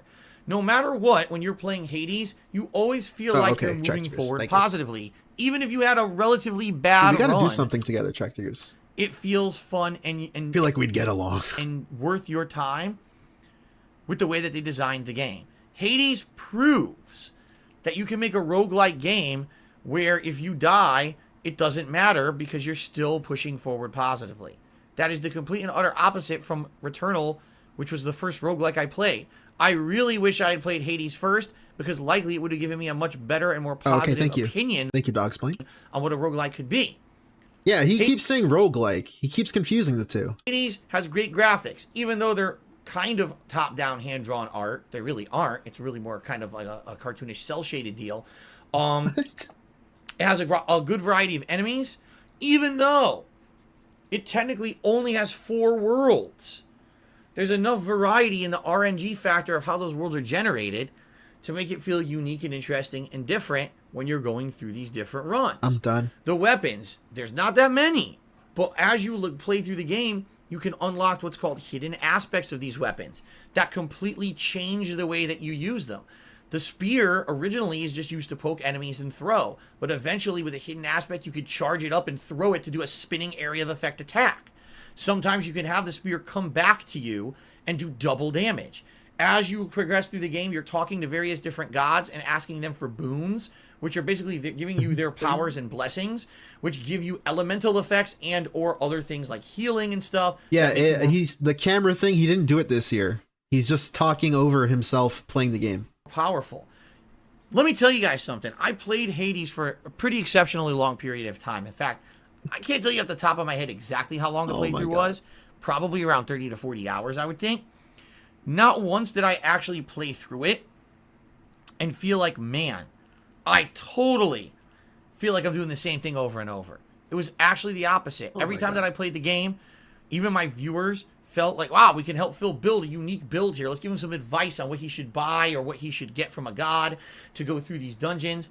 It's super fun to go through this game and experiment with different weapons. And again, even if you're not successful in a run and you don't make progress, let's say you don't kill a critical boss, you don't escape. He just admits that people fucking walked him through it. From Hades, you don't find yourself being successful. You'll still feel like what you did was worthwhile, whether it's because of plot advancement or an upgrade to a weapon or whatever it may be. You'll actually feel like you made progress and that you had a good time. What the fuck? Bro. Progress and that you had a good time. Jeez, I really don't feel Bernal, what the fuck? like I need to spend too long talking about Hades because so many people have praised this game over the last 2 to 3 years, some going as far as calling it their official game of the year. I'm not going to go that far. Why not? But Hades is absolutely shockingly good. I think that if you have ignored it up to this point like I did until this summer, you should give it a shot. If it's not your cup of tea, fine. But I actually feel like a lot of people may be missing out on this game, fearing that it's a roguelike and kind of being afraid of that title. What? I'm here to tell yes, you, I'm afraid. The game genre I'm afraid of. it's basically one of the best roguelike games out of the ones that I've played this year. Oh, out of the ones that I've played this year. Out of the two that I have played, it is definitely the best of all time. The fuck? It is the best. Come on. And I think that it's kind of, you're doing a detriment to yourself, missing out on not playing this game Ron Crumpet. just because it's a roguelike, all right? Give it a shot. You may like it. Even if you don't, I feel like you're going to still at least get a good understanding of what a good roguelike could be. By the way, I should say that Hades is a challenging game. It absolutely is. Although the more that you play it, the more leveling and the more abilities you get, the more capable you'll be of handling the very large amount of difficulty that the game can tend to throw at you in the later runs. But man, it's a great game. It's a great plot. I loved every minute of it. I really enjoyed it. The buzzwords. Hades, my number 3 favorite game of 2021. Okay, let's go. Number 2. We're almost done. All right. It's not a roguelike. All right, yeah, guys. Exactly. So But it's the best one he's played, even though it's not one of them. we got all the way up from number 13 up to number 3. But sadly, we're out of time. So no more. You won't get to find out my top 2 games of the year. Sorry, But number 1. Number guys. 2. See you later. See you next year. Shut up. No, in actuality, I've been sitting down for 90 minutes and my legs were starting to... Did I ask? I don't care. I My really don't. number Ask me 2, if I care about this shit, I'm 'cause I going to don't show give a you the shit. top 2. tell you what I like about them, and then reveal my pick for game. He's doing the cringe thing. He's gonna show you 2 games at the same time and not tell you which one is the real one, the real winner of the year, to build even more Shut the up. top 2 games of the year. Shut up. With Resident Evil Village, the game that way back when I played. What the fuck is this camera? What? Come on. Played it in April. I told you guys, man, it blew me away. Not only were the graphics outstanding, we got spoilers on the in the chat. 5, but the fact that this game completely blew the lid off the idea of what Resident Evil was. Okay. What? Yes, What? it was first person, much like Resident Evil 7. But let me tell you, There's no way this motherfucker just said that. guys, I loved this game too, but come on, it did not blow away what a Resident Evil game was. It was literally Resident Evil 4, just in first person, pretty much. at this point, I didn't even know what to expect. This game had zombie-like monsters, not official zombies, but zombie-like monsters, werewolves, vampires, killer animals, Hey, Tractor Goose, no problem. ghosts. Thanks for being here. Okay, maybe not actual ghosts, but things that kind of were like ghosts. It was unique, yeah. Or at least you were led to believe that maybe some stuff was haunted. Yeah, I like Village too. As well as mutated monstrous creatures that were just hideous freaks. Okay? So it's not your grandpappy's Resident Evil. What? Okay? It's basically a new spin How? on the franchise. Resident Evil 4 had giant weird monsters. Okay. So did 2. What the fuck? So did And 3. it showed that they could go in a direction that you didn't expect. An Okay. open world village full of mutated freakish creatures Open out world. to kill you. But the game actually had unique locations that all felt Oh my different. god, I'm At one fucking point, done, bro. You're going off to a castle full of demonous vampires who want to suck your blood. Then you're off to a mansion or manor that's haunted and full of killer dolls. Then you're off to like a fortress of the woods, and there's all these crazy werewolves trying to kill you. And like, damn, and each time you do this, it feels like a unique and fun and different experience. The game definitely retains a lot of the aspects of Resident Evil 7, but at the same time extrapolates upon them. You do once again play as the same character, who I believe his name is Ethan, He doesn't even know the name. He doesn't even know the name. He couldn't even look it up. who obviously has something weird going on with I know he said it right, but he says, I believe. Either he's pretending he doesn't know, or he actually doesn't know. Either way, it's stupid. him. If you saw Resident Evil 7, you'll know what I'm talking about. I don't really want to spoil for those who maybe didn't. But, man, the game is full of scares, both jump scares as well as psychological horror, all right? Let me tell you the point of the game where I actually literally wanted to crap my pants. And What? it had Scat? nothing to do with the jump scare. Scat? Okay? Relatively early on in the game, you're going through this village, the open world town, okay? And as you're doing so, werewolves start to appear all around you. They start to gang up on you. And you're like, okay, let me kill a couple of them. So you start murdering them or whatever. Next thing you realize, like, wait a minute. There's more. Wait a minute. There's even more. And you start looking around, you're like, what the heck? Yeah, I found this game way less scary than 7. 7, I was actually afraid. Just the situation, the setting of it. I was like, this is fucking insane. It was more relatable. I don't know. 8 was not scary outside of that one segment. You guys know the one. Hell, you're surrounded by like over a dozen werewolves, and they just keep coming. Then another bigger, almost boss-like werewolf dude shows up. You're like, now what am I supposed to do? Obviously, you don't have unlimited funds, I must say. What? No, he Freudian slipped the fucking unlimited funds thing in his review. Obviously, you don't have unlimited funds, I must say. Unlimited ammo. And you can't kill all It's always on the mind. these things. So now you're like, okay, maybe the goal is to survive, but I didn't know that. So now you're frantically trying to figure out what do you do to survive, and you're running through this town desperately. You're running up to the top floors of houses. You're running on rooftops. You're jumping all around, and they're completely surrounding you. It scared the shit out of me. Okay. That is horror. Seriously, that's how you do horror. Not, oh, a stupid oogly boogly jump scare came out and made you crap for 5 seconds. No, this is like, okay, the whole town's out to get me. I'm screwed. What do? I have limited ammo. I don't know where to go. That is true tenseness. I mean, says who, though? That's just according to you. Because I had fun on that part. I thought, wow, this is a good challenge. I played on hard the first time. And that was the hardest part of the game. Because you don't have any weapons. You just have the pistol. And you just started playing. So it's pretty hard. Just the beginning part. And I didn't really find it scary, though. I didn't think it was true horror. And like Dudette finds Mr. X chasing you in Resident Evil 2. That's scary to her. So I mean, who's to say what true horror is? I don't. And that fucking true horror actually scared the crap out of me. So this game absolutely encompasses what I feel modern survival horror is all about. Is it like Tormented Souls with tank controls and all kinds of crap like that? Of course it's not. But, man, was it an entertaining and fun experience. Like I said, having unique bosses, crazy gameplay elements that I didn't expect to be in the game. Fighting the big variety of enemies and the variety of locations that this game encompassed. It also was quite lengthy. Resident Evil Village, man, it blew me away.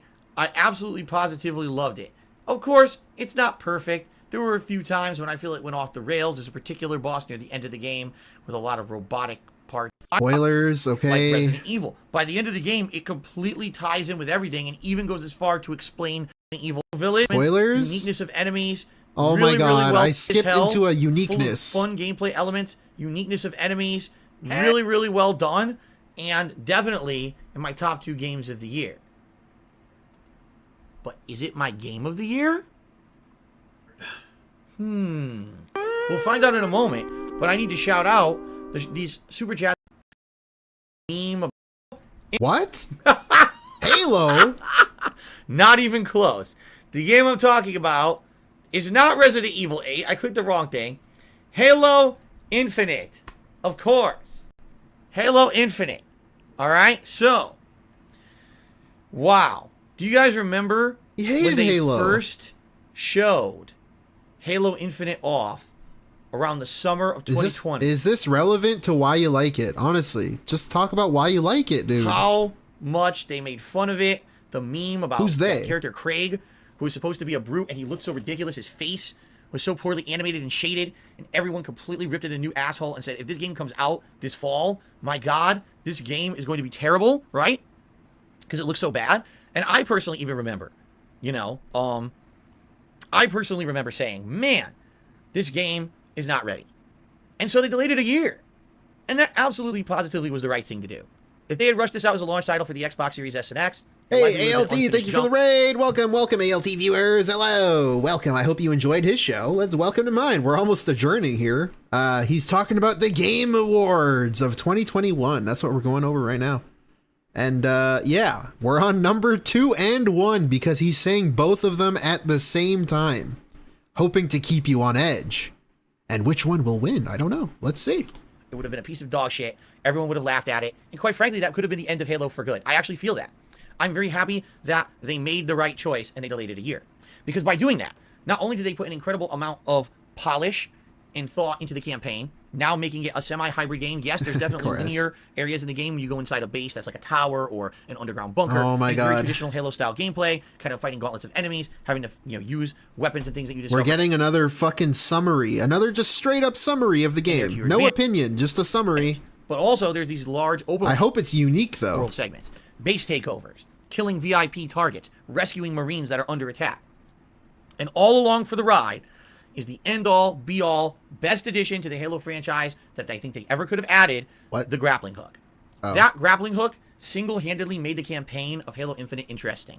Because one of my major complaints and or criticisms of the Halo franchise over the years has always been that Master Chief is basically like a slow-moving tank.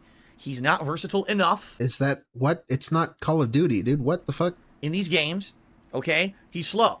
You're supposed to be a one-man army going up against hordes of aliens, right? Yeah, man. Great. Can I move faster than the speed of like a small jog? And he's always had this issue. The grappling hook allows you to... I always thought of it as like fucking a suit. It's the suit that's like limiting. I thought it was cool. I don't know. Maneuverable. I always thought it was fine. It's not open world also. You don't need a grappling hook. The levels weren't designed that way. That's what the vehicles are for. That means you can pull yourself to safety or maybe pull yourself into an enemy for a flying punch. Whatever it may be. All right? The grappling hook allows you now to have the maneuverability you never had I am a reach enjoyer, though. Possible. I will say. Previous in the Halo franchise. In addition, one of the major criticisms that I've had of the Halo campaigns over the years that I've played them is that they're far too linear, and a lot of them allow you to literally rush past content. A room full of enemies that you can run through and ignore every enemy as long as you get to the door. DSP, I don't think I should have to explain this, but you choose the buttons you press. You choose what you do in the game. How is that a negative of the game? That should be a positive, if anything. If you want to fight them, then fight them. I don't know. Like, what the fuck? And closest behind you, mission accomplished. This is present in Halo Infinite's campaign, don't get me wrong, but not always. Because of the open world segments, it allows you to have parts of the game where you actually need to have skill to pass them.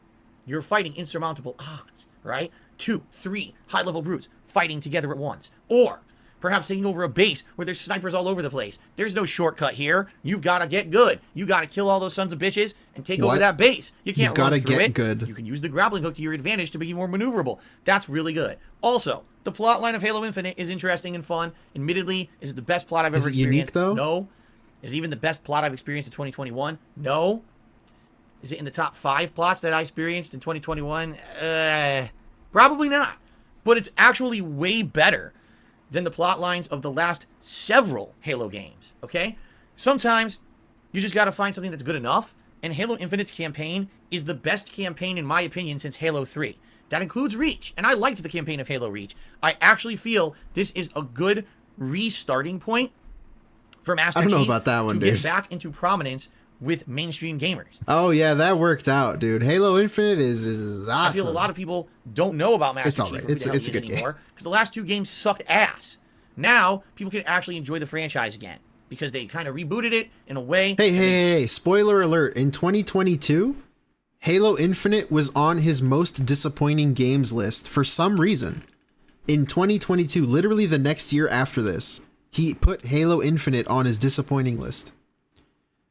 So, yeah. There's unique and interesting characters and writing. It's fun. It's definitely... I'm not kidding. I'll look for it. The last 2 outings, Halo 4 and 5, in my opinion, sucked. This game actually was entertaining. Was it the best? No. But it was a fun ride. Now I'd like to talk about the multiplayer of Halo Infinite.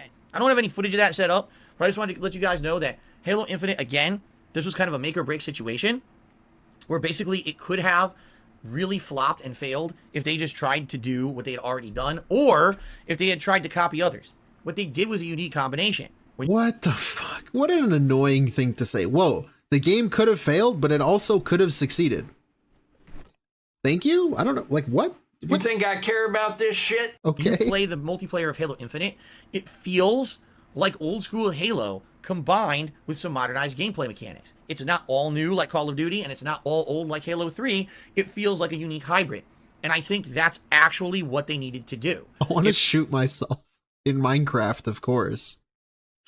I'm sick of the unique. Next time we do this, we'll have a unique counter, because that seems like everything he says is unique. Somehow. If they had gone one way or the other, you would have had one group or another complaining that it's too much like one franchise or too much like old stuff that's outdated. You needed to have enough of a mix for this to work. What the fuck? I don't think people would have complained if Halo Infinite was more like the original Halos. I think that would be a good thing. I sound sad. Oh, I'm sorry. A lone one. And I actually feel like they got it right. My only major criticism of the multiplayer of Halo Infinite at this point in time, which is about roughly 2 months from when it was originally released in early November 2021, I just don't think there's enough content yet. There's only a set amount of maps. For big team battles, there's only 2 or 3 maps. For standard multiplayer modes, there's about maybe 6, I believe. They're just not enough right now. And in addition to that, it actually took them an entire freaking month, all right, in order to pump out playlists that worked properly. For a whole month, you could only play randomized modes. That means Team Slayer. Wait, so how? What if half of the game, right? The main portion of why you play the game is not great. How the fuck is it number 2 on, or number 1, number 2 or number 1 on your game of the year? How the fuck does that make sense? Capture the Flag and the territories all were in one playlist, and you couldn't just pick what you wanted. Now at least, dude, today on his fucking Level 1 podcast, he's gonna bitch about Last of Us 2, the online mode, not coming out. They canceled it. He's gonna bitch so much about that. And here he's complaining that Halo Infinite's online mode sucks. How the fuck is it your game of the year then, potentially? They've separated it out to free-for-all, Team Slayer, party mode, or excuse me, Fiesta mode, where it has randomized weapons, etc. in their own respective playlists. They have a lot of work they need to do. Yeah, they definitely need to add in more content to the multiplayer mode. Although, admittedly, it's kind of cool because guess what? It's unique. It's freaking free. Whoa. The multiplayer is free for everyone. You don't even need Game Pass. Ah, there you go. He debunked me. It's free. There you go. Get it for free if you have something that will run it. That's pretty unprecedented. I can't believe that's the route they went. At the very same time, a lot of people are very critical of the game, saying that the microtransactions for cosmetics are are just out of control. You know, charging someone $10 for cat ears in a first-person shooter is a little extreme. At the same time, this is how they're making their money because the game is freaking free.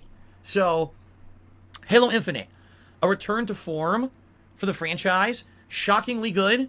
I really enjoyed both the campaign and the multiplayer, and to this day, I'm still regularly playing the multiplayer. In fact, it's my late stream tonight, and I'm having so much fun with it that I cannot wait to play it over the course of 2022. In fact, Halo Infinite by far trumped both Call of Duty and Battlefield this year, which no one expected it to do. Guys, Dudette is here. Dudette is joining the stream. Hello. Hi. Hello. It's a girl, guys. The only viable and worthwhile FPS game right now. There's no reason to play the other military shooters that have dominated for the last decade. Yeah. Just play this game and enjoy. So Halo Infinite, an absolutely outstanding game. Now it's outstanding. It's an outstanding game somehow. Whew. That's the top two. But those aren't real. A girl, a wooga. What is my actual fucking ape game of the year pick? After nearly 2 hours of going through my game of the year rewards, I'm ready to announce it here live on stream, ladies and gentlemen. He's gonna announce it. Let's and go. I'm about to tell you why. What is it? All right, ladies and gentlemen, my pick for my favorite game, 2021, is Resident Evil Village. All right. Wow. Now, I don't need to show you gameplay because we already saw it. But let me explain why I picked Resident Evil Village as my favorite game of the year. It's very subjective this time around, okay? What the fuck? He's just said his game of the year is very subjective. Whoa, I'm glad it's your opinion, dude. Whoa, that's crazy. Personally, I enjoy survival horror way more than other franchises. I just do. Like, whenever I play a survival horror game, it feels like it's a special time on my streams. Whether it's because I like getting a little spooked, or I like surviving, or people like my reactions to survival horror. Literally, people tell me they, in a lot of cases, don't like playing survival horror games. Big But ups they can't. people. They get too scared, but they enjoy coming to my streams and videos to watch me play. I give them a way to enjoy survival horror. Whenever I play a survival horror game, it feels like a party atmosphere around here. People come out in droves to see me rage, to see me get scared, to see me persevere, whatever it may be. Resident Evil 8, for me, out of all the games that I played in 2021, when I played Resident Evil 8, it felt like an event. It did. It felt like this is an event you can't miss. I enjoyed the hell out of it the entire time I played it. So did my viewing audience. And people came out in droves to support and watch it. This was at a time when things were in flux for me. I had been kicked out of the Twitch partner program. What? I was trying to make a living on Twitch. None of this is relevant. He's throwing in a subtle beg here. I forgot about this. What? No revenue besides tips. It was a rough time. And people came out in droves to watch this. And it felt so special to me. Is that why it's his favorite game? Is that why? I don't know, dude. A game that really tried to venture outside of the mold of what survival horror in Resident Evil terms had been up to that point, and do a variety of things, a wide variety of locations and enemies, introducing new plot points and new game mechanics, and having revolutionary, groundbreaking graphics that blew me away at the time. It basically hit it on all cylinders for me. It did. Yeah, and the money. He left out the money. He was making money hand over fist. That's the real reason. Let's go. I loved Resident Evil 8. There were some criticisms and things I had about it, but in general, by the time that the credits rolled, I was incredibly pleased with the experience that I had. Like I said, a real way to tell a game that is a game of the year pick for you or resonates with you, think about all the games you played in a year and which one... Yeah, which one made the most money? Which one made the most money? That's how you determine it, dude. I bawled so hard they thought I was a fucking nutsack.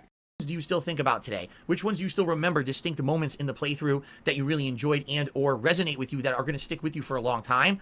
Resident Evil 8 had more of those moments than any other game for me in 2021. Not to say that a game like Halo Infinite or Bowser's Fury or Metroid Dread or Lost Judgment won't resonate with me, but man, when I think what's the big event that happened in 2021, for me it absolutely was Resident Evil Village. That was like, if you are gonna miss out on a game, that's the game that if you miss out on, man, you're gonna be disappointed. You know what I'm saying? So what? How? What? That does not make any sense. If I missed out on it, if I don't want to play it and I don't play it, I'm gonna be disappointed.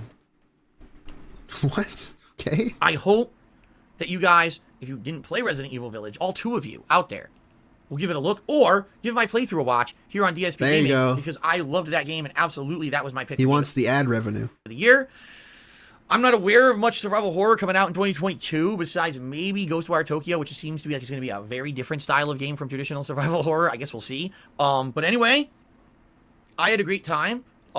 with the game, and I hope that you'll give it a shout out. Hey, so give it a shout out. Give it a chance as well, is what I meant to say. Go play it. Apparently, you're missing out. All right, so ladies and gentlemen, that is it. That is my year-end series for 2021. That is my Game of the Year Awards picks, number 13 all the way up to number 1. Now, something unique about this year. Oh my god. I'm so done with it. I'm done with it. There are comments on my videos again. So unique comments. Let's go. No House of Ashes. I've always been curious what the Game Awards were for 2010. What? Totally agree. RE8 was my favorite game of the year as well. Wow. Totally forgot some of these came out in 2021. Wow. Cool comments, dude. Did you approve these? You're watching this countdown and you agree, you disagree. Thumbs Maybe up. you think something should have been ranked higher or Thumbs lower. down. Maybe you just want to rip me a new butthole. You can leave a comment on the video and do so. How cool is that? Please do. If anything, the one thing that I really miss about my year-end series is that they used to feel like an event. A discussion would open up around them and people would talk. Hundreds of people would talk about my opinions in games, and it would start up all this discourse, and that all kind of went away when the comments went away here on DSP Gaming many years ago. They're back. So by all means, please leave a comment and let's have some fun. Oh my god, Joe G. You make such a great point. An open discussion about what your favorite games were in 2021. Ladies and gentlemen, thank you so much for an amazing year of games. You guys came in droves to my streams, whether they were on Twitch or YouTube. You supported me no matter where I was. Thank you so very much. Yeah, you guys determined my favorite game of the year. Outstanding year. I cannot wait for what the new year brings. Now that we're a few days into it, we already got a few inklings of some awesome things that are in the works, and I'm very excited to be putting out fun gameplay content for you guys every single day. Here's to the future. Ladies and gentlemen, cheers. Take a sip, you sleazy asshole. Thank you for all of the support last year.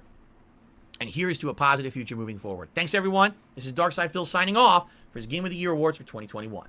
Peace out. Wow, dude, that's amazing. We made it through it. Hey, guys, fun fact. This stream was supposed to be like 2.5 hours long. But I forgot. I didn't see that he had a disappointing list. I forgot, quote unquote. Conveniently. Hey, well, thank you guys for joining me. I hope you enjoyed, and I wasted time in your day. I killed some time for you. Yuri, just a scamp.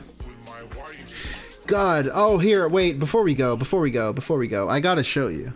I gotta show you. Halo Infinite, he was fucking talking about it. It was the best game ever. Halo is back in the mainstream. 2022 is not a game that was actually released in 2022.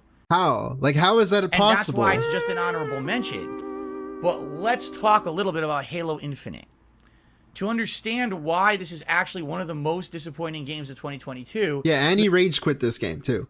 He rage quit it, and it's not even, it didn't come out this year, and he still put it on there. You have to understand the history of the game. Halo Infinite came out in the fall of 2021. I don't know. Anyways, it's disappointing, but also it's a great game, and he loved it. I love it. But somehow it was also disappointing. Yeah, Yuri.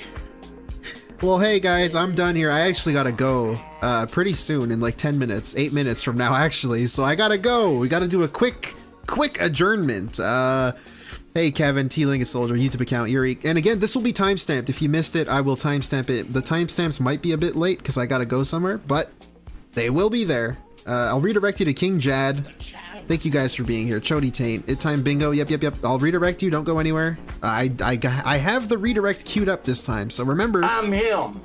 I've been him. I will continue to be him. Thank you, Jay Westhow, Nugs, all you guys are legends. I'm really him. They must have amnesia. They forgot that I'm him. Slime. There you go. All right, see you guys. Enjoy King Jad. I'll redirect you right now. But during the break, I dropped a considerable amount of investment into my streams for fighting games moving forward. I need your buying in some funds in my account.